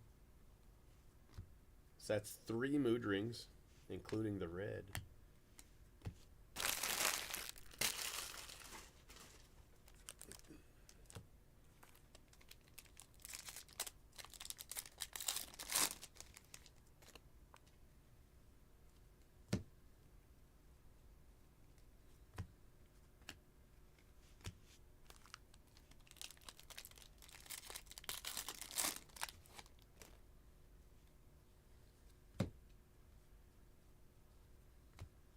Trainer Arias.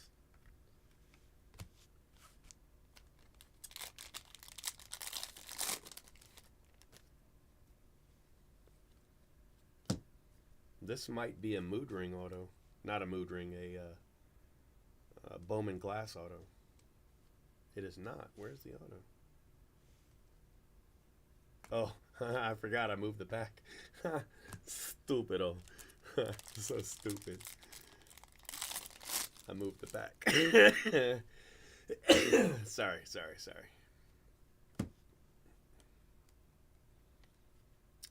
Hurston Waldrop. I think that's Mark Aram. I'm not 100% sure.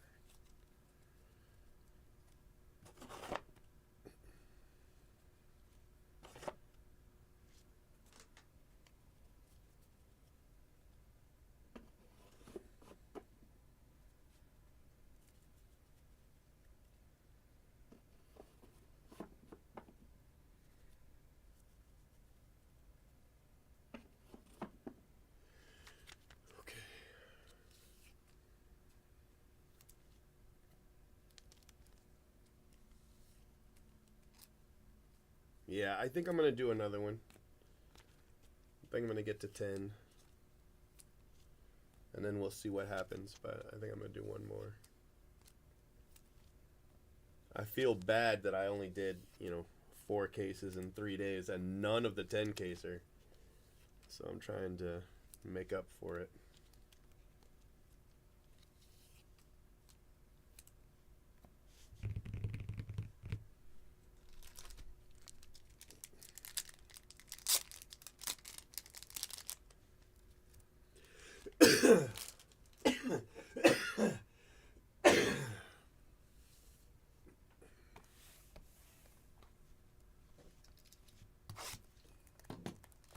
All right, last box, case 9.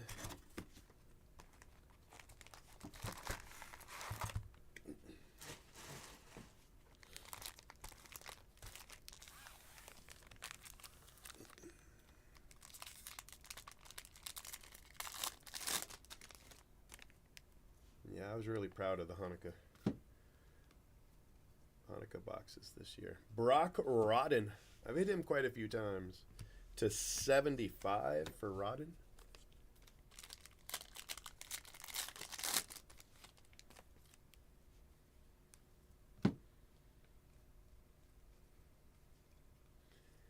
I wanted to get to Atlanta for his birthday party, but there was no way to make it work this year with being sick and draft and everything all at the same time. Christian Vaquero.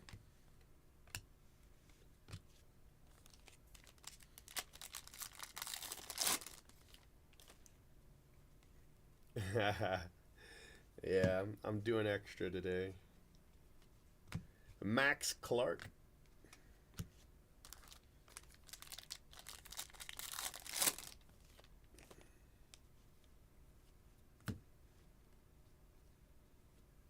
Seth Keener. 1 auto left in the case.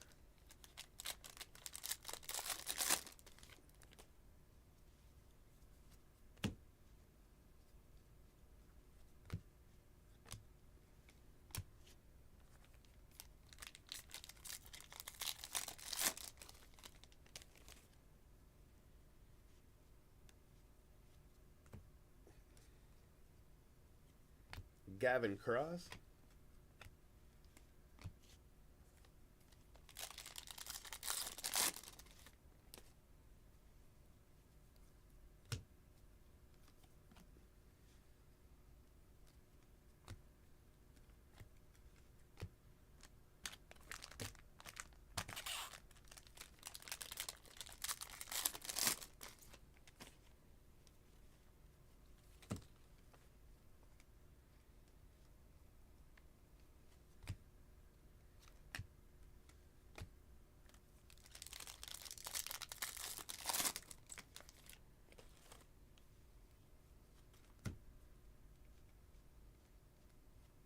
Jackson Ballmeister.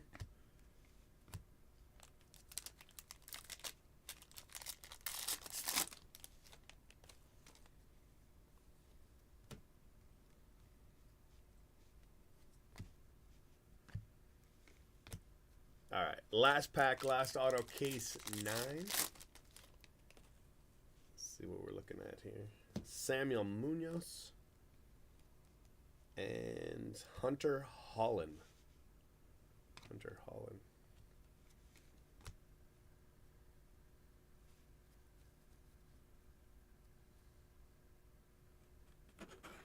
Yeah, that's funny.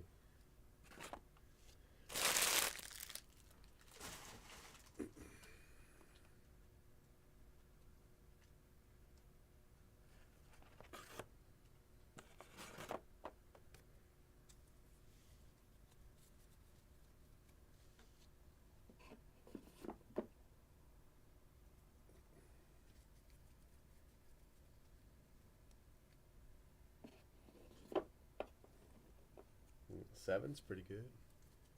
What do you expect in 11, right?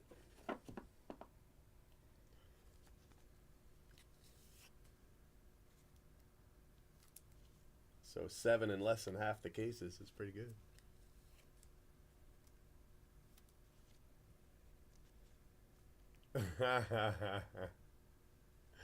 That's funny.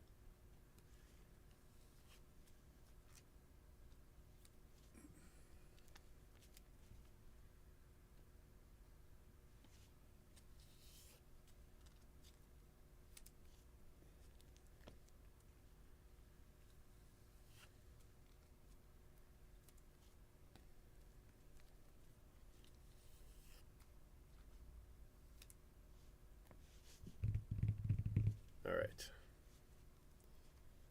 Let's go ahead and put everything away. We've got a refractor Colin Hawk in the transformative talent spot.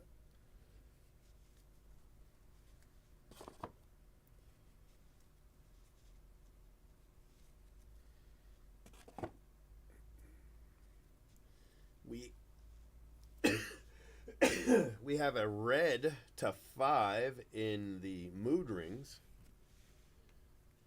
plus 2 other mood rings. Paper, though, we didn't get any super rare paper this time. We got 3 greens and 1, 2, 3, 4 aquas. But nothing rarer than that in paper. But paper's killed it the last few cases, so that's okay.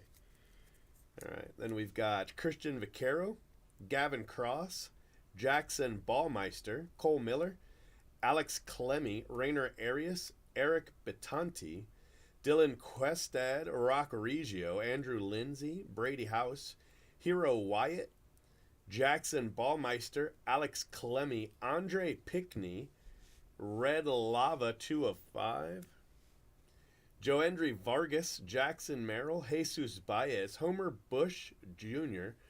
Little color match there on the gold. Nice card.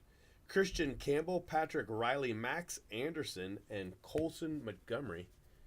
Those are your color non-autos. And your autos, you got Brock Rodden, Seth Keener, Hunter Holland, Noble Meyer, Jake DeLeo, Hurston Waldrip, Cooper Ingle, Zach Thornton, Brandon Winokur, Luke Schleger, Colin Hawk, Jake Hurley, Johnny Farmello, Nolan McLean to 199, Ty Floyd, Cole Carrig, your class of 23. So my first 4 cases, I hit none of these. And then the last 5 cases, I've hit one every case.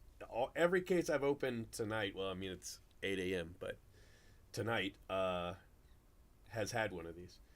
Garrett Forrester, Brock Rodden, Jackson Wiggins, Bryce Elledge, 16th overall.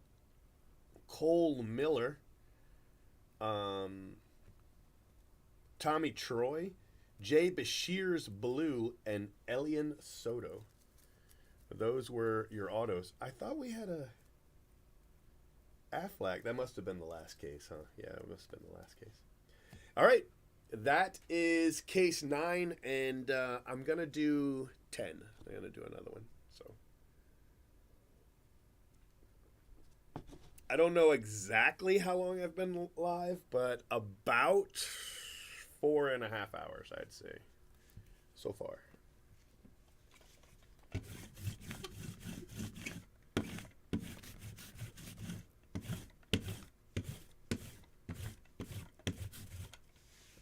see here. I want these on the bottom. Probably put these at the top. Like so. Yeah, that looks pretty good. That'll work.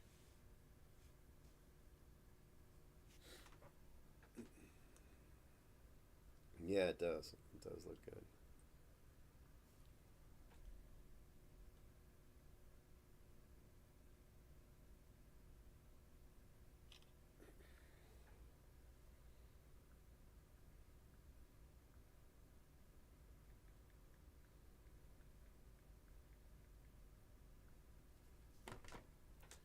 All right, so this goes in the mood ring spot. This goes here. This goes here. All right, let me put this away and then grab a case.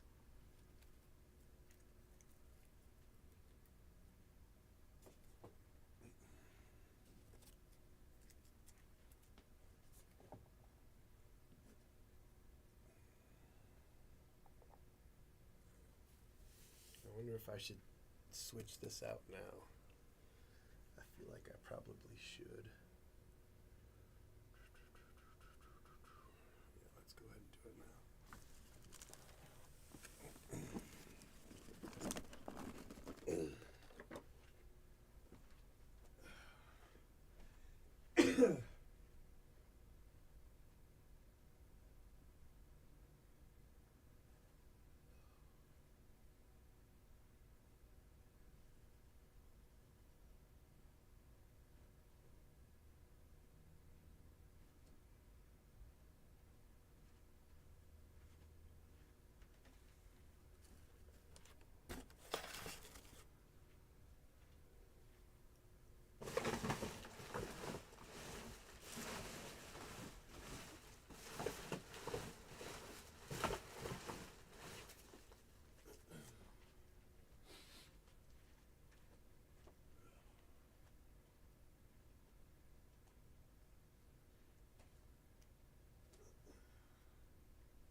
Hey, do the boys have lunches? Yeah. All right. Will you tell the principal that I'll pick them up at noon for lunch? And then I'll bring them back because I think Leaky's got tests.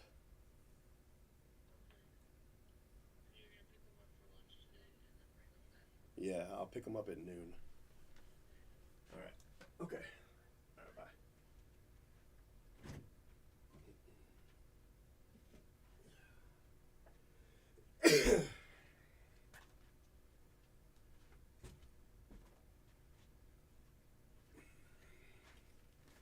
That'll make the 10-year-old happy. The 14-year-old could probably care less.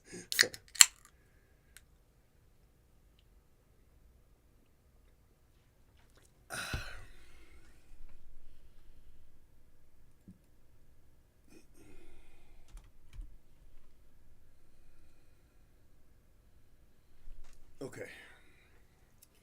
All right, let's do it. Case 10 of 100. My goal is to be done probably Friday because Friday night I want to do a drinking break. And then probably take off. If we're done by Friday, which I think we will be, right? I would probably take off Saturday, Sunday, and Monday, which is Christmas Day. and then start the second 50 on Tuesday. That's my goal.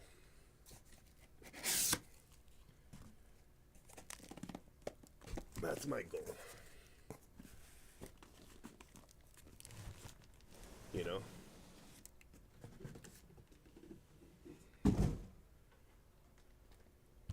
Oh, let me open up my gates because they're bringing me a check so that I can pay everybody.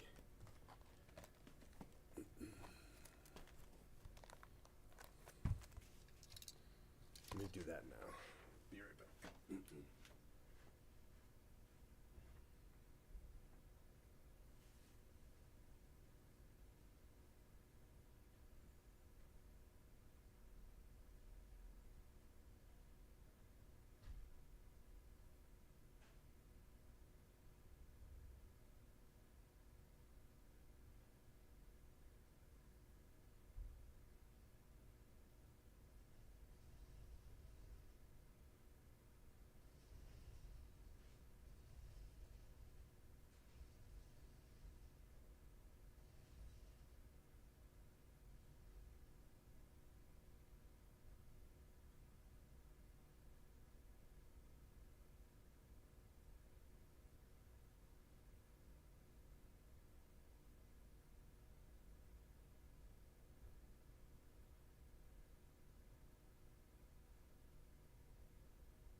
All right.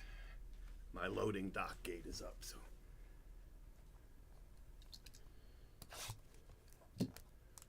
Jack Daniels honey? No. No, I haven't.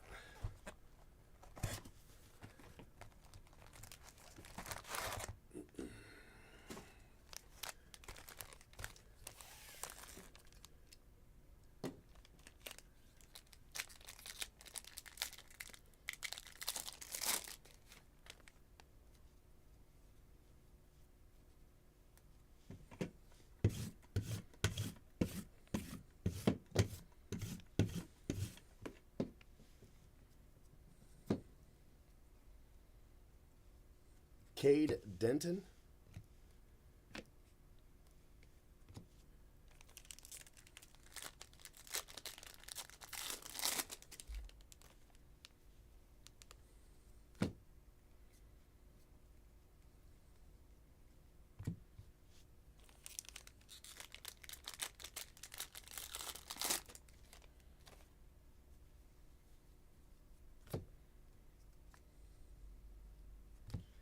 Jake Cunningham.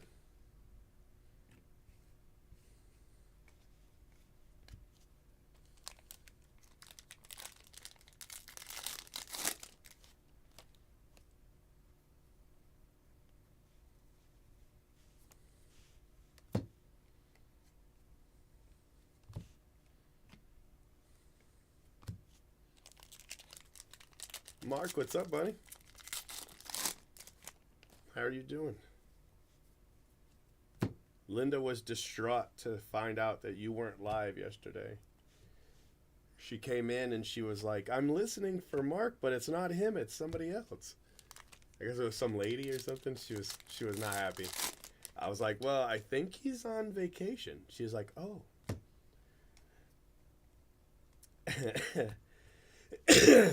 It's pretty funny.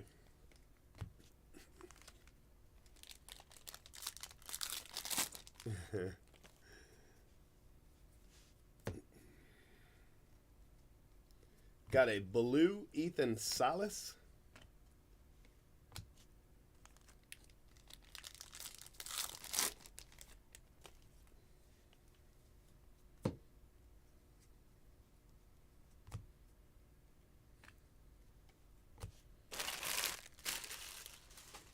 Yeah, I'm gonna tell her.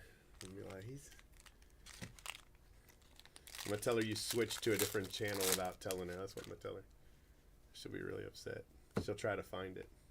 She uses Alexa to listen to you, so I've got an Alexa out there, and that's what she uses to listen to you. And she tells Alexa, she's like, Alexa, find Mark Aram. And then the Alexa goes through and finds where you're playing. Jacob Wilson, refractor.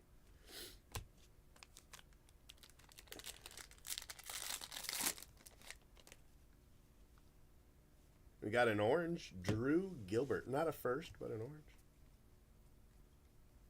And then, oh, I did it again. I moved the auto over here and then I couldn't find it.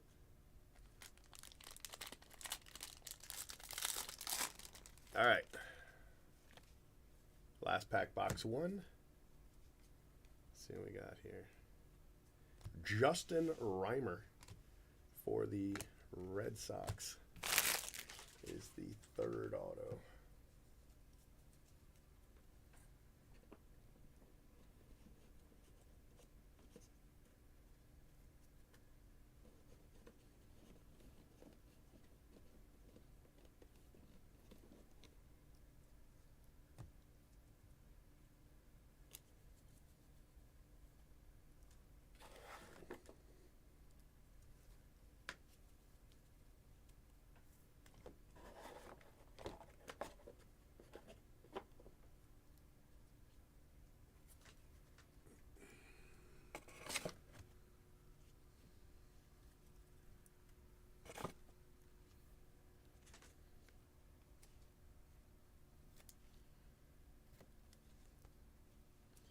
One of these days when she's listening, I'm going to text you and give her a shout out. She'll lose her mind.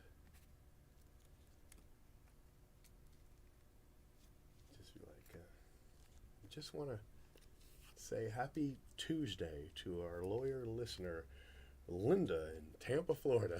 She'll lose her mind. That'd be pretty funny.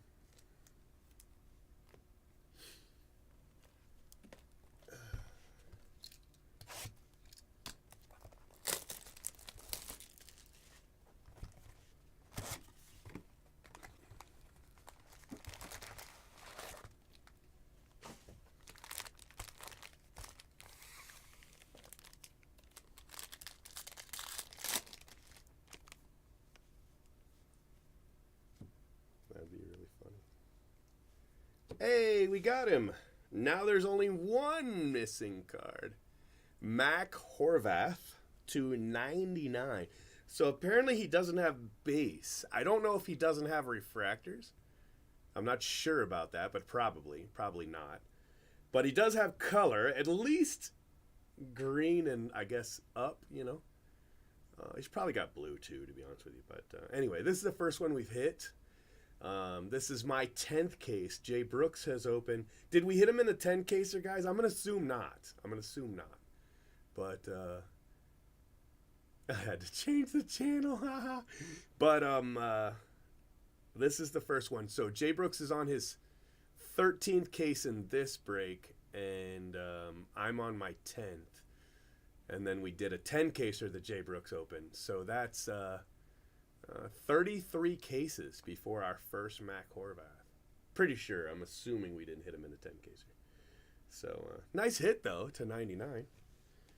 I think that's for XLB. I think that's what they were telling me. So, yeah, congrats to XLB.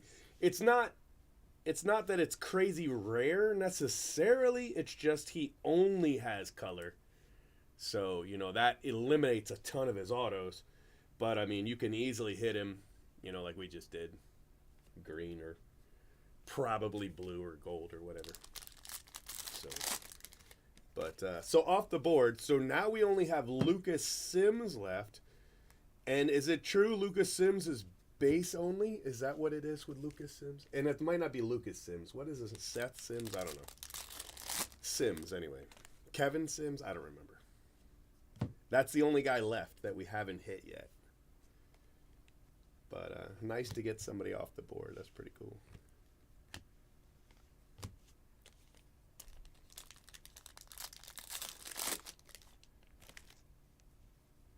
Decent auto, too. Nice, decently rare 99.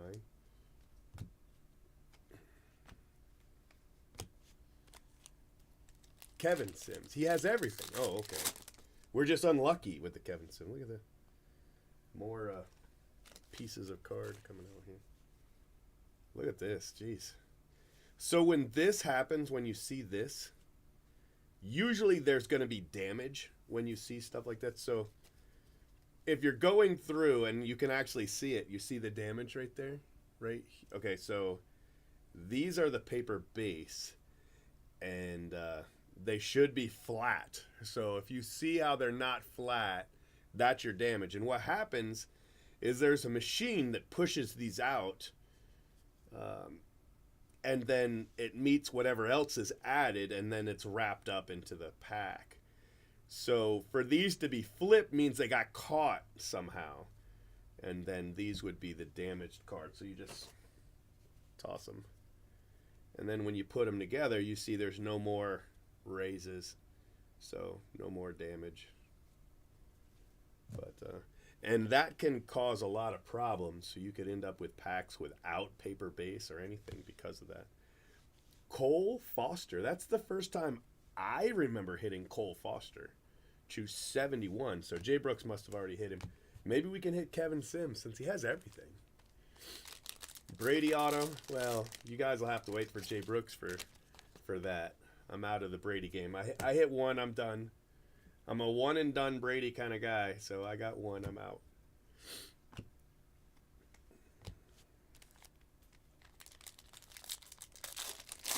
Everett, what's up, buddy? I've hit you some cards today, my friend. Mostly just printing plates, but I've hit you some. Hit you at least two. Wyatt Hoodpool. One of the printing plates I hit was for the chrome spot, but the other two were for you. I've got 3 plates so far today.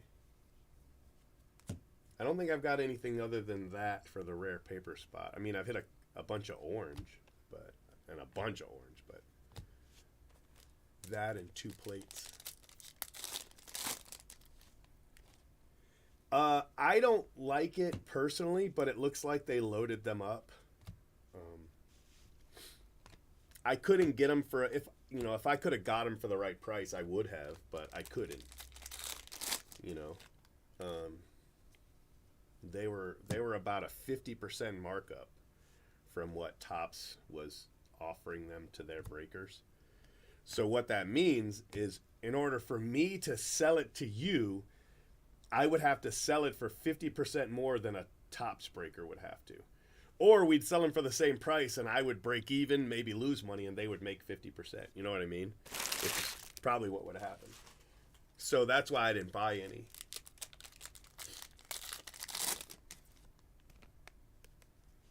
That's why I stayed away from them. But,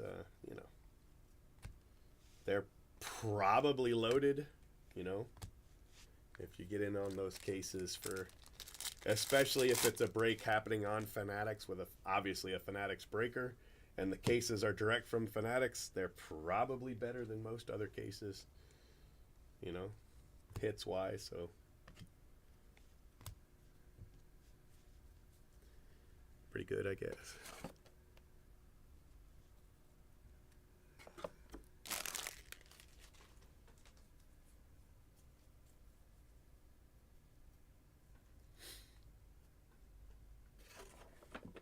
mean, that's exactly what they are. They're like the Asia exclusives, right? The mega autos.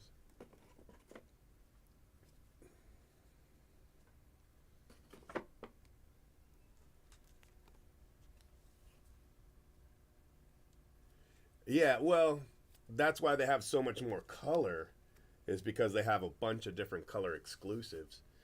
But not only that, they were hitting, more of the other colors than they necessarily should have. But it looks like they took those hits from Super Jumbos, which is fortunate because I didn't buy any Super Jumbos. It looks like the Super Jumbos took a major hit on quality. Their odds are still the same, basically, but the actual hits coming out of them, not so nice.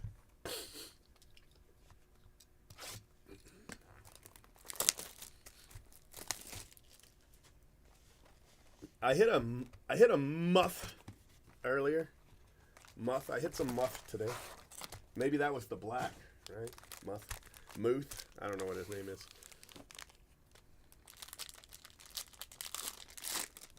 I mean, we're not even halfway through, so if you're at the, 4 or 5 auto mark, that's pretty good for less than halfway. If you're planning on, if the average is 11, And 11's a good average because there's some guys that hit a ton of autos. I'm not naming any names, but I'm looking at you, Jackson Ballmeister.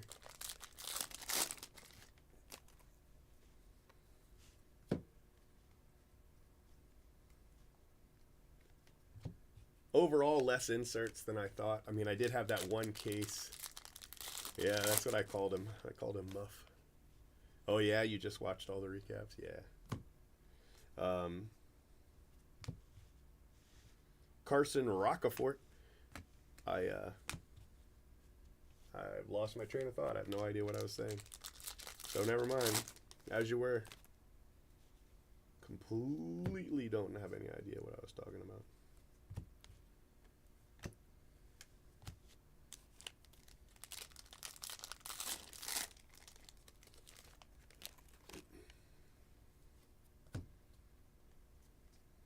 But yeah, some guys are going to hit a lot more autos.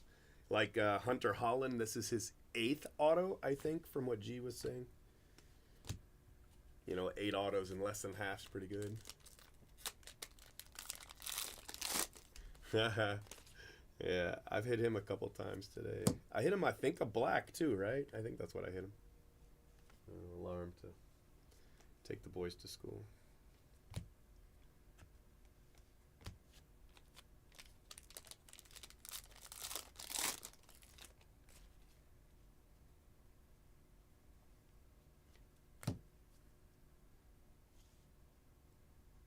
Oh, I've done a lot of cases. I have hit a couple Landons. I want to say I've hit like 3 autos I have, including a gold.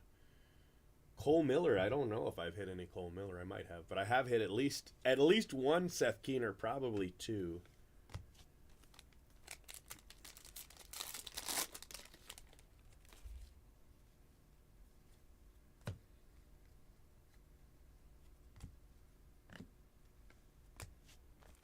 I haven't hit a Pearl Pack yet.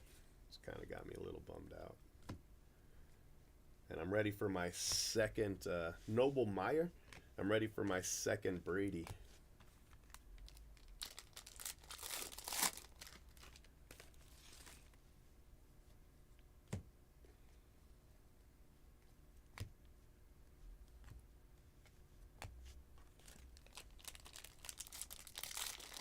All right, Everett. Have a good one, buddy.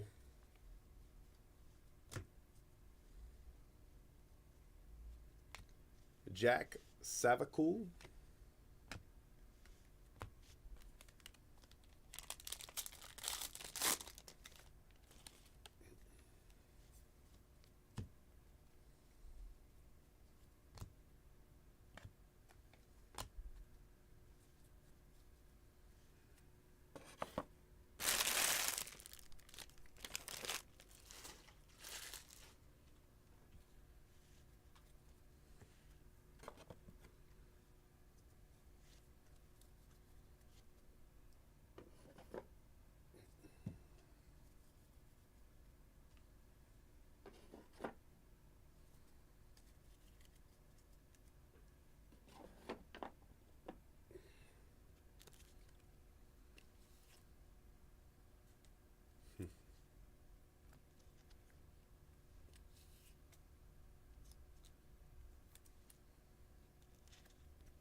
definitely beating that average, that's for sure. If it's 1 every 15 cases, you guys are done. You guys are finished.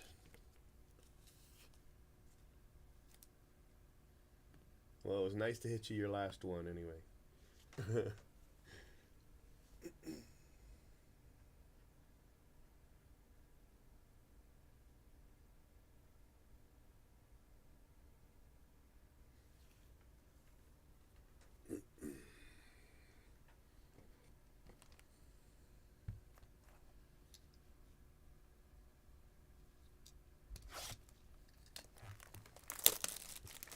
It's just going to be like that.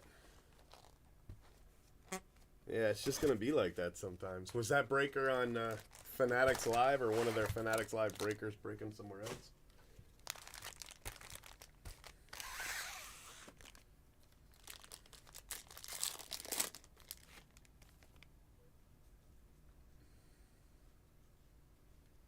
Nice. Those are good numbers because basically it's almost 100%. I mean, it is 100% chance, not that that always works, of either a gold or an auto, right?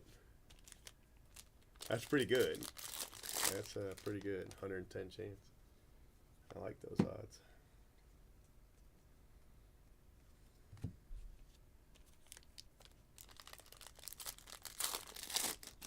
Wow, that's crazy. Crazy.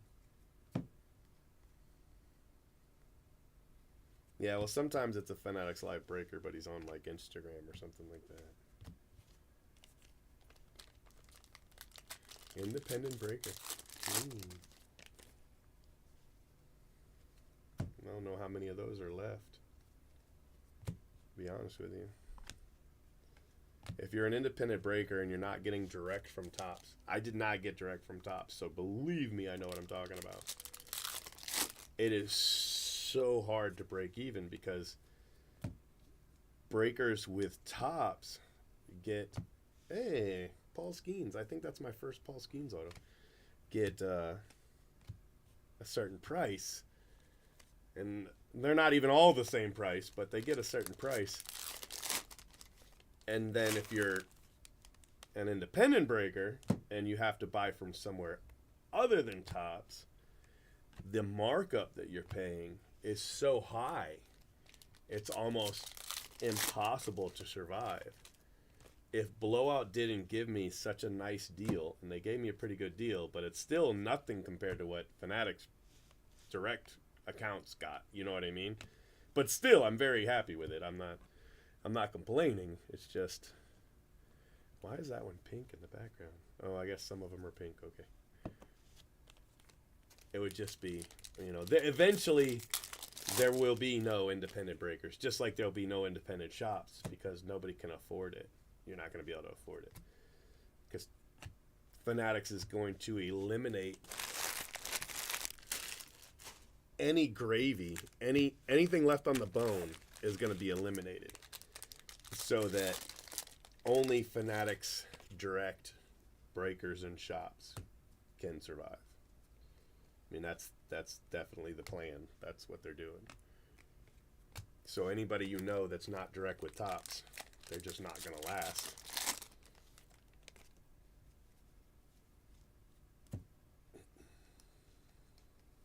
Hey, now that's a monster.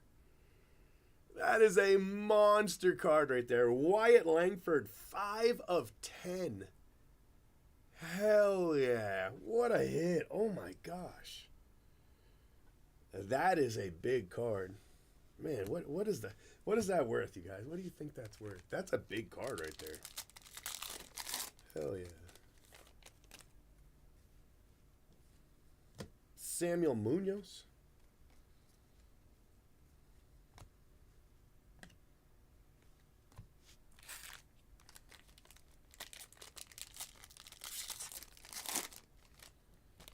Now, they've said that they're going to take Jay Brooks direct. So, if they do, great. They said he's approved and everything. They just want some paperwork he had to get from his lawyer. So, we weren't in time for draft, but We should be in time for Bowman. They said they won't give us 100 cases. They said they don't give anybody 100 cases, which I know is a lie. But they said they won't give us 100 cases. But even if they give us,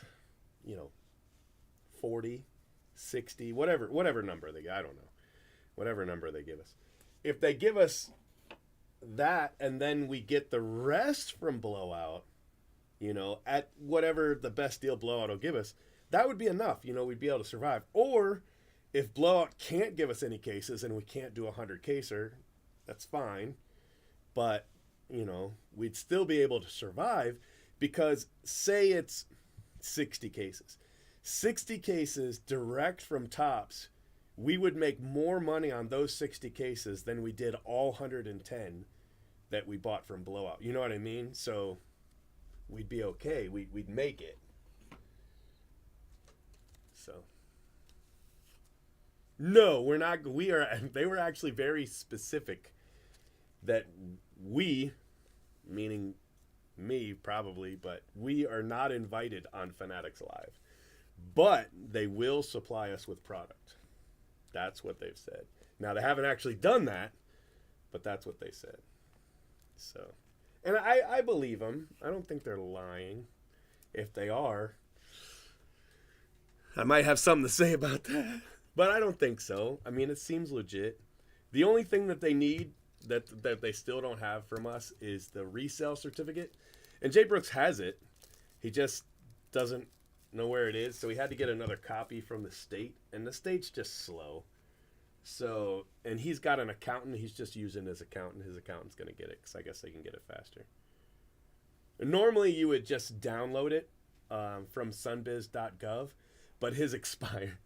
His expired. So that's why it's slow. But, I mean, he's got the business and everything. And he's had it. It's just the document expired. So, but so anyway, as soon as he has that, which should be any day now, they should approve him, which would be in plenty of time for Bowman. You know what I mean?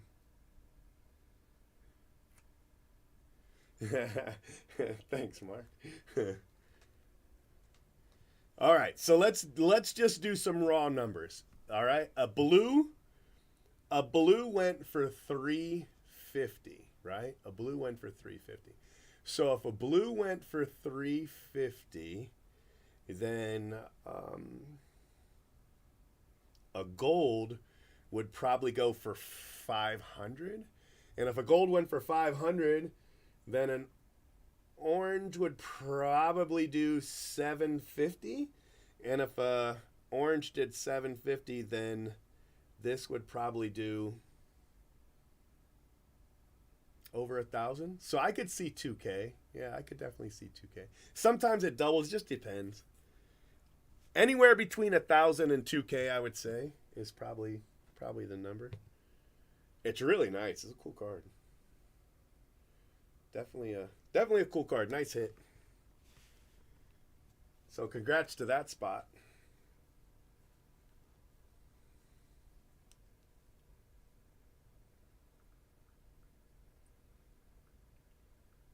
And I mean, we would still always buy from Blowout anyway, whatever we could.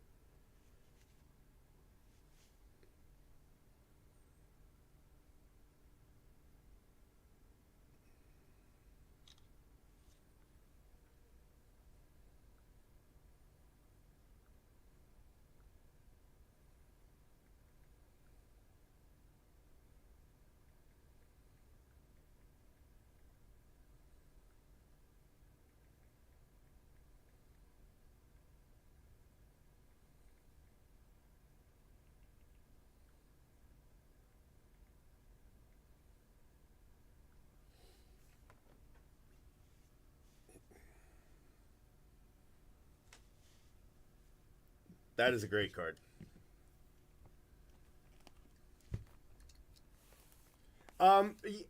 Technically it's less sales for them, but if they sell to us, they make less money. I mean, they've basically been doing charity for us for the last year. The same cases that they sold to us, they could have sold for more money. You know what I mean? But they gave them to us instead. So they're not upset about it, you know. They actually recommended it. It was the owner of Blowout that recommended us go direct. So they're okay with it. I mean, there's a little bit of mixed feelings, but I mean, it was their idea. You know, I'm not going behind their back or anything like that. Yeah, I mean, it looks clean, but I'm blind as hell, so I don't know. But no, it definitely looks clean. Hey, we got a red. This is the red green paper to 10. This is the first one I've pulled, but Jay Brooks has pulled a couple. I know he pulled a couple in the 10. I don't know what he's pulled in the 50, but yeah, little red green paper. All right. Look at us pulling all this crazy stuff. Travis Honeyman.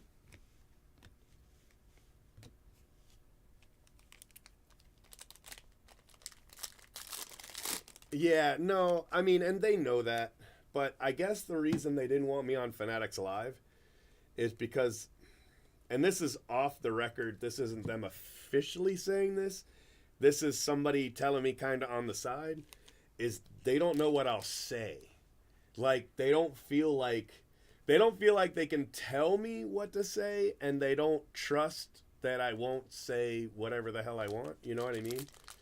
I get it, because I've always just been, they say I'm negative, but I'm not negative. I'm just telling the truth. You know what I mean? Like, whatever the truth is, in my honest opinion, that's what I'm going to say. And it's not always what they want, you know? Grant Taylor to 25. So, they say I'm too negative. So, I've tried not to be. I've tried not to be since then, just to be cool, but you know, I've been cool. Like, I haven't done a video about look at this screw up by Fanatics, you know, which I definitely could have. I definitely could have done a couple of those. So I've laid off the videos I was making and stuff like that. Just trying to be cool. Just trying to be cool, man. Trey Morgan. Yeah, I guess it's about right. About where we would hit the next auto.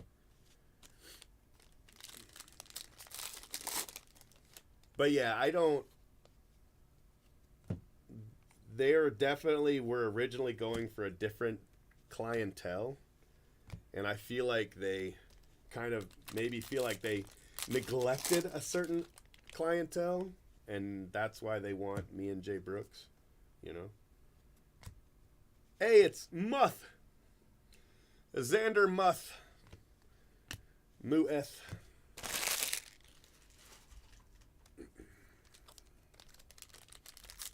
Well, I mean, to be fair, some of my honesty has been pretty damn negative towards them at certain times. You know, like when I was talking about how they paid too much and now they've got to squeeze every dollar out of the collector. They don't really want me going on Fanatics Live and saying that. You know what I mean? Yeah, I don't. I never have. But, like, all right. So, one of their big breakers, who will remain nameless, hit a big card, right? And their response to hitting this big card was, you know, basically, okay, bring on the haters. So, when I hit a big card, I try to make a post that says something like, thanks to Blowout Cards, thanks to Tops, you know, for letting me pull this. I really appreciate it. This is the best part of my job. You know what I mean? And when their Fanatics Live breakers pull a big card, they're like, take that, haters, you know? So I think that's the juxtaposition, you know, of between us. You know, the bigger the pull, the louder they get. Where for me, it's probably the opposite. You know, the bigger the pull, the quieter I get. Because I want the card to be what you're focusing on, not me screaming at you. So. But I mean, anytime I've pulled a Babe Ruth cut or something like that, you know, I've been pretty excited. But, you know, I'm not going to.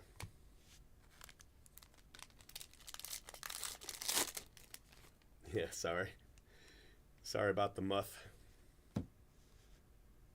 Rhett Louder. But I like a lot of the stuff that they're doing. I like the Brady thing. I know people say it's a gimmick, but I mean, no shit, I mean, that's so what? I mean, sometimes it's a gimmick. That's not. I don't think that's such a bad thing to have gimmicks.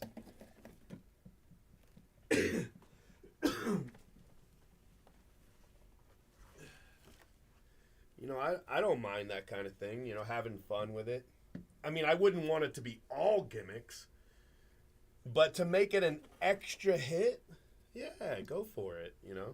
It used to be their gimmicks were like employee autos. You remember that? Like you would open up a product and there would be an employee auto in there.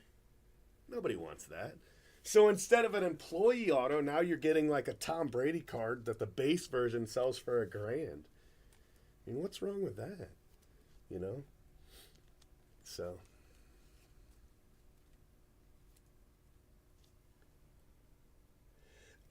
Well, blowout the first time. So I've been saying it for 2 years now that I don't think I'll be able to do another one. I've never lied. So this year I just didn't say anything. I think maybe in chat I might have told you guys, I'm not sure I'm going to be able to do it, but I was told that's it. I couldn't get another 100 caser from blowout, right? That's just what I was told. So I talked to a guy at Tops that's not there anymore, and he said, whoa, whoa, whoa, whoa, we really want you to continue doing these 100 casers. Like people like it. So we'll make sure blowout gets the cases, right? But one hand not knowing what the other hand's doing, when they gave blowout the cases for me, they charged them more, right? So then blowout would then have to charge me more. And so I was doing a 100 case break, but I was making less than what guys doing 5 case breaks were making. You know what I mean? It just wasn't worth it. So I wasn't going to do it anymore. It didn't even matter if I could get the 100 cases. Like a 100 caser for just me by myself, which is what it would have to be at that value, it takes me about a month of work, a 100 caser.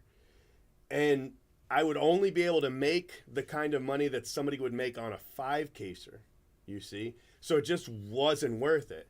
So I was like, hey, it's been great, but I'm out. And when they asked me why, I explained it. I was like, I can't do it.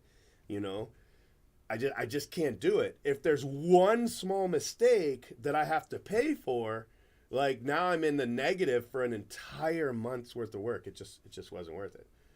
So, they talked to Tops, and Tops is like, okay, we'll give you the 100 cases at a low enough price that you can give them to Houdini and he can keep running the 100 casers.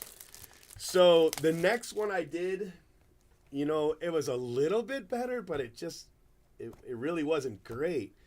So this time we were supposed to be approved in time for draft, right?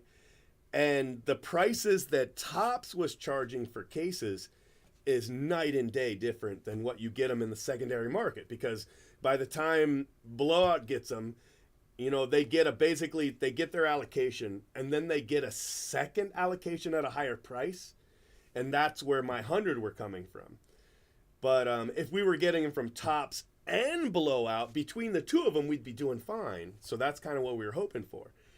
So this year, I knew what Tops was charging, and I went to blowout and I said, look, Tops is charging X amount, right?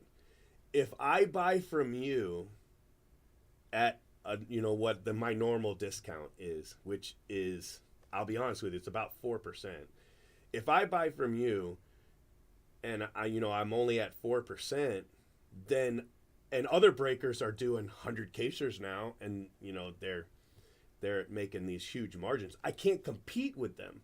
Like, they could just drop their price down 5%, and I couldn't match it because I would be losing money at that point, And they were like, yeah, we understand. And so I talked to the owner, and he was like, well, where do you want to be at? And I was like, can I be within 10% of Tops? So basically paying what Tops was charging plus 10%. And he was like, man, that really hurts because, we don't get as many cases as we used to. So he said, what if I only take jumbo? And he charged me more than that, but not an insubordinate, like nothing crazy. But it was way more than what I was hoping. But still fair, it's definitely fair. He could have definitely gotten more money by selling to somebody else. You know what I mean? He was taking a hit by selling to me. So this year we did decent. We didn't do like we did like, I don't know, 2019 or anything like that, but we did decent. So that's kind of why. It was a combination of Blowout told me, and they did, that they weren't going to get the cases. Like Topps isn't giving us the cases anymore. So that was true. And so that's when I said, hey, this is the last 100 caser. I think that was 2 years ago. I was like, hey, this is the last 100 caser. It's been a blast. Like, I wasn't lying. I was telling the truth. And that's when Topps was like, whoa, what do you mean it's the last 100 caser? And I was like, well, I can't get the cases. And Blowout was like, you're not giving me the cases. So how am I going to sell them to him if I don't have them? That kind of thing. And then after that, it just wasn't feasible. Like, you can't, I just can't do it. So anyway.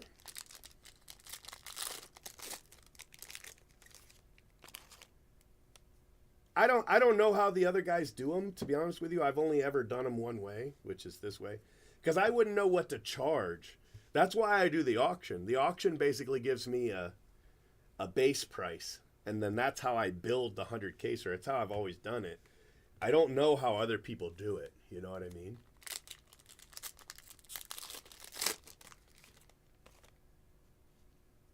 I think so. I have a feeling Topps wants like a Fanatics breaker to do a 100 caser.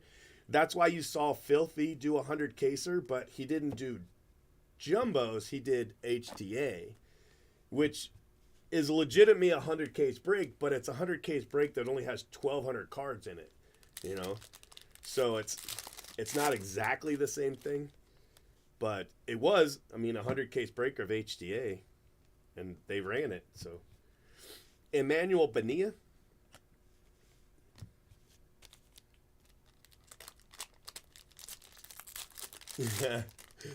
Yeah, I don't know how other people do them, to be honest with you. And we got a late start this year. So that kind of hurt me a little bit. It hurt me a little bit because I didn't have as much time. And usually I'm first out the gate because a lot of people wait for me so they can see what my prices are. They kind of wait for the 10 caser, which is fine. I don't mind. I'll share my prices with anybody. I don't care. So they'll kind of wait, let me do the 10 caser or 20 caser, whatever I do. And then from there, that's how they kind of build their prices. But they're usually not doing big breaks like that, And with a lot of the pick your player breaks, you have to start high. I know there's like websites that track and, they kind of shame the smaller breakers. But you got to watch out for those websites that say, oh, this breaker's at this price and this breaker's at this price. Because they don't know what that breaker's paying. Even within Topps, they're not paying the exact same price. So let's say somebody like maybe Leighton or maybe Filthy or somebody like that, maybe Backyard or whatever, Backdoor, whatever, I don't know.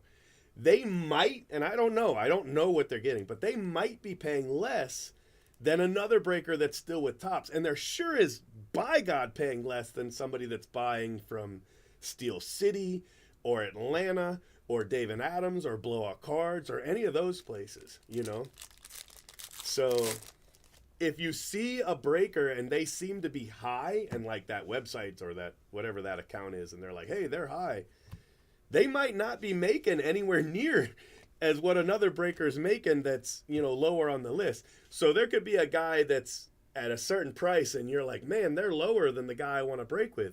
The guy you want to break with might not be making anywhere near what that guy's making because he's paying more, because he's not direct or whatever. So, if you like a breaker and they're a little bit higher, but that's the breaker that you enjoy breaking with, man, break with that guy. Don't worry about that. Sure, maybe he's getting a little bit extra, but he also might not.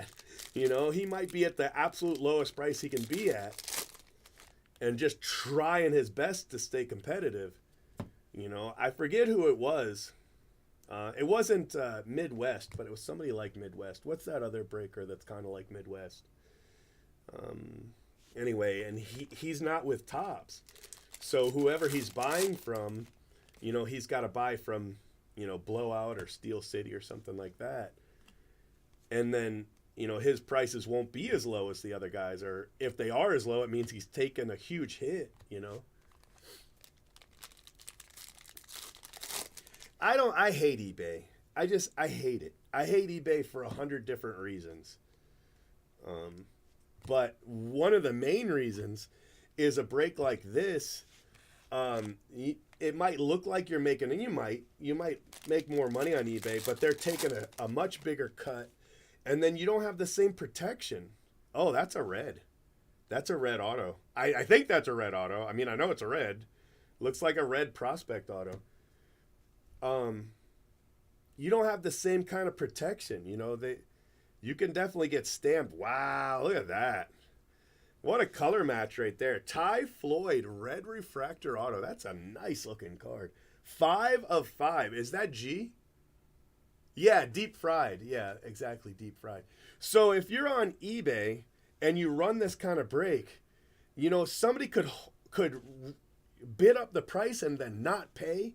You know what I mean? And then you're on a time crunch with this stuff. Sometimes you don't get the checklist until the week the product comes out. So you're in this mad dash to get everything done, and then somebody doesn't pay, and then you got to relist it. You know what I mean? Or they might file a chargeback because they didn't hit. You know, there's so many different things that happen on eBay that's just straight trash. I'm much happier taking less money and not being on eBay. You know what I mean? But I am thinking about maybe moving to District, maybe, for the Bowman break. The only thing I'm afraid of is I'm afraid I'd crash their servers. Because we used to crash blowout servers all the time. So I don't know if District is ready for what we would bring, you know? But maybe they are. Maybe they are. Yeah, the prices on eBay are crazy, but you don't know who's even paying. And then the people are shady and they're scamming, and you know, I don't have to worry about scam. Like once in a blue moon, like maybe I'll get one guy scam me. You know what I mean? Like if I do a 20 caser and 250s, I might have that one guy. We didn't have him this year, but you know, usually there's that one guy. He's not gonna pay, and you know, he's gonna get mad because his guy didn't hit. You know, and then I got to deal with his chargeback. But on eBay, that's the norm. You know what I mean? It's just, I hate eBay. I hate it. I've never done breaks on eBay. Maybe I did. I might have. I might have actually done breaks. But I did sell cards. It's been over a decade. I haven't sold a card on eBay in 12 years. You know what I mean? But, yeah, no, I hate it. I hate eBay. District is what Watch the Breaks is doing. I've been talking to Watch the Breaks for over a year. He's been asking me to go over to District because you can run auctions, you know. But the problem is they want 5%. And right now I charge you guys 3.5%. So I would have to raise what I charge you an extra 1.5%. But as long as I tell you up front, I think everybody's cool with it. Plus, we'd actually be able to run auctions. You know? Like, I would love to run auctions. So. Oh, it was Saints fan? Oh, I thought she had this spot.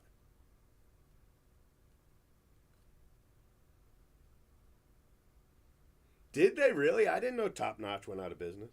But I mean, Fanatics is going to put everybody out of business. They're going to put everybody out of business. And the reason they might not have brought Deep Fried, and maybe they have, maybe they've changed that, but the reason they might not have is the same reason they didn't want to bring me, is because he'll speak his mind, and not necessarily being negative, but being honest. Like, this isn't cool, you know what I mean?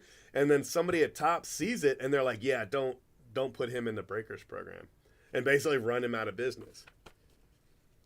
It's messed up. You know, it's messed up. And the guy I had at Tops that had my back, he's gone.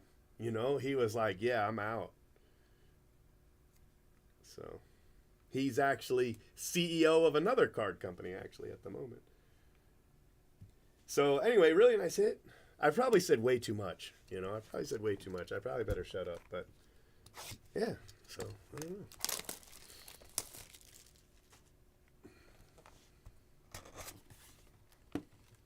Oh, you had it in the 10. Oh, wow. That's unfortunate. That's a great spot. Well, I mean, that's a great hit. I don't know if the spot's great, but that's a great hit.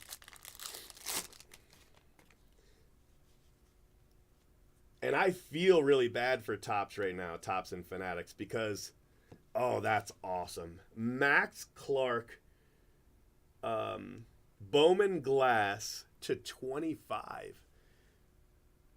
6 of 20. We have hit some crazy cards in this case, man. Holy cow. We have hit some crazy cards. I don't think this will fit in my one. It might actually fit in the one touch because the one touch is 60. So it's a hair big. This might actually fit. That's all right. I'm not gonna worry about it. Like this whole stolen card thing. Like, how do you protect against that? But everybody's mad and up in arms against Fanatics about it, and Fanatics looks bad because they just had that problem with the duplicate superfractor. So they are pissed right now. But how do you protect against that? You know what I mean? And it's stuff that's happened long before Fanatics took over. You know what I mean? It's not a Fanatics problem. That's just a shitty human problem. But they're just feeling it right now because everybody's making those videos and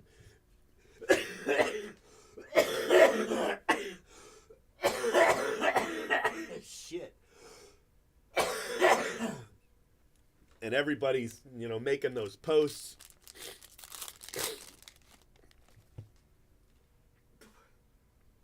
But you can tell the people that, you can tell who gets a little bit of a kickback from Fanatics because they're not making those posts. But, yeah, there's like people are just going crazy about it. And what are they going to do? You know what I mean?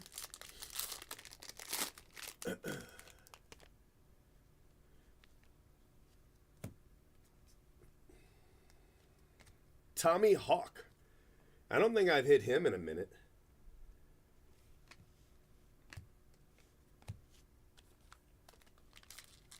It's Tony's son.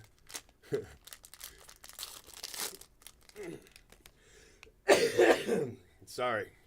I haven't had a coughing fit in a couple hours, so I was due. Like a lot of the stuff that they're doing, I really like. I don't agree with everything, but I definitely like a lot of stuff that Fanatics is doing.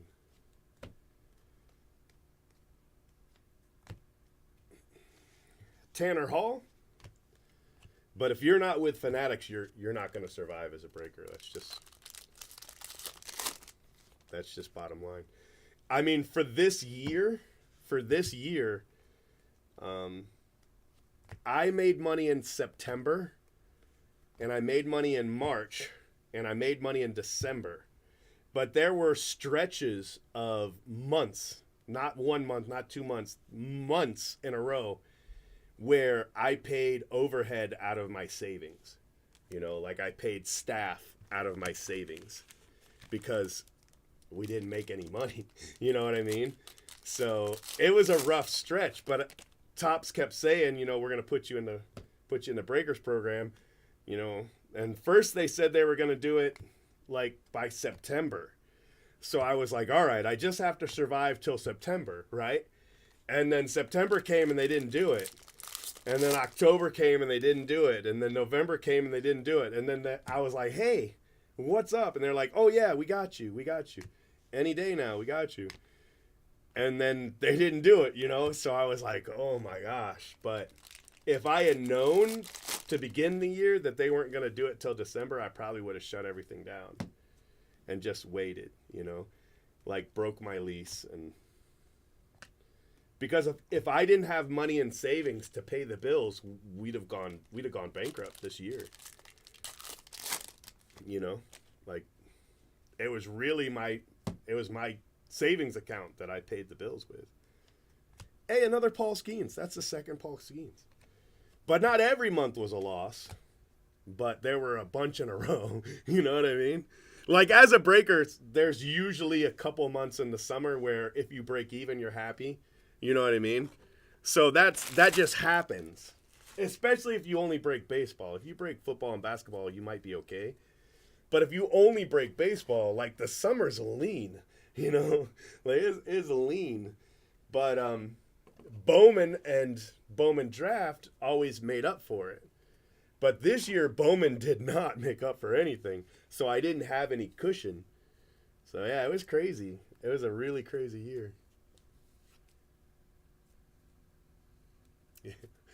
It's not that bad. It's gotten better.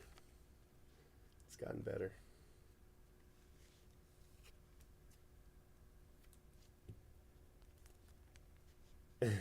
Very misled.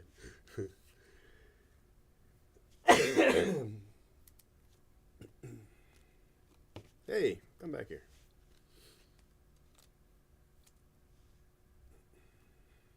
All right, this is the last box in case 10 as everybody gets back to work.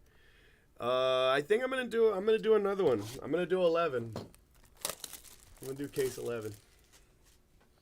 But if anybody's listening and gonna report back to Fanatics, just remember it wasn't negative. It was just honest.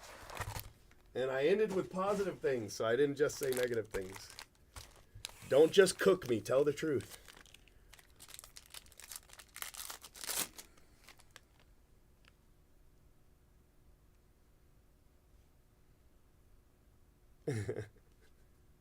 Aw. Just for that, I'm probably going to end up hitting them another one. Braden Taylor, draft picks and prospects refractor. Me? 5.5 hours so far. Going strong.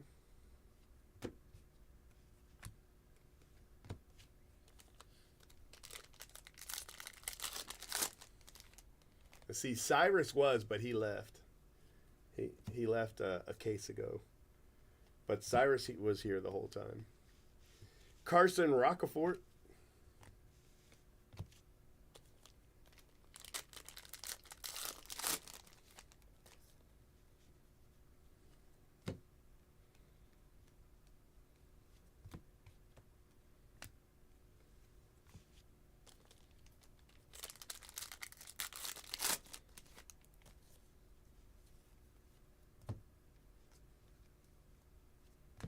AJ Ewing. AJ Ewing refractor auto.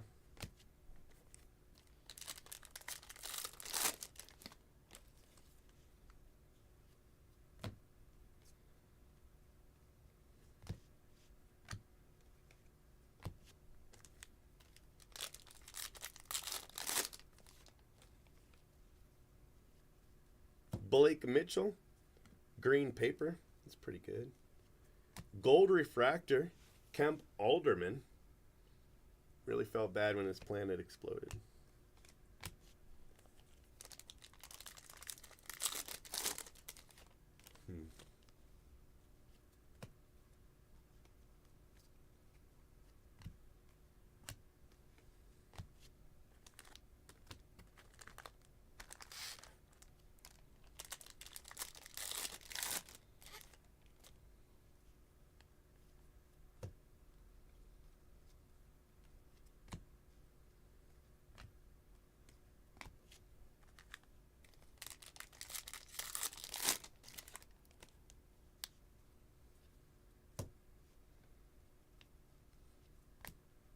Hunter Haas.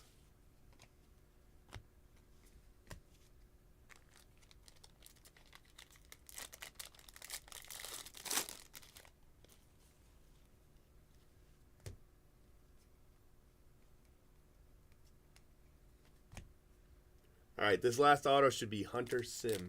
Not Hunter Sim. What's his name? Kevin Sim. All right, you ready? It is color. We got a color auto. Our last auto is... Oh, it was Hunter Haas. It was in the different pack. Brady House.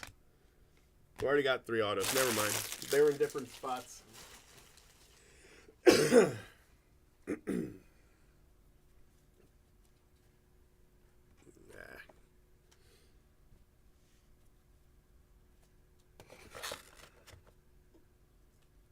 I thought it was yours.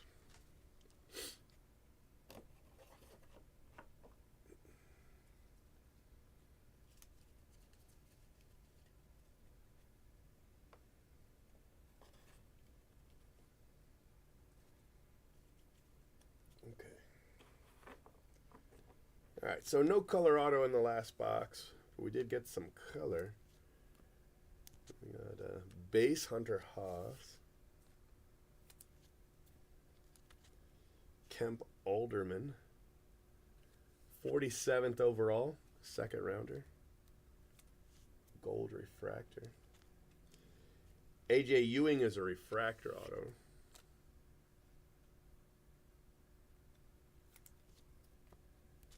And then Rockefort is a base.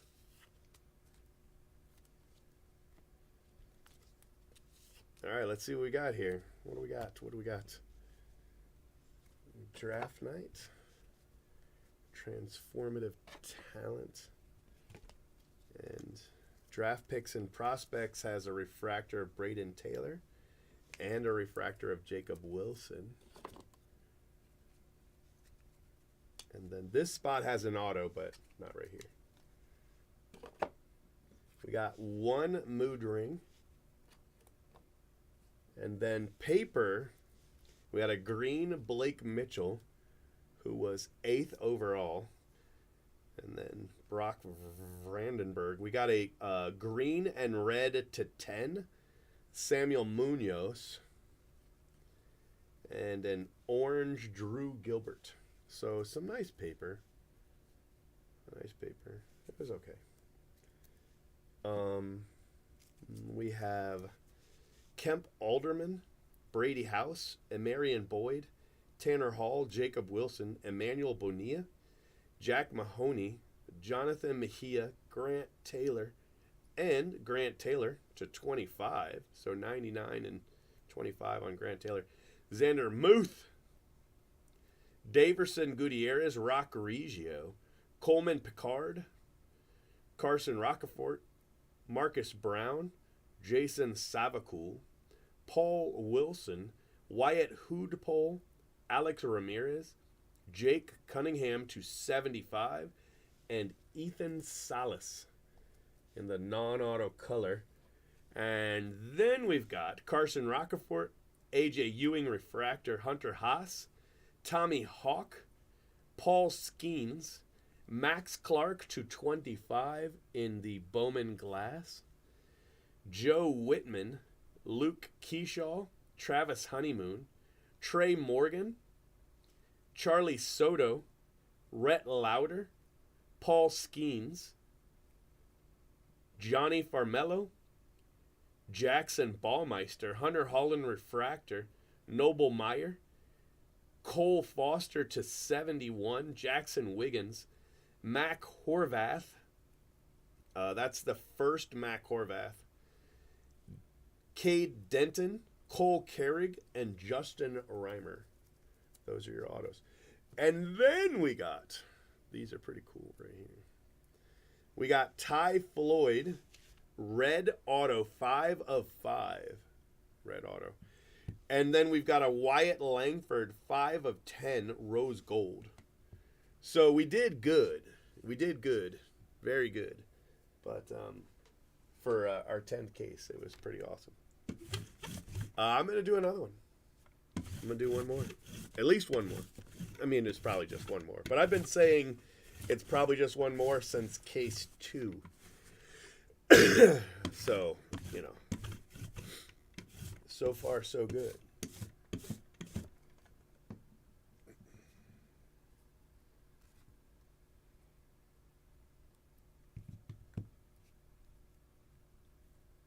just going to go like that.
switch out the garbage bag, grab another case. Just give me a few minutes, okay?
Hey, what's up, buddy?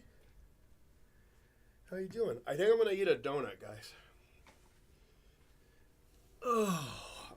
Let me have a little breakfast here, I think. Maybe 2 donuts. I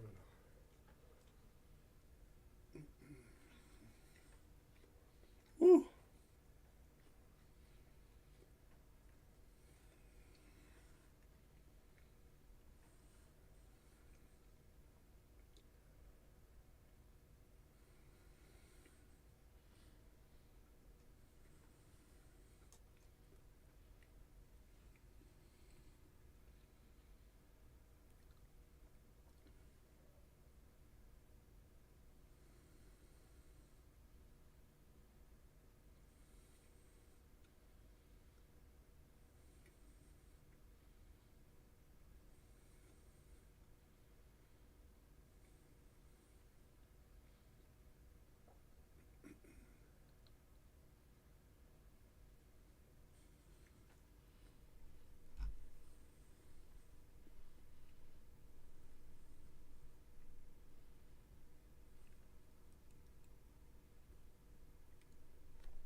That's pretty good.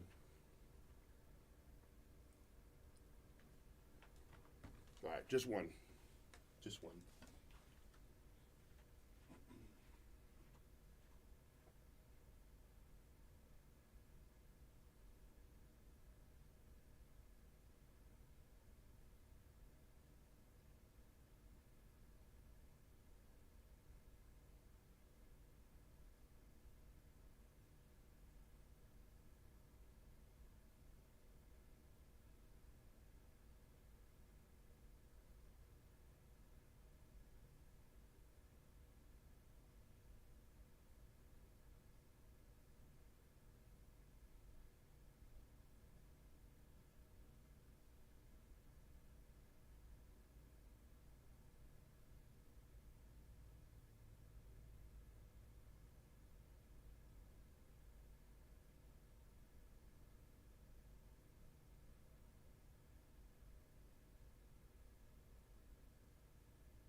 Yeah, no phlegm fractures, unfortunately. We did get some 101s, though. I hit 3 printing plates. A handful of red refractors. I think at least 3 red refractors. And 3 plates. All right. Case 11. Case 11.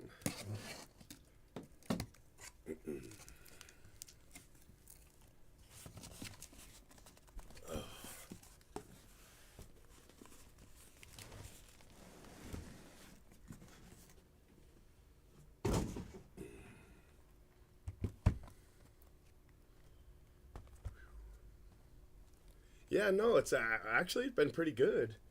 We hit a Brady, red auto, rose gold Wyatt Langford. I mean, it's been pretty good. We only have 1 auto left. We haven't hit Kevin Sims, so that's not bad.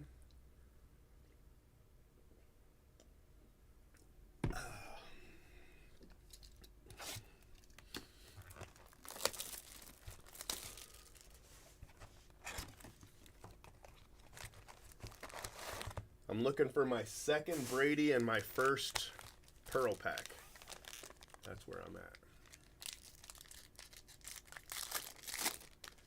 All right, my friends, here we go.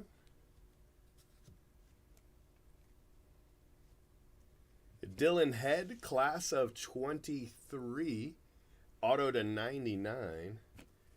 I want to say we've almost got one of these in every case tonight. Yeah, I just hit a 99, a green Horvath in case 10. Yeah, a green one. So it was a nice one. You know, we had a nice one. I don't know why Sims hasn't hit, seeing as he's got every color. You know, and base and stuff. I don't know why we can't hit him, but he's the last guy.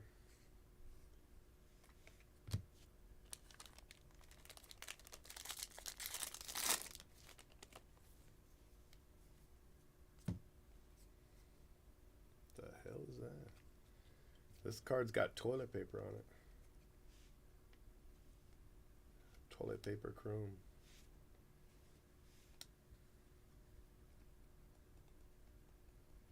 Not coming off, eh? Yeah. I don't know what the hell that was. Somebody didn't wipe after shit break or something. No. It's not a separate spot. It's just if I hit your card in the Pearl pack, it would go to your Chrome spot. So it's not separate or anything. Jay Brooks has hit 2. I'm due for one. I want to say they're about 1 in 10 cases, but they might be 1 in 20.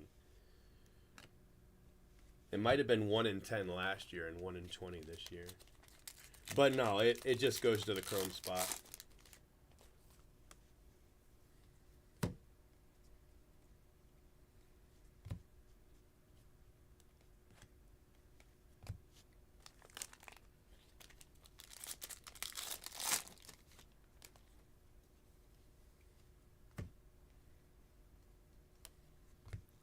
Zenateo. That was a top 50 pick, I think. Zenateo.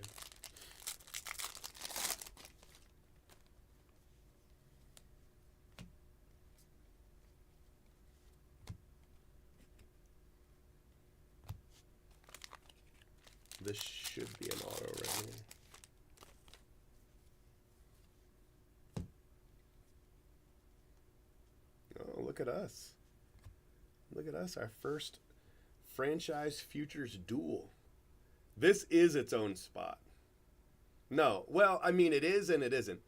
It's his own spot, but it's rare autos, so it includes the books and the Afflecks, too. I think this is, no, Afflecks are by themselves. I don't know. This is a combined spot. There's other stuff in this spot. I actually have to look now because I'm not sure. Sometimes it's Afflecks, but I don't think it was. I think it was books, duals, which is what that is, and something else. Hold on, let me see. Where'd it go? I have to look at the 10 caser to see. Hold on 1 second. Let me bring up the 10 caser. All right. In the 10 caser, it is. Okay. I lied. I have to look in the spreadsheet. Which, in order to look in the spreadsheet, I gotta go here. And then click here. And then go to the bottom. Okay, so for that spot, it is all Aflac autos, all duals, and all books. Yeah, okay. So we've already hit a couple Aflac, so that spot had already hit, but that's the first dual. And then books, some years I hit a book, some years I don't, some years I hit two. But yeah, so that's what that spot is. So we've technically already hit that spot because we've gotten the Aflacs, but yeah. Meath like teeth. I kind of like the way I say it, muff, but I'm down. Meath like teeth is fine. What are these to 25? No, 99. But I think there's only 2 of them if I remember correctly. I exaggerated his name. That's because the first time I hit it, it was a few hours ago. I called him Muff, and then I dropped the card, and then I hit it, and it went sliding. And I said I muffed the Muth, or I don't know.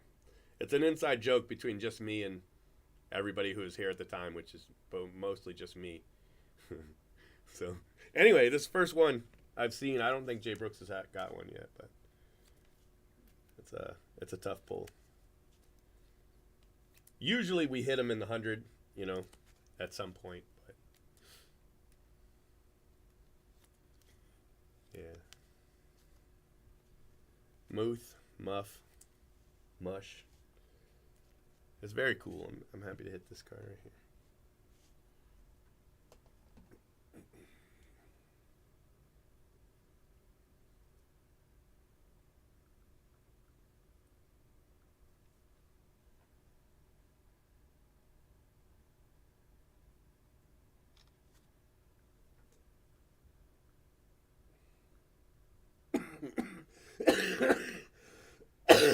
Excuse me.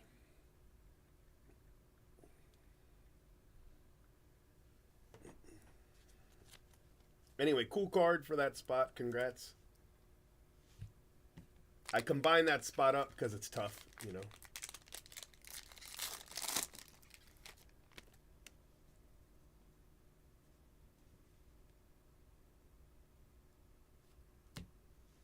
Well, thank you for sharing your opinion with us.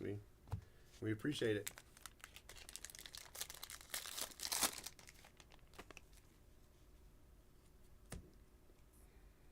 That card.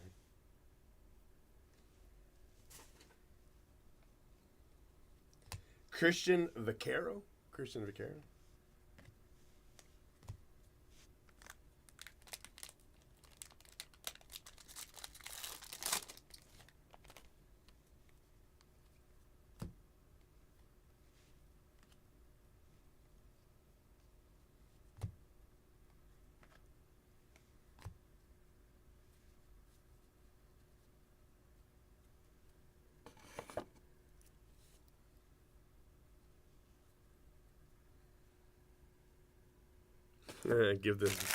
Give this Muff guy a spot.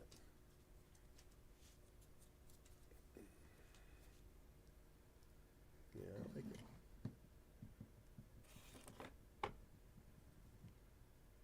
But I muffed it, so anyway, that's why I call him that.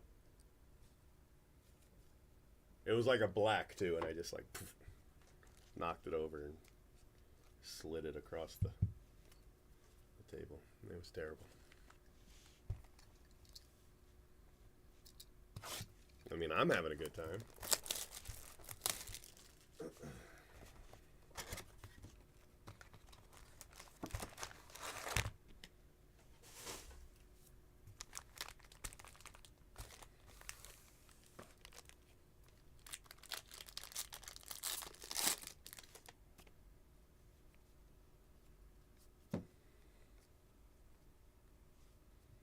Teddy McGraw? Teddy McGraw.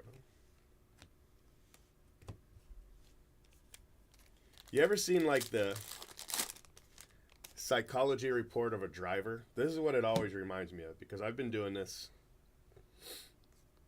14 years, and there's been somebody like John and come in every thread, every break, and say the exact same thing, and they've been saying it for 14 years. But it's like the psychology of a driver, if you've ever seen it. So a driver, if you're driving, and this is just driver in general, if you're driving and there's somebody in front of you who's slower than you are, right? That person is driving too slow. But if somebody passes you, that person's driving too fast. No matter what speed you're going, you feel that that is the correct speed, and everybody faster is driving too fast, everybody slower is driving too slow. It's the same thing with buying wax or joining brakes. If you're willing to pay it, then it's fine. But anybody paying more than you, they're overpaying, right? And so they're dumb for paying too much. And that's how people feel. Like if wax gets to the point where they're like, I'm not paying that much, then everybody that does is an idiot. You know, it's overpriced once it gets to the point you don't want to be a part of it. It's just like a driver. Anyway, that's my story. I'm sticking to it. Cole Foster. I got another Foster. That's my second Foster. Second color Foster of the night. I know it's morning, but it's still night for me. To 150. So like it happens a lot with the bidding. You know, if you're bidding, people will say, once they get outbid, right? So say they're going for the Cole Foster spot and they're willing to bid $100. Well, if that spot goes for $200, then those guys are idiots because they paid too much. But if it went for 80 and you were willing to bid 100, then you got to steal, right? So it's always, if it goes for more than you wanted to pay, then that's ridiculous, you know. How dare it? But the guy that bought it at 200, he might have been willing to go 3, and so for him it's still a steal. You know, you never know. You never know. And then at the end of the day, everybody might have overbid. Who knows? Psychology, baby. I'm too tired to do it right. I can't do it justice. But Matt Shaw.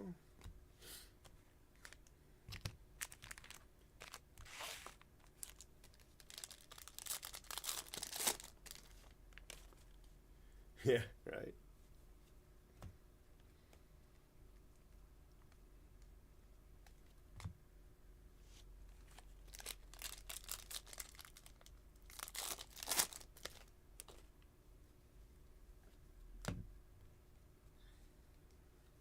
Colson Montgomery.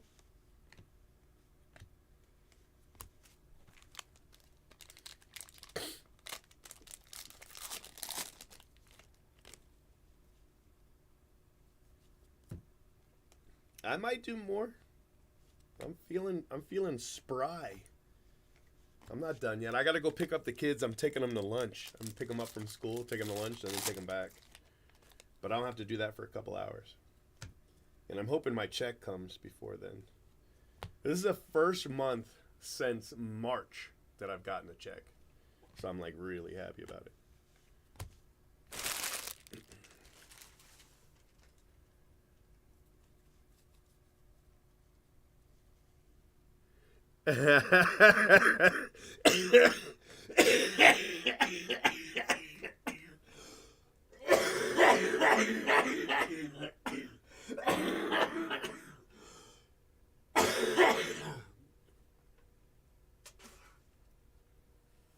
I remember one year, I don't remember what year it was. I remember one year, somebody asked me to do an impression, and I did this impression over this other breaker, and it was really loud. And I forget what time it was. It was probably like 4 a.m. And I did this impression, and I made all this noise, right? And like 5 people posted in the thread that I woke them up. That I woke him up. One guy said I woke up his girlfriend. So yeah, it was the at least they let me post thing. They're like, do it, do it, do it. So I did it, and it was so loud that I woke people up. Sorry, I'm sure that's not pleasant to hear, but at least it's less than it was.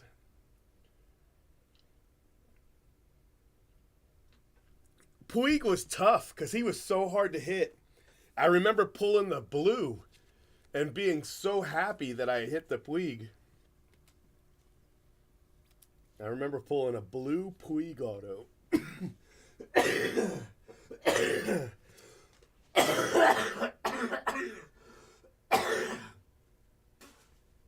Sorry, I think that coughing fit loosened something up.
Okay.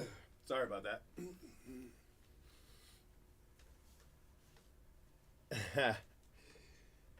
Whew. Yeah, that actually sounds good. Green tea. I am so much better than I was.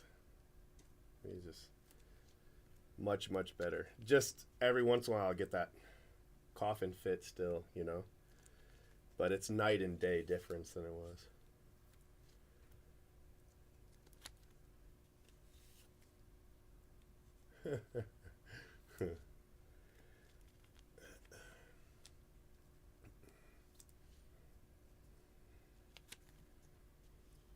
Sorry about that.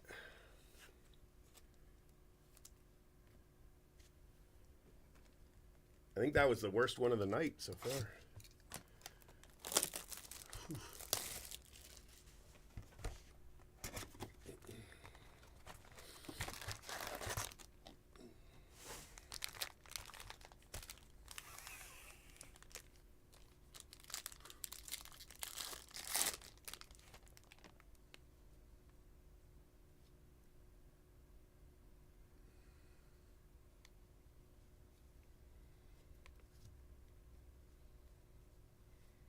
Joe Redfield.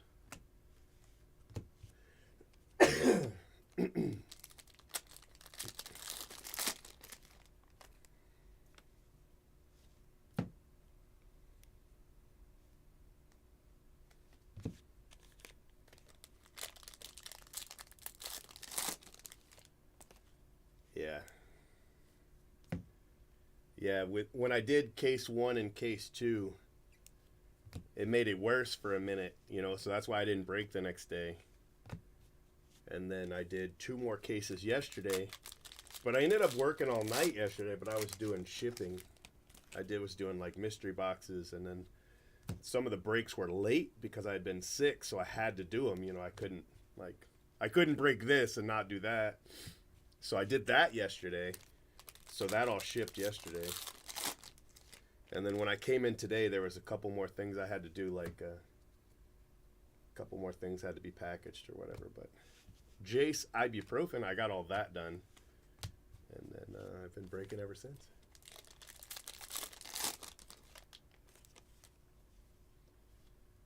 Christian knapsack.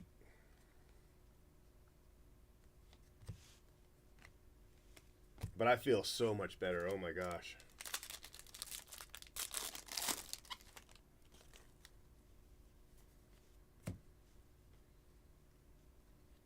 Jackson Holiday.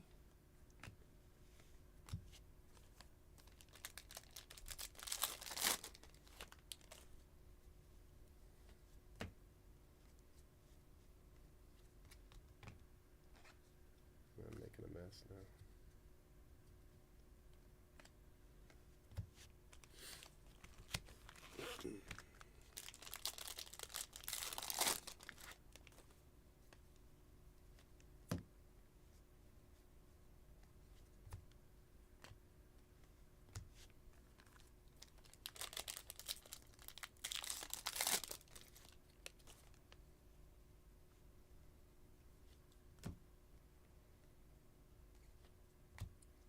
Devin Saltaban.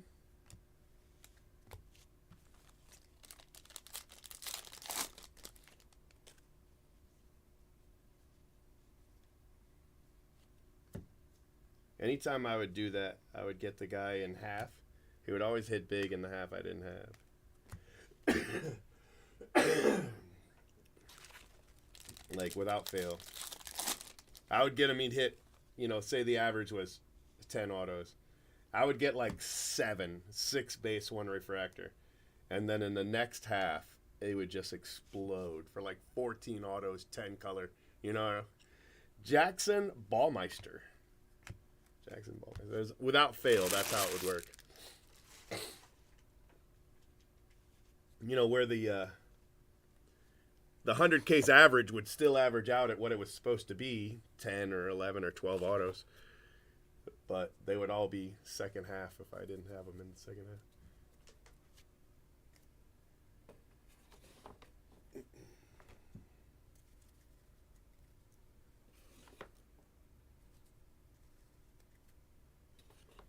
All right, my friends, we are about to do box 4, case 11.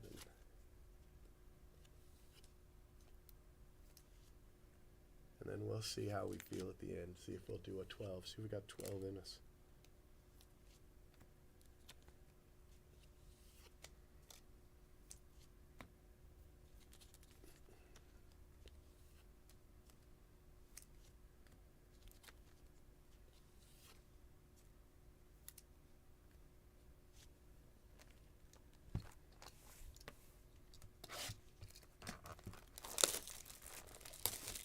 Yeah.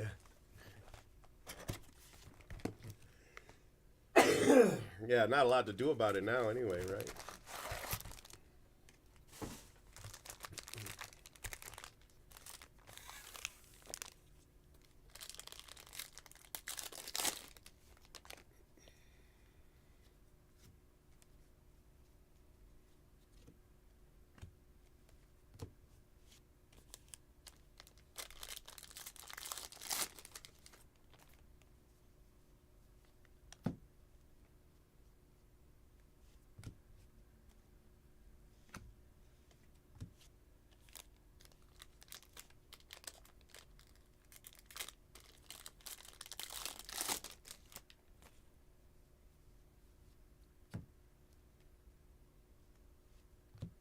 Wyatt Crowell.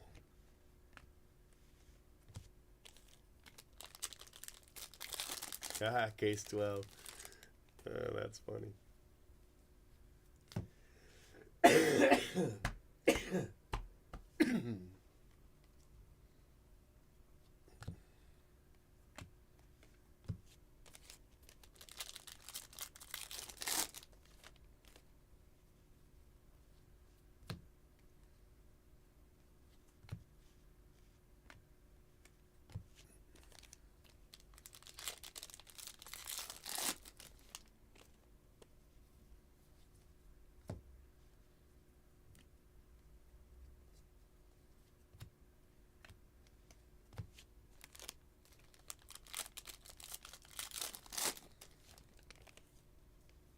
Ah, we got a red lava. I don't know if it's the auto because I haven't been keeping track. It normally wouldn't be, but Garrett Bowman, 1 of 5. That's our 4th red. Garrett Bowman for the Braves. Looks nice.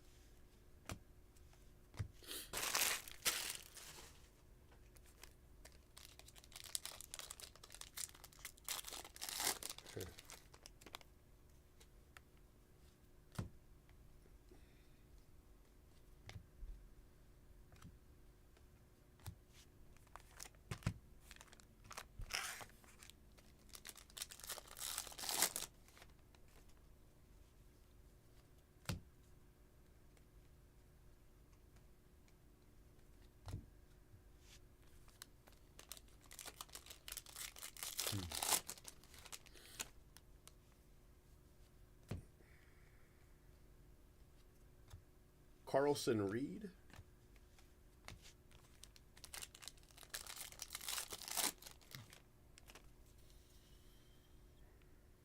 This always throws me off. I always think that's a red, but it's just the insert. All right, this should be the auto.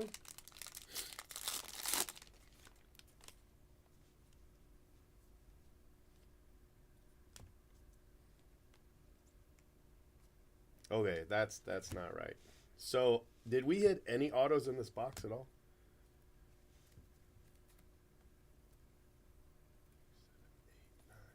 Yeah. Yeah, we're missing all 3 autos from this box. We didn't get a single auto.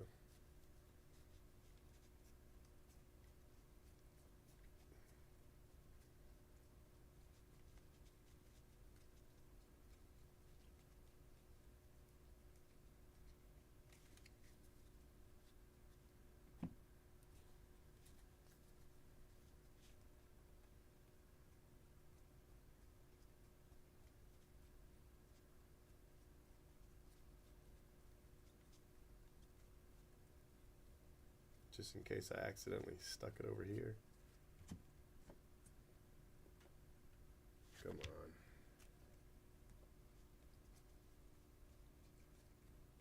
Yeah, that sucks. Alright, well. Let's see what happens with the rest here.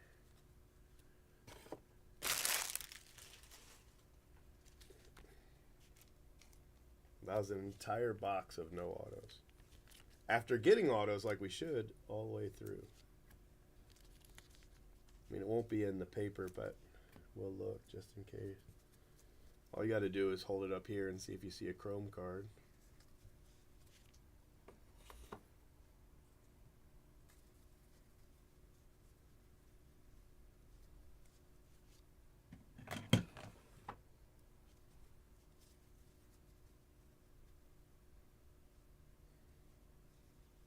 Hey, nice. That's great. Nice hit, Mark. All right, guys. Let's see what happens with this box. We might have to switch some out. But if this box is fine, or if it's got extra autos, great. But if it's short too, we'll switch them.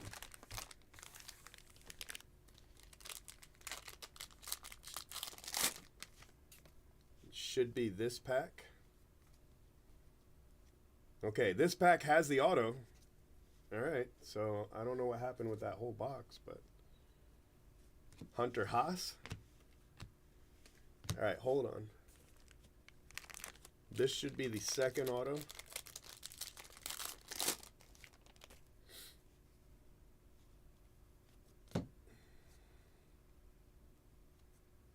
Carson Rocafort. Alright, and this should be the third auto.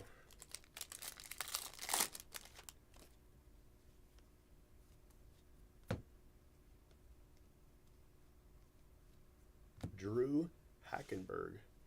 Alright, so this box has the autos. I don't know what happened with the box before. We'll open the rest of the packs now.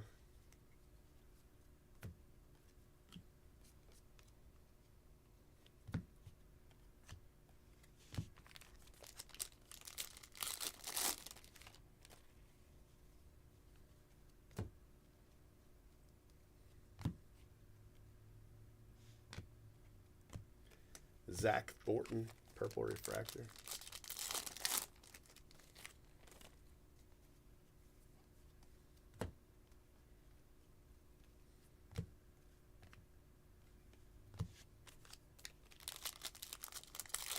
Yeah, that box had our autos in it. That 12 auto box from Twitter.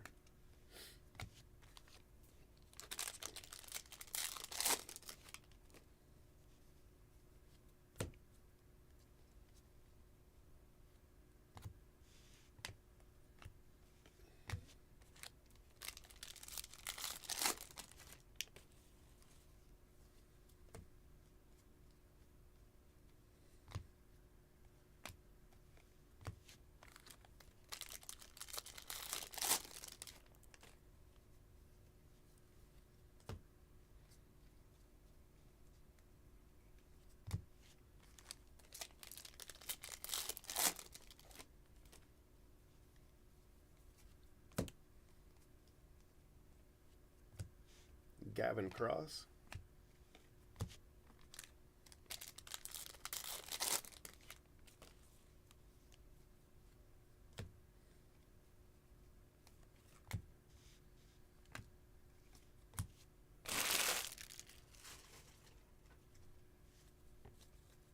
All right, let's see about this next box.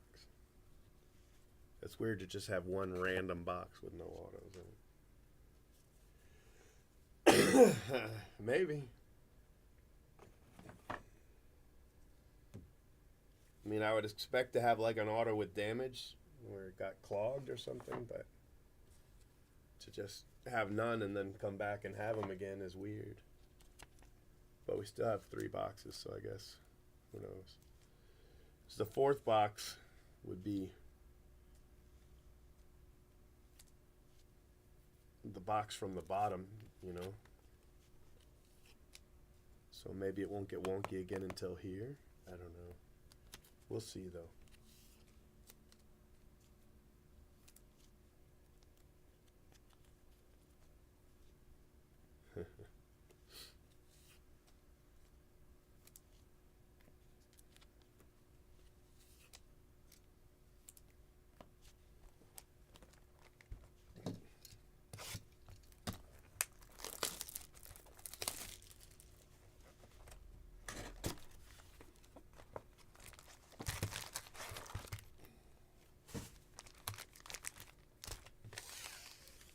All right, so this should be an auto. So if it is, we'll just open like normal.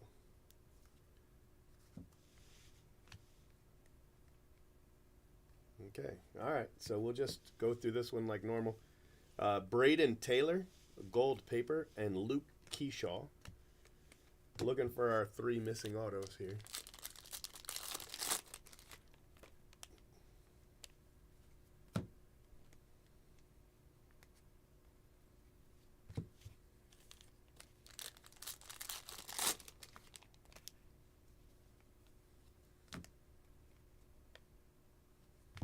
Joe Redfield to 75.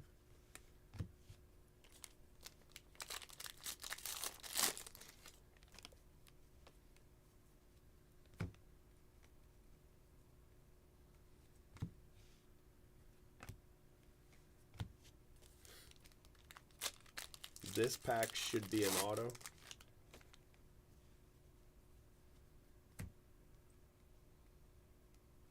And it is. Marcus Brown.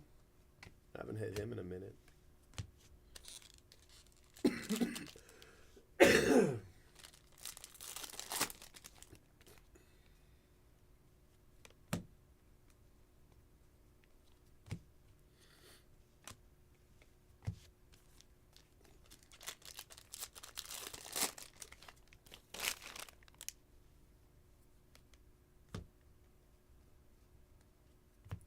Cole Carrick.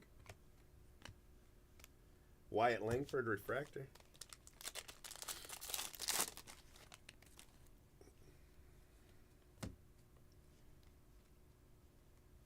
Got a mood ring.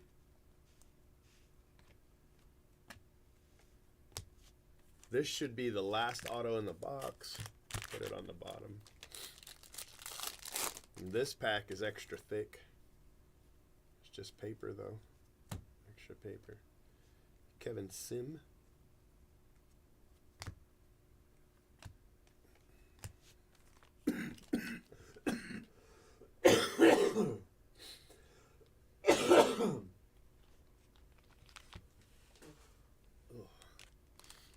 Sorry.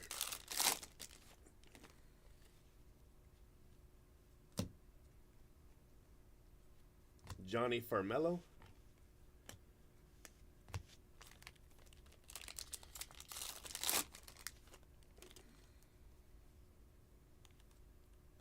Homer Bush.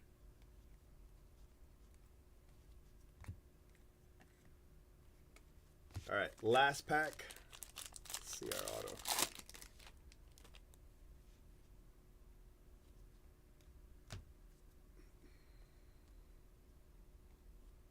Alex Clemmy. It's a refractor auto. I don't know. It was all the autos, so it's fine.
All right. Box 7.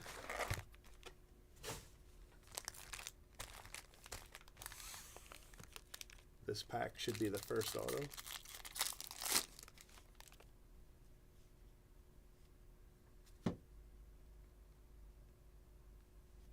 Charlie Soto, base auto.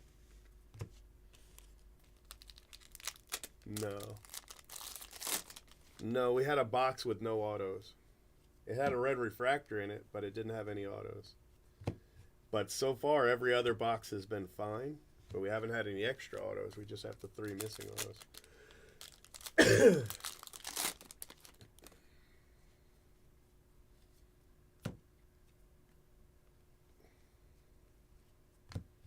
Teddy McGraw.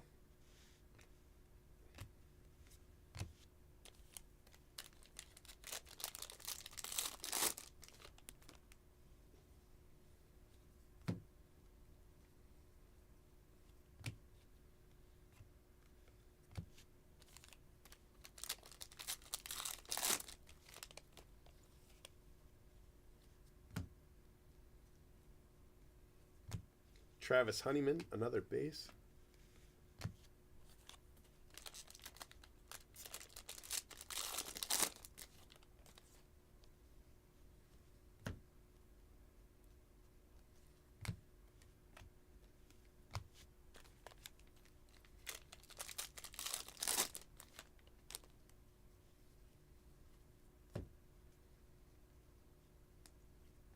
Chase Davis, gold refractor.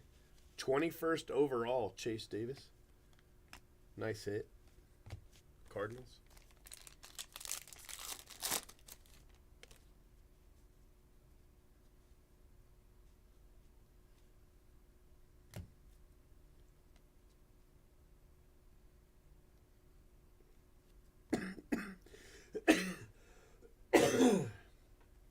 Yeah, there were some ruffled feathers over all that.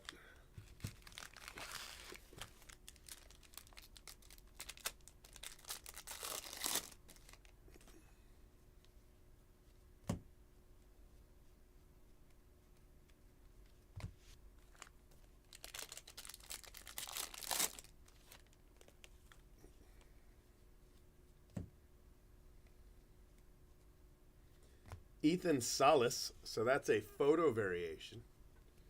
It's the second photo variation I've hit tonight. Well, today.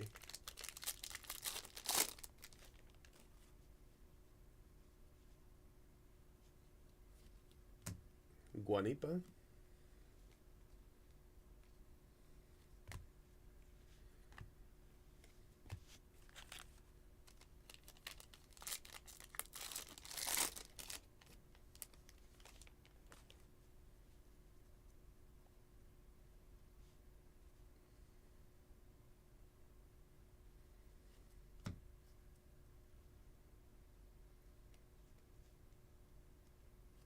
Tommy Hawk, purple auto.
Yeah, I wouldn't touch a non-graded. I mean, you would definitely grade that card, you know? Even if it wasn't going to grade well, you'd still grade it.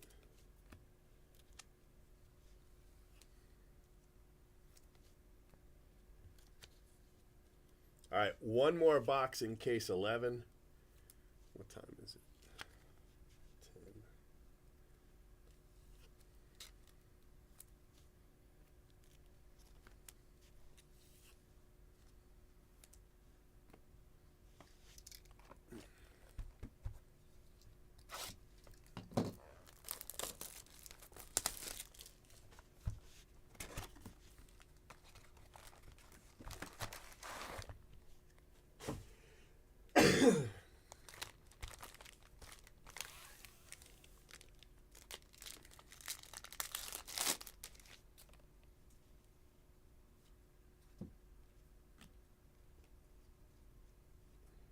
Dylan Campbell.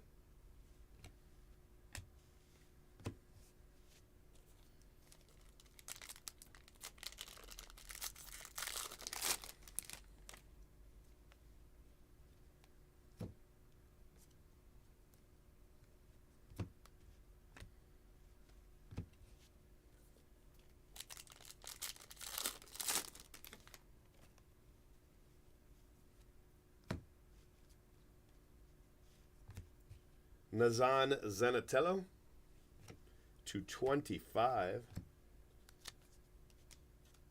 Bowman Glass.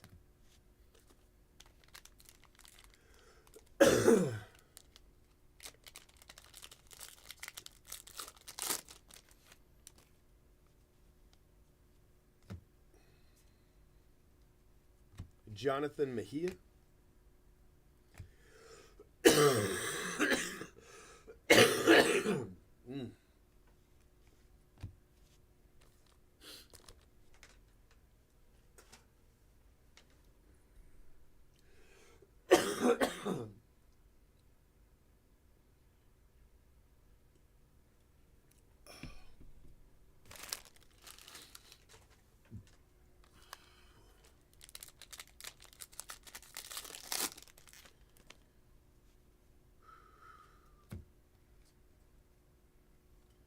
Quinn McDaniel auto.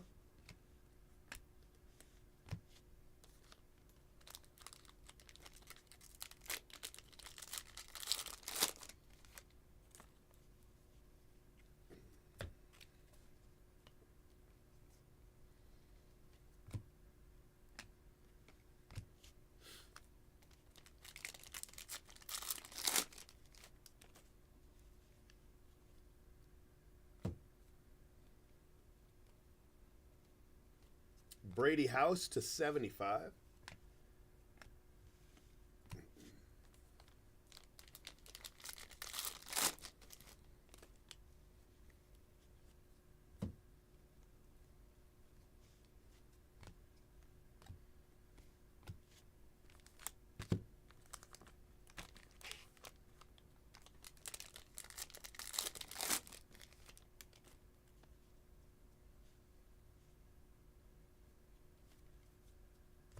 Hurston Waldrop.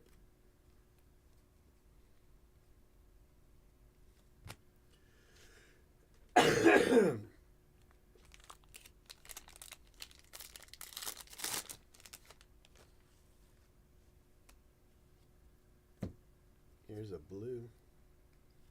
Colt Emerson. 22nd overall, Colt Emerson.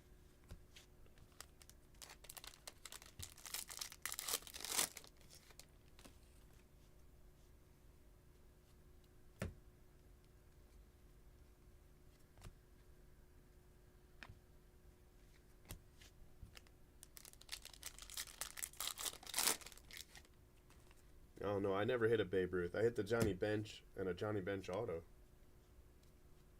Tommy Hawk again, so 2 Tommy Hawks.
So we've got a refractor of Chase Davis in the draft picks and prospects spot. And we've got an orange Nazan Zenatello, 23 of 25 in the Bowman glass spot. We got 1 mood ring. For paper, we have a gold Braden Taylor and an orange Gabriel Gonzalez, and 1, 2, 3, 4 aquas. We got Jonathan Mejia, Brady House to 75, Colt Emerson, Teddy McGraw, Chase Davis to 50, Ethan Salas photo variation, Joe Redfield to 75, Johnny Farmello, Cole Carrick, Zach Thornton, Emarion Boyd, Gavin Cross, Wyatt Crowell, Garrett Bowman, 1 of 5, Carson Reed, Cade Morris, Jackson Holiday, Devin Saltaban, Hunter Owen, Colson Montgomery, Christian Vaquero, Brock Vradenberg, and Nazan Zenatello. And then autos, we have Dylan Campbell, Quinn McDaniel, Tommy Hawk, refractor, Charlie Soto, Travis Honeyman, Tommy Hawk again, Luke Keyshaw, Marcus Brown, Alex Clemmy, Hunter Haas, Carson Rockefort, Drew Hackenberg, Alberto Rios, Joe Redfield, Jace Ibuprofen, Jackson Ballmeister, Teddy McGraw, Cole Foster, Jack Mahoney, a dual auto of Rhett Lauder and Ty Floyd for the Reds, and then a Dylan Head to 99. So it was an interesting case. We were shorted some autos there. I think 3 autos we were shorted. First time we've been shorted that I know of. Couple cases we had extras because we had Aflac autos, and those are bonuses. But yeah, all right. Let me check and see when this package is supposed to be here. I think it's around now that it usually comes.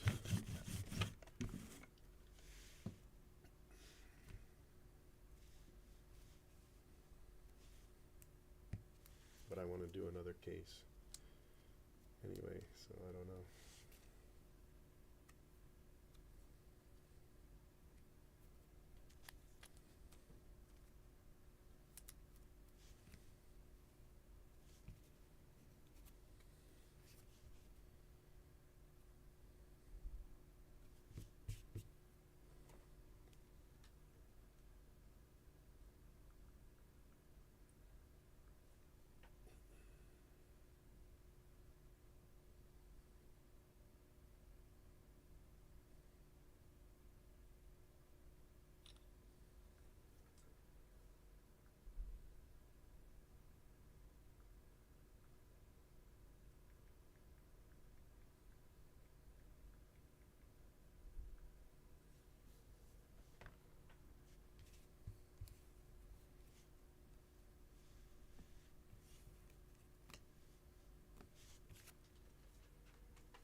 Oh, he told me he overnighted it, but he didn't. He sent it second day air. So I've been waiting for a package that's not coming.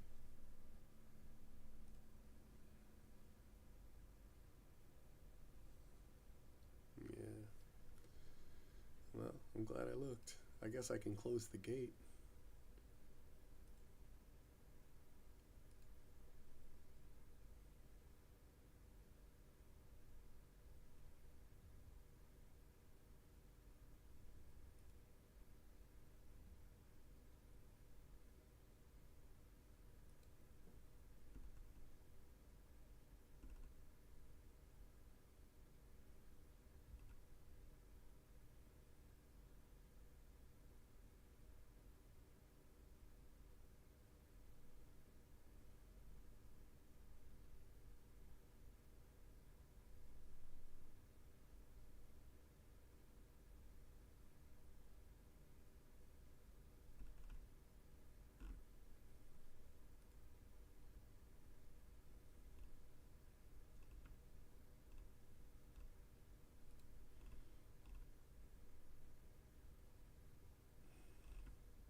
I say let's do it. Let's do one more. This will be the last one, though.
what's up, man? Thank you. Sorry, I didn't see that.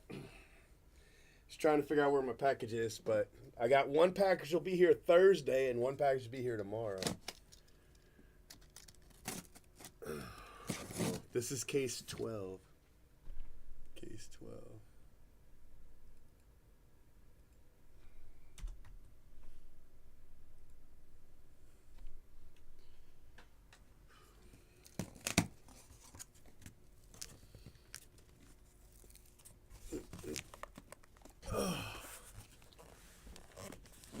All right, I got to see if the Brady's in here.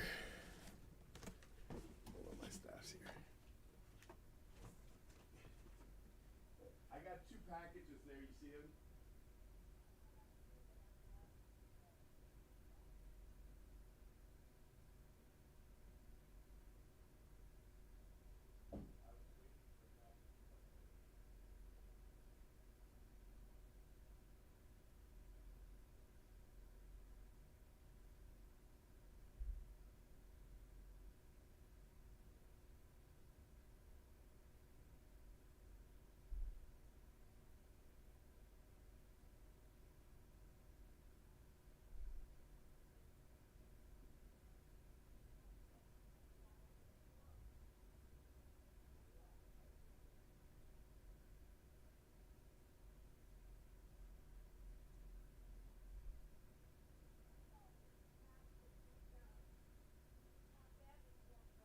No, I'm good.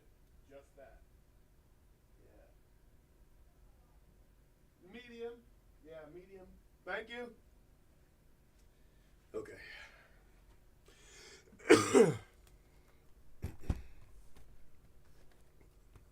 All right, last case for now. I don't know if I'm gonna break tonight. I might take tonight off since I did 8 cases. You know.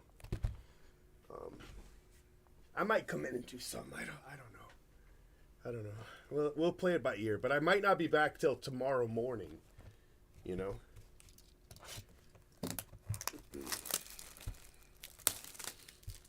Try to get back on a normal schedule. But the kids are going to be off school soon. Friday's their last day. Oh.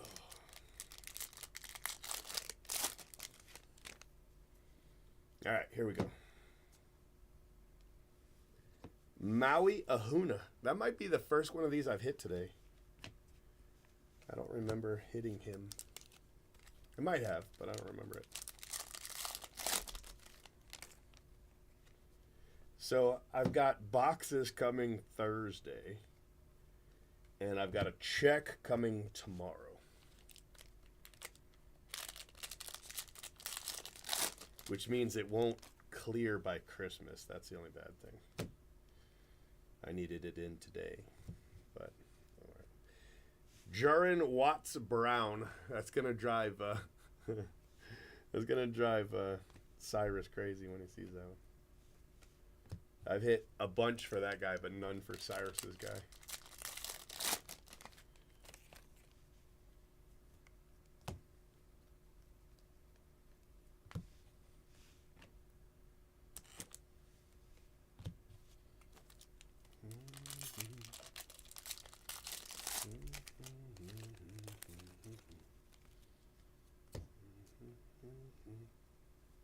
Christian Campbell. Base auto.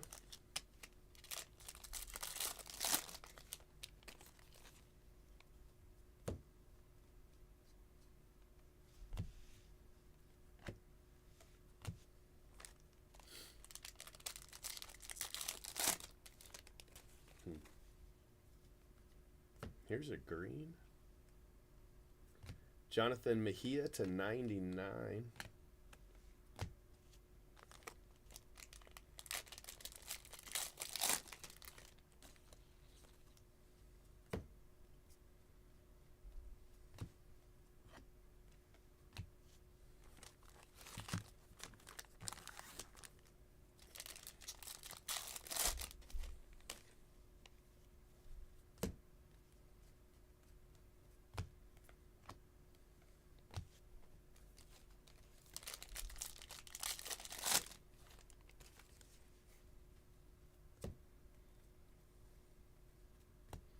Matt Shaw photo variation. So that's my third photo variation today. So 3 in 8 cases. That's not bad. Colton Bedwetter. Chase Davis. And this should be our last auto. It should be color. I mean, we've only got 2 base so far, so I'd like to see some color. It looks like aqua of Johnny Farmelo. A little color match there. Johnny Farmelo. Okay. Not too bad. Not too bad.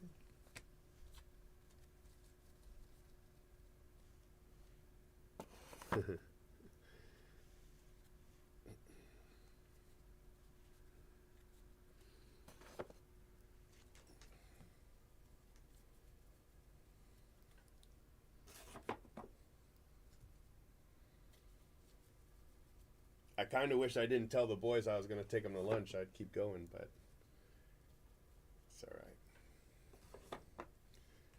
Save me something to do for the rest of the week. But yeah, since about 3:30 in the morning. I started around 3:30. Matt Shaw.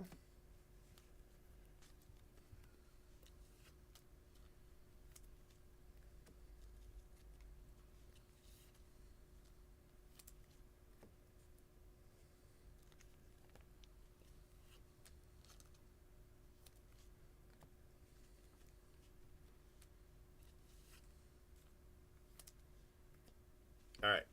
Box 2, case 12.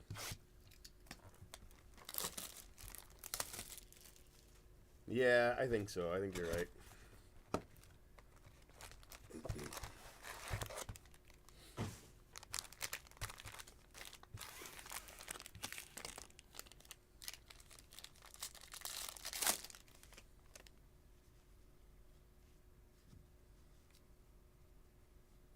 Jay Bashir's base auto.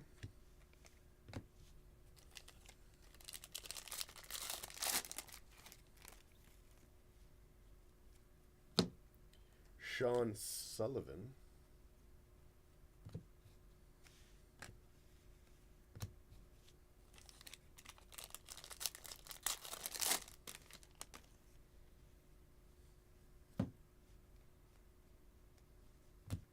Kemp Alderman.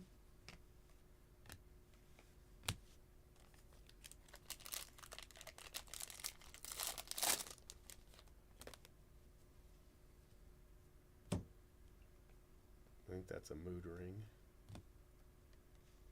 Mood ring of Jacob Wilson.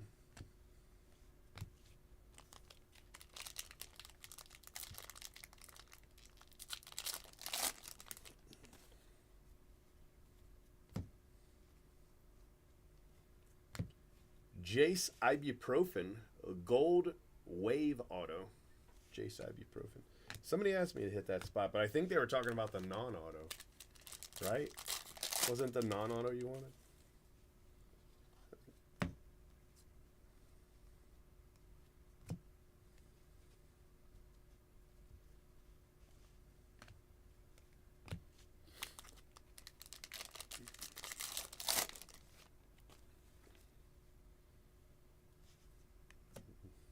Bonus card.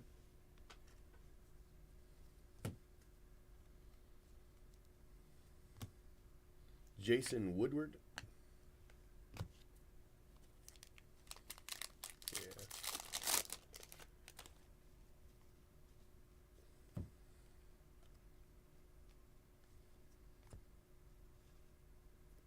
Nazan Zanatello.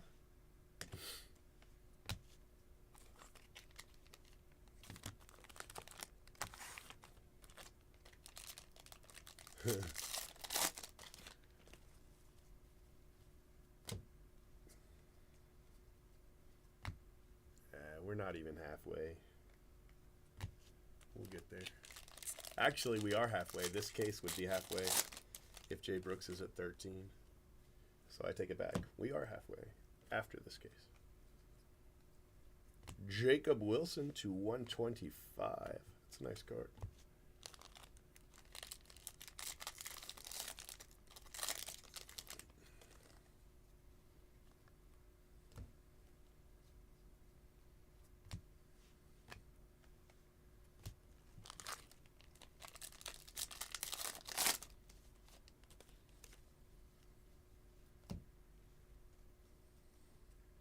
Grant Taylor.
Rock Reggio.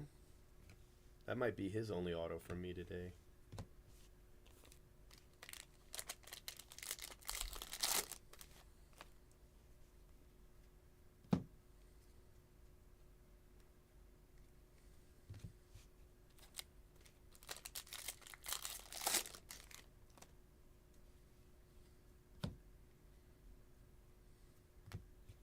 Connolly Early.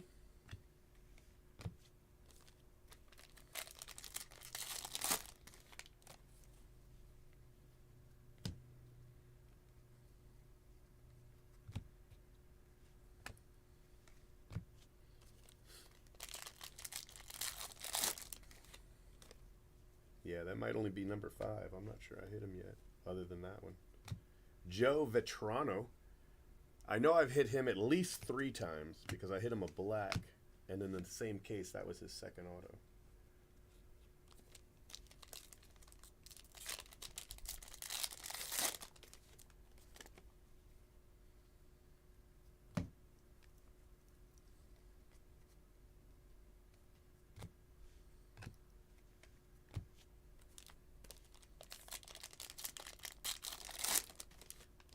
Well, he's right on pace. If that's his 5th, then he's on track, you know.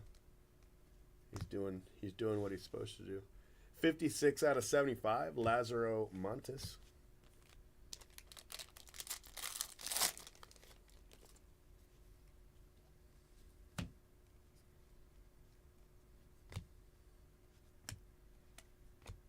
You want to be around 5 or 6 by the end of this case. But I mean, you can get a bunch in a row, so it's not like you have to be if you're not.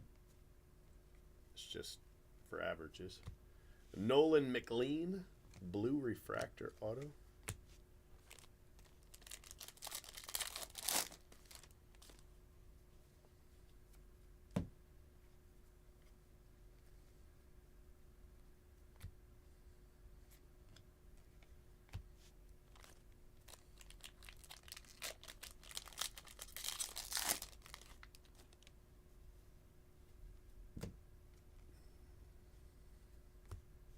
Coleman Picard.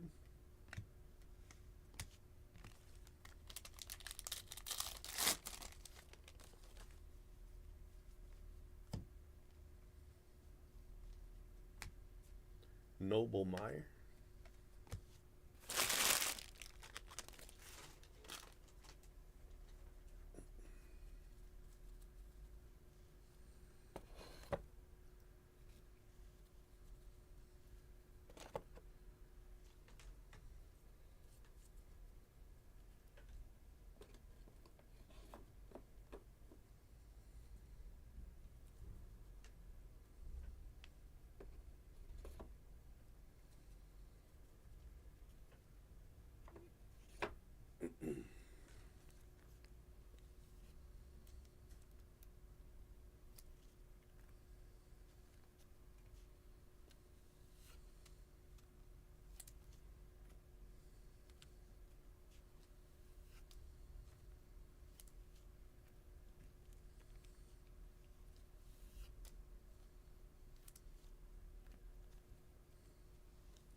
Green paper, Jack Mahoney. Calvin Harris, that's his second auto. Both numbered, by the way. Calvin Harris. Hey, what's up, Everett? Yeah, this is my last case for now, though. Noble Meyer.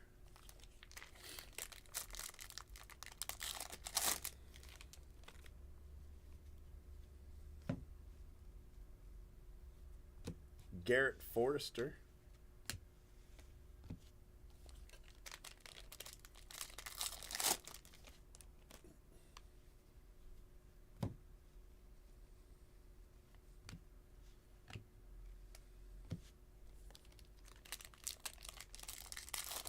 Yeah. Yep. Ethan O'Donnell, blue refractor auto.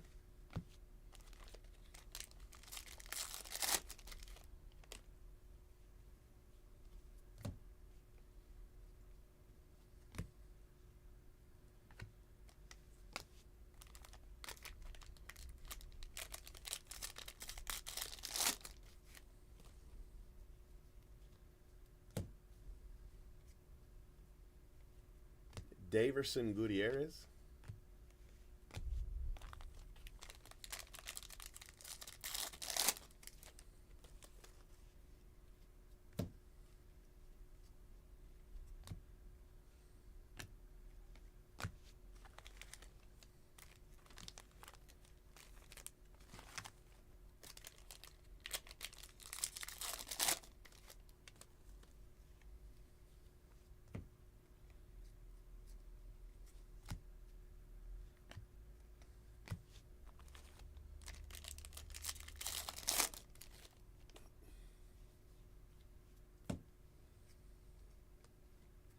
CJ Kafis, he's had a good day. There's a, I don't know if that's a scratch or that'll buff out, but there's a mark right down the middle of that card. So never mind.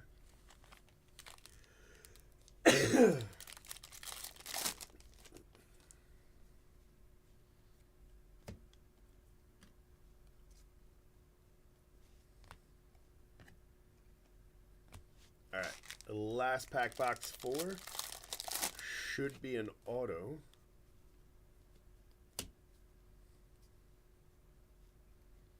Grayson Hitt. Grayson Hitt.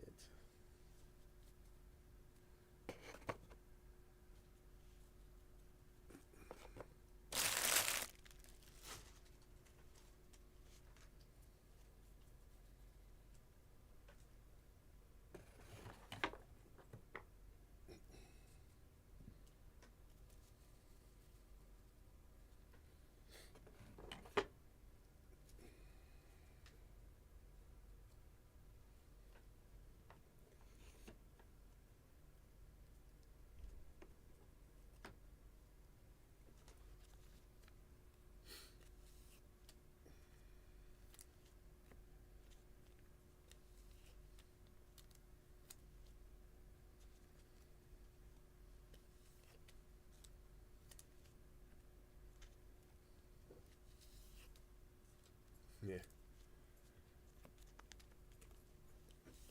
Yep, soon. Hola. Thank you very much. Oh. I got another coffee.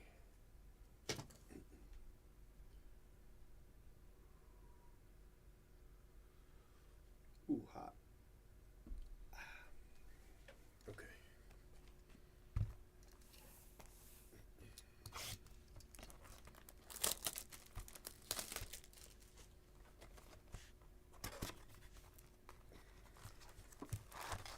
All right. Box 5, case 12.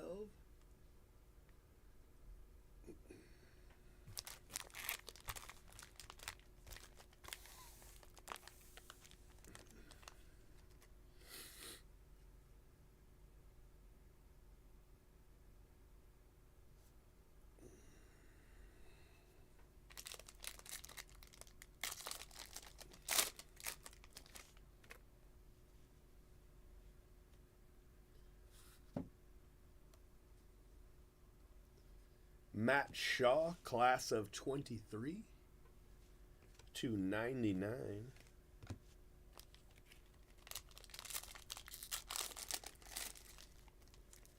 Yeah, it was pretty bad for a few days.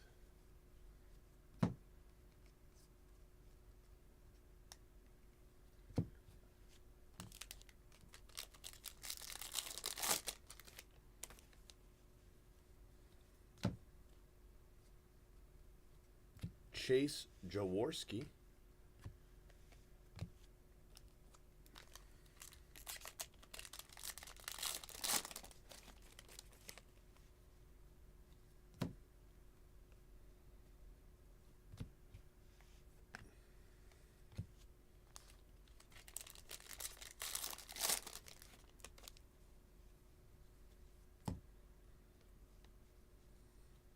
Jacob Gonzalez. That might be the first Jacob Gonzalez that I've hit today. Maybe.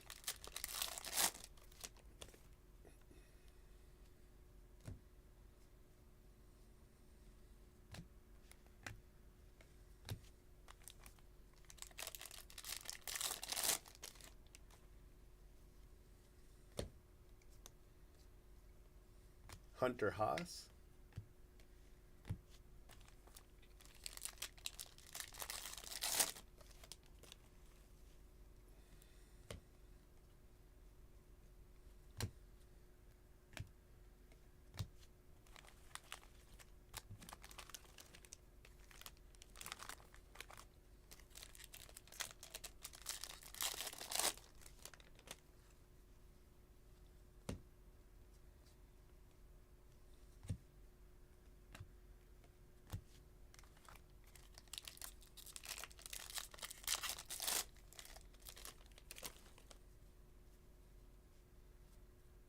Jacob Cravey.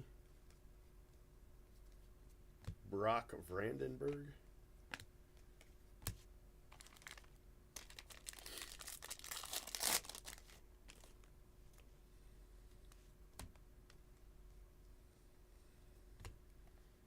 Enrique Bradfield.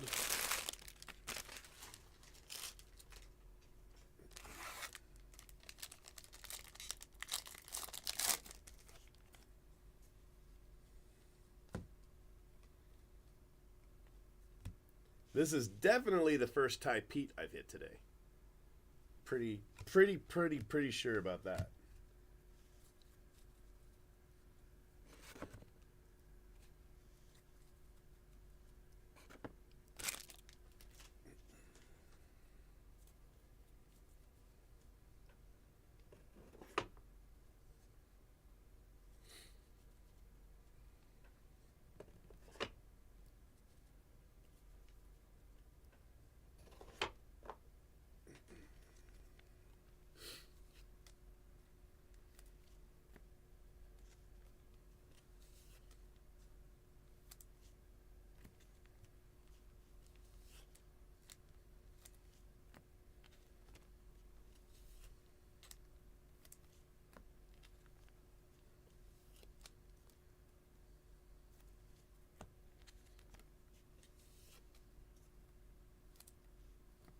Is that only his second auto total, really? At least it was color.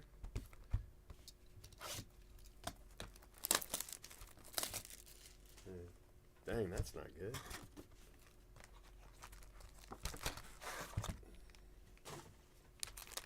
Didn't I hit him in my first 4 cases? I feel like I did.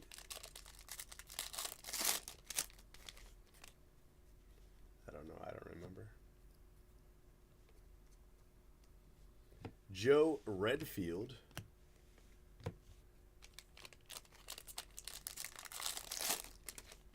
Does he not have base? Is he color only?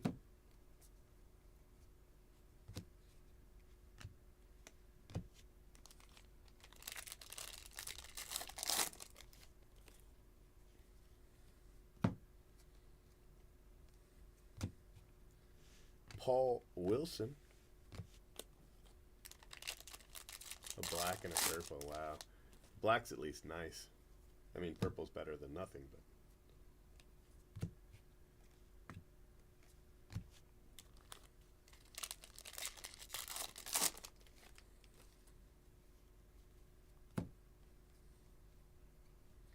Wyatt Langford. I've hit him 3 times today since last night, and they're all 3 base. But I mean, at least I'm hitting him. It's just they've all been base so far. I know Jay Brooks has an aqua, but Matt Shaw, sky blue.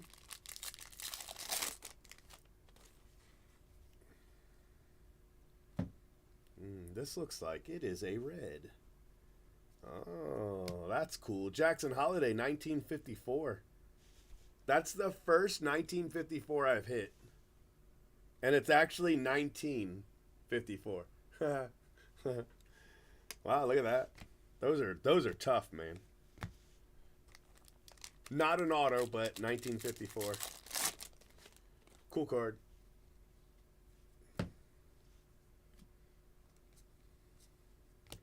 We've got a mood ring of Max Clark, Grant Taylor to 199. Some of them are, but that one's not. Alex Clemmy. Those are a pretty good box. Alex Clemmy. What is that? I mean, I know it's a gold, but is that a gold wave? Yeah, okay. Gold wave, Alex Clemmy.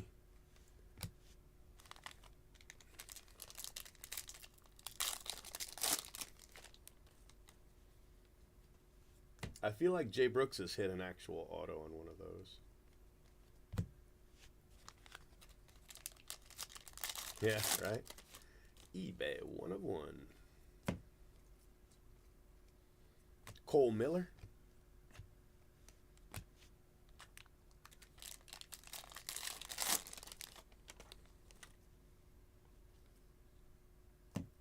Jake DeLeo, gold paper.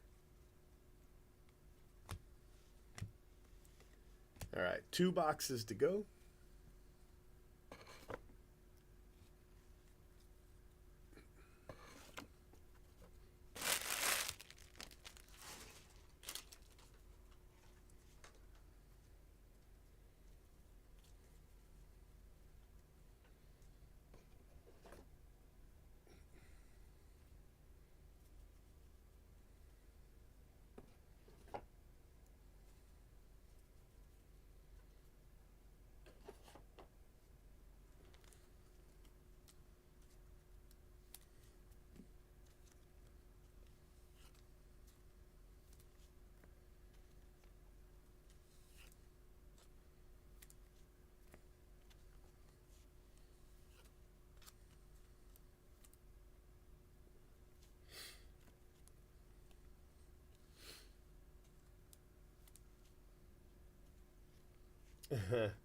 I've hit a bunch of Kafis stuff. I just hit another Kafis non-auto, but it's got a mark on it. I don't know if it'll buff out or not. I can't tell. 1 in 501 packs. Yeah, that's pretty tough. I should have hit one though by now because I've opened way more than that today. 96 packs a case, and this is my 8th case. So I'm at almost 800 packs today.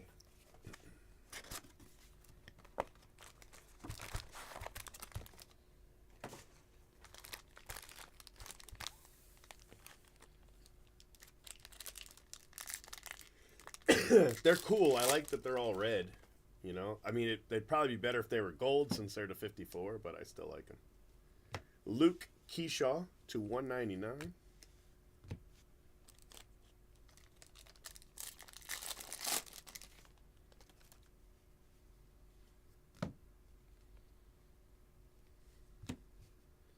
I feel like people would have liked them more if they knew the base was to 54, you know?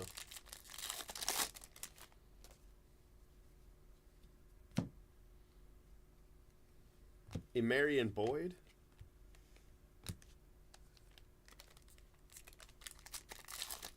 Ha.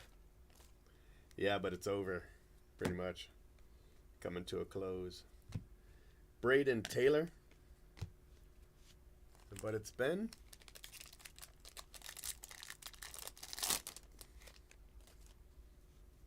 over 7 hours.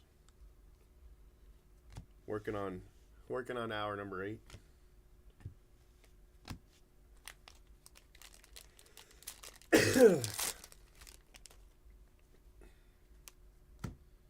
Took me a while to get healthy, or mostly healthy anyway, before I could do it.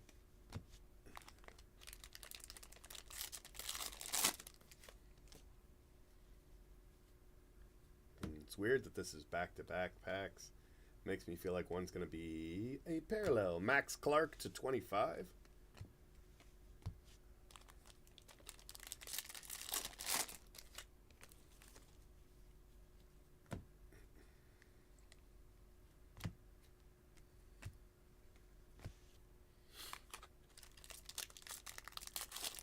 This is probably an auto. Paul Skeens. I think that's 3 or 4. 3 or 4 base autos we've hit of Paul Skeens. Maybe only 3, like the Wyatt Langford, maybe. Yeah. Yes, I was much younger then, though. It was easier. Kemp Alderman. Orange paper. It doesn't have the greatest bottom right corner. That one's pretty jacked. Sorry. Most of the paper's been good. That one is probably the first one that's been jacked.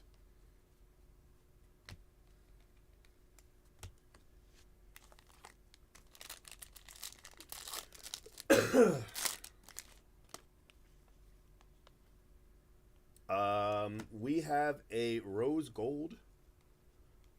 William Bergolla. Wow, look at that. Rose gold lava. William Bergolla.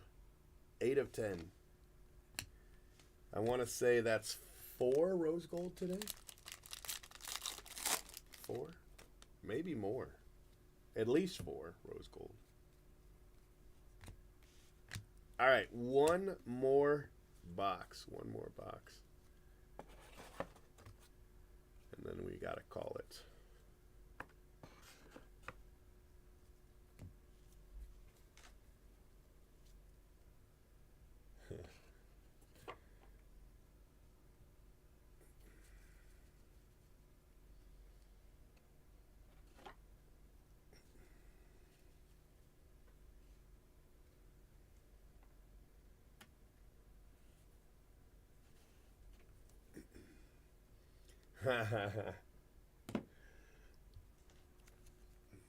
No, I mean, I'm not 100, but I'm definitely better than I was yesterday.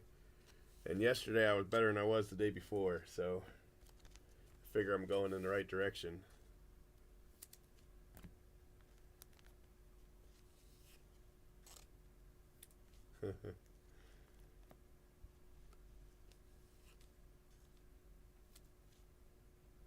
Hey, too much.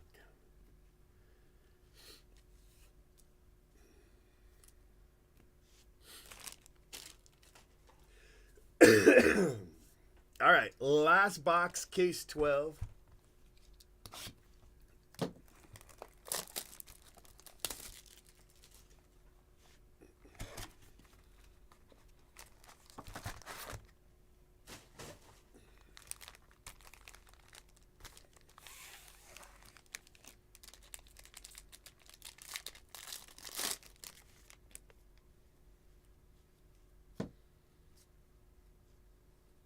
Quinn McDaniel. Base auto.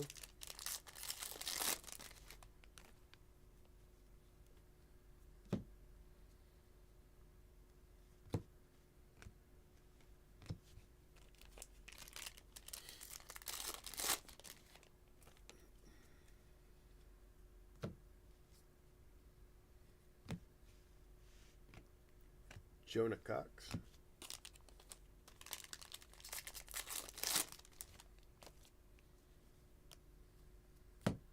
Spencer Nivens.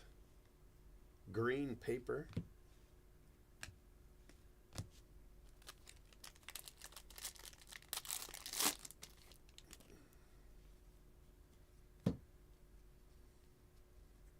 Kemp Alderman. Base auto. So hopefully this last auto's color.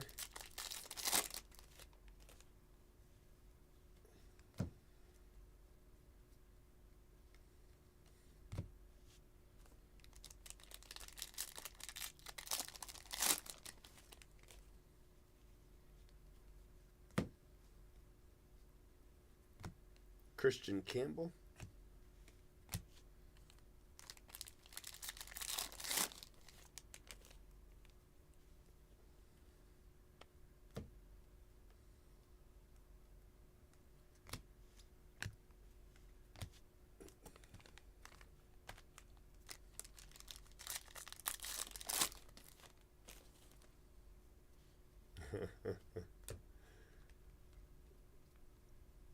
Zanatello. Yeah, I was telling him a story about how I woke everybody up one night by doing at least they let me post. Gabriel Gonzalez to 75.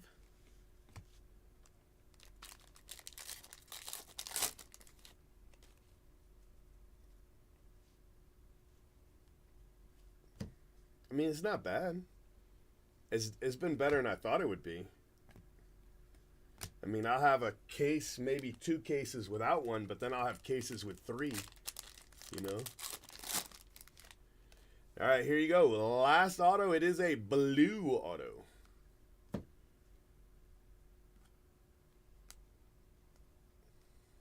Jake Cunningham. I think that's the first Jake Cunningham I've hit today, I think. I don't know.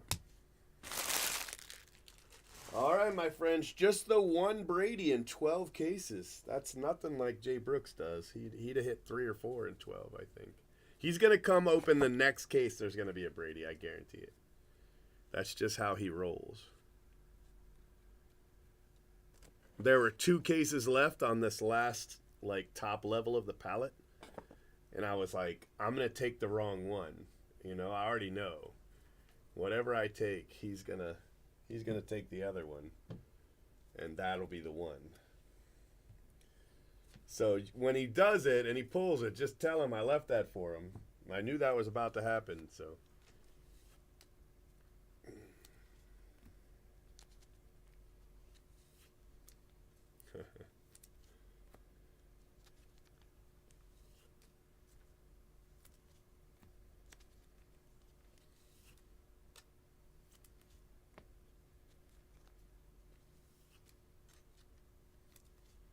All right, my friends, let's do this last recap.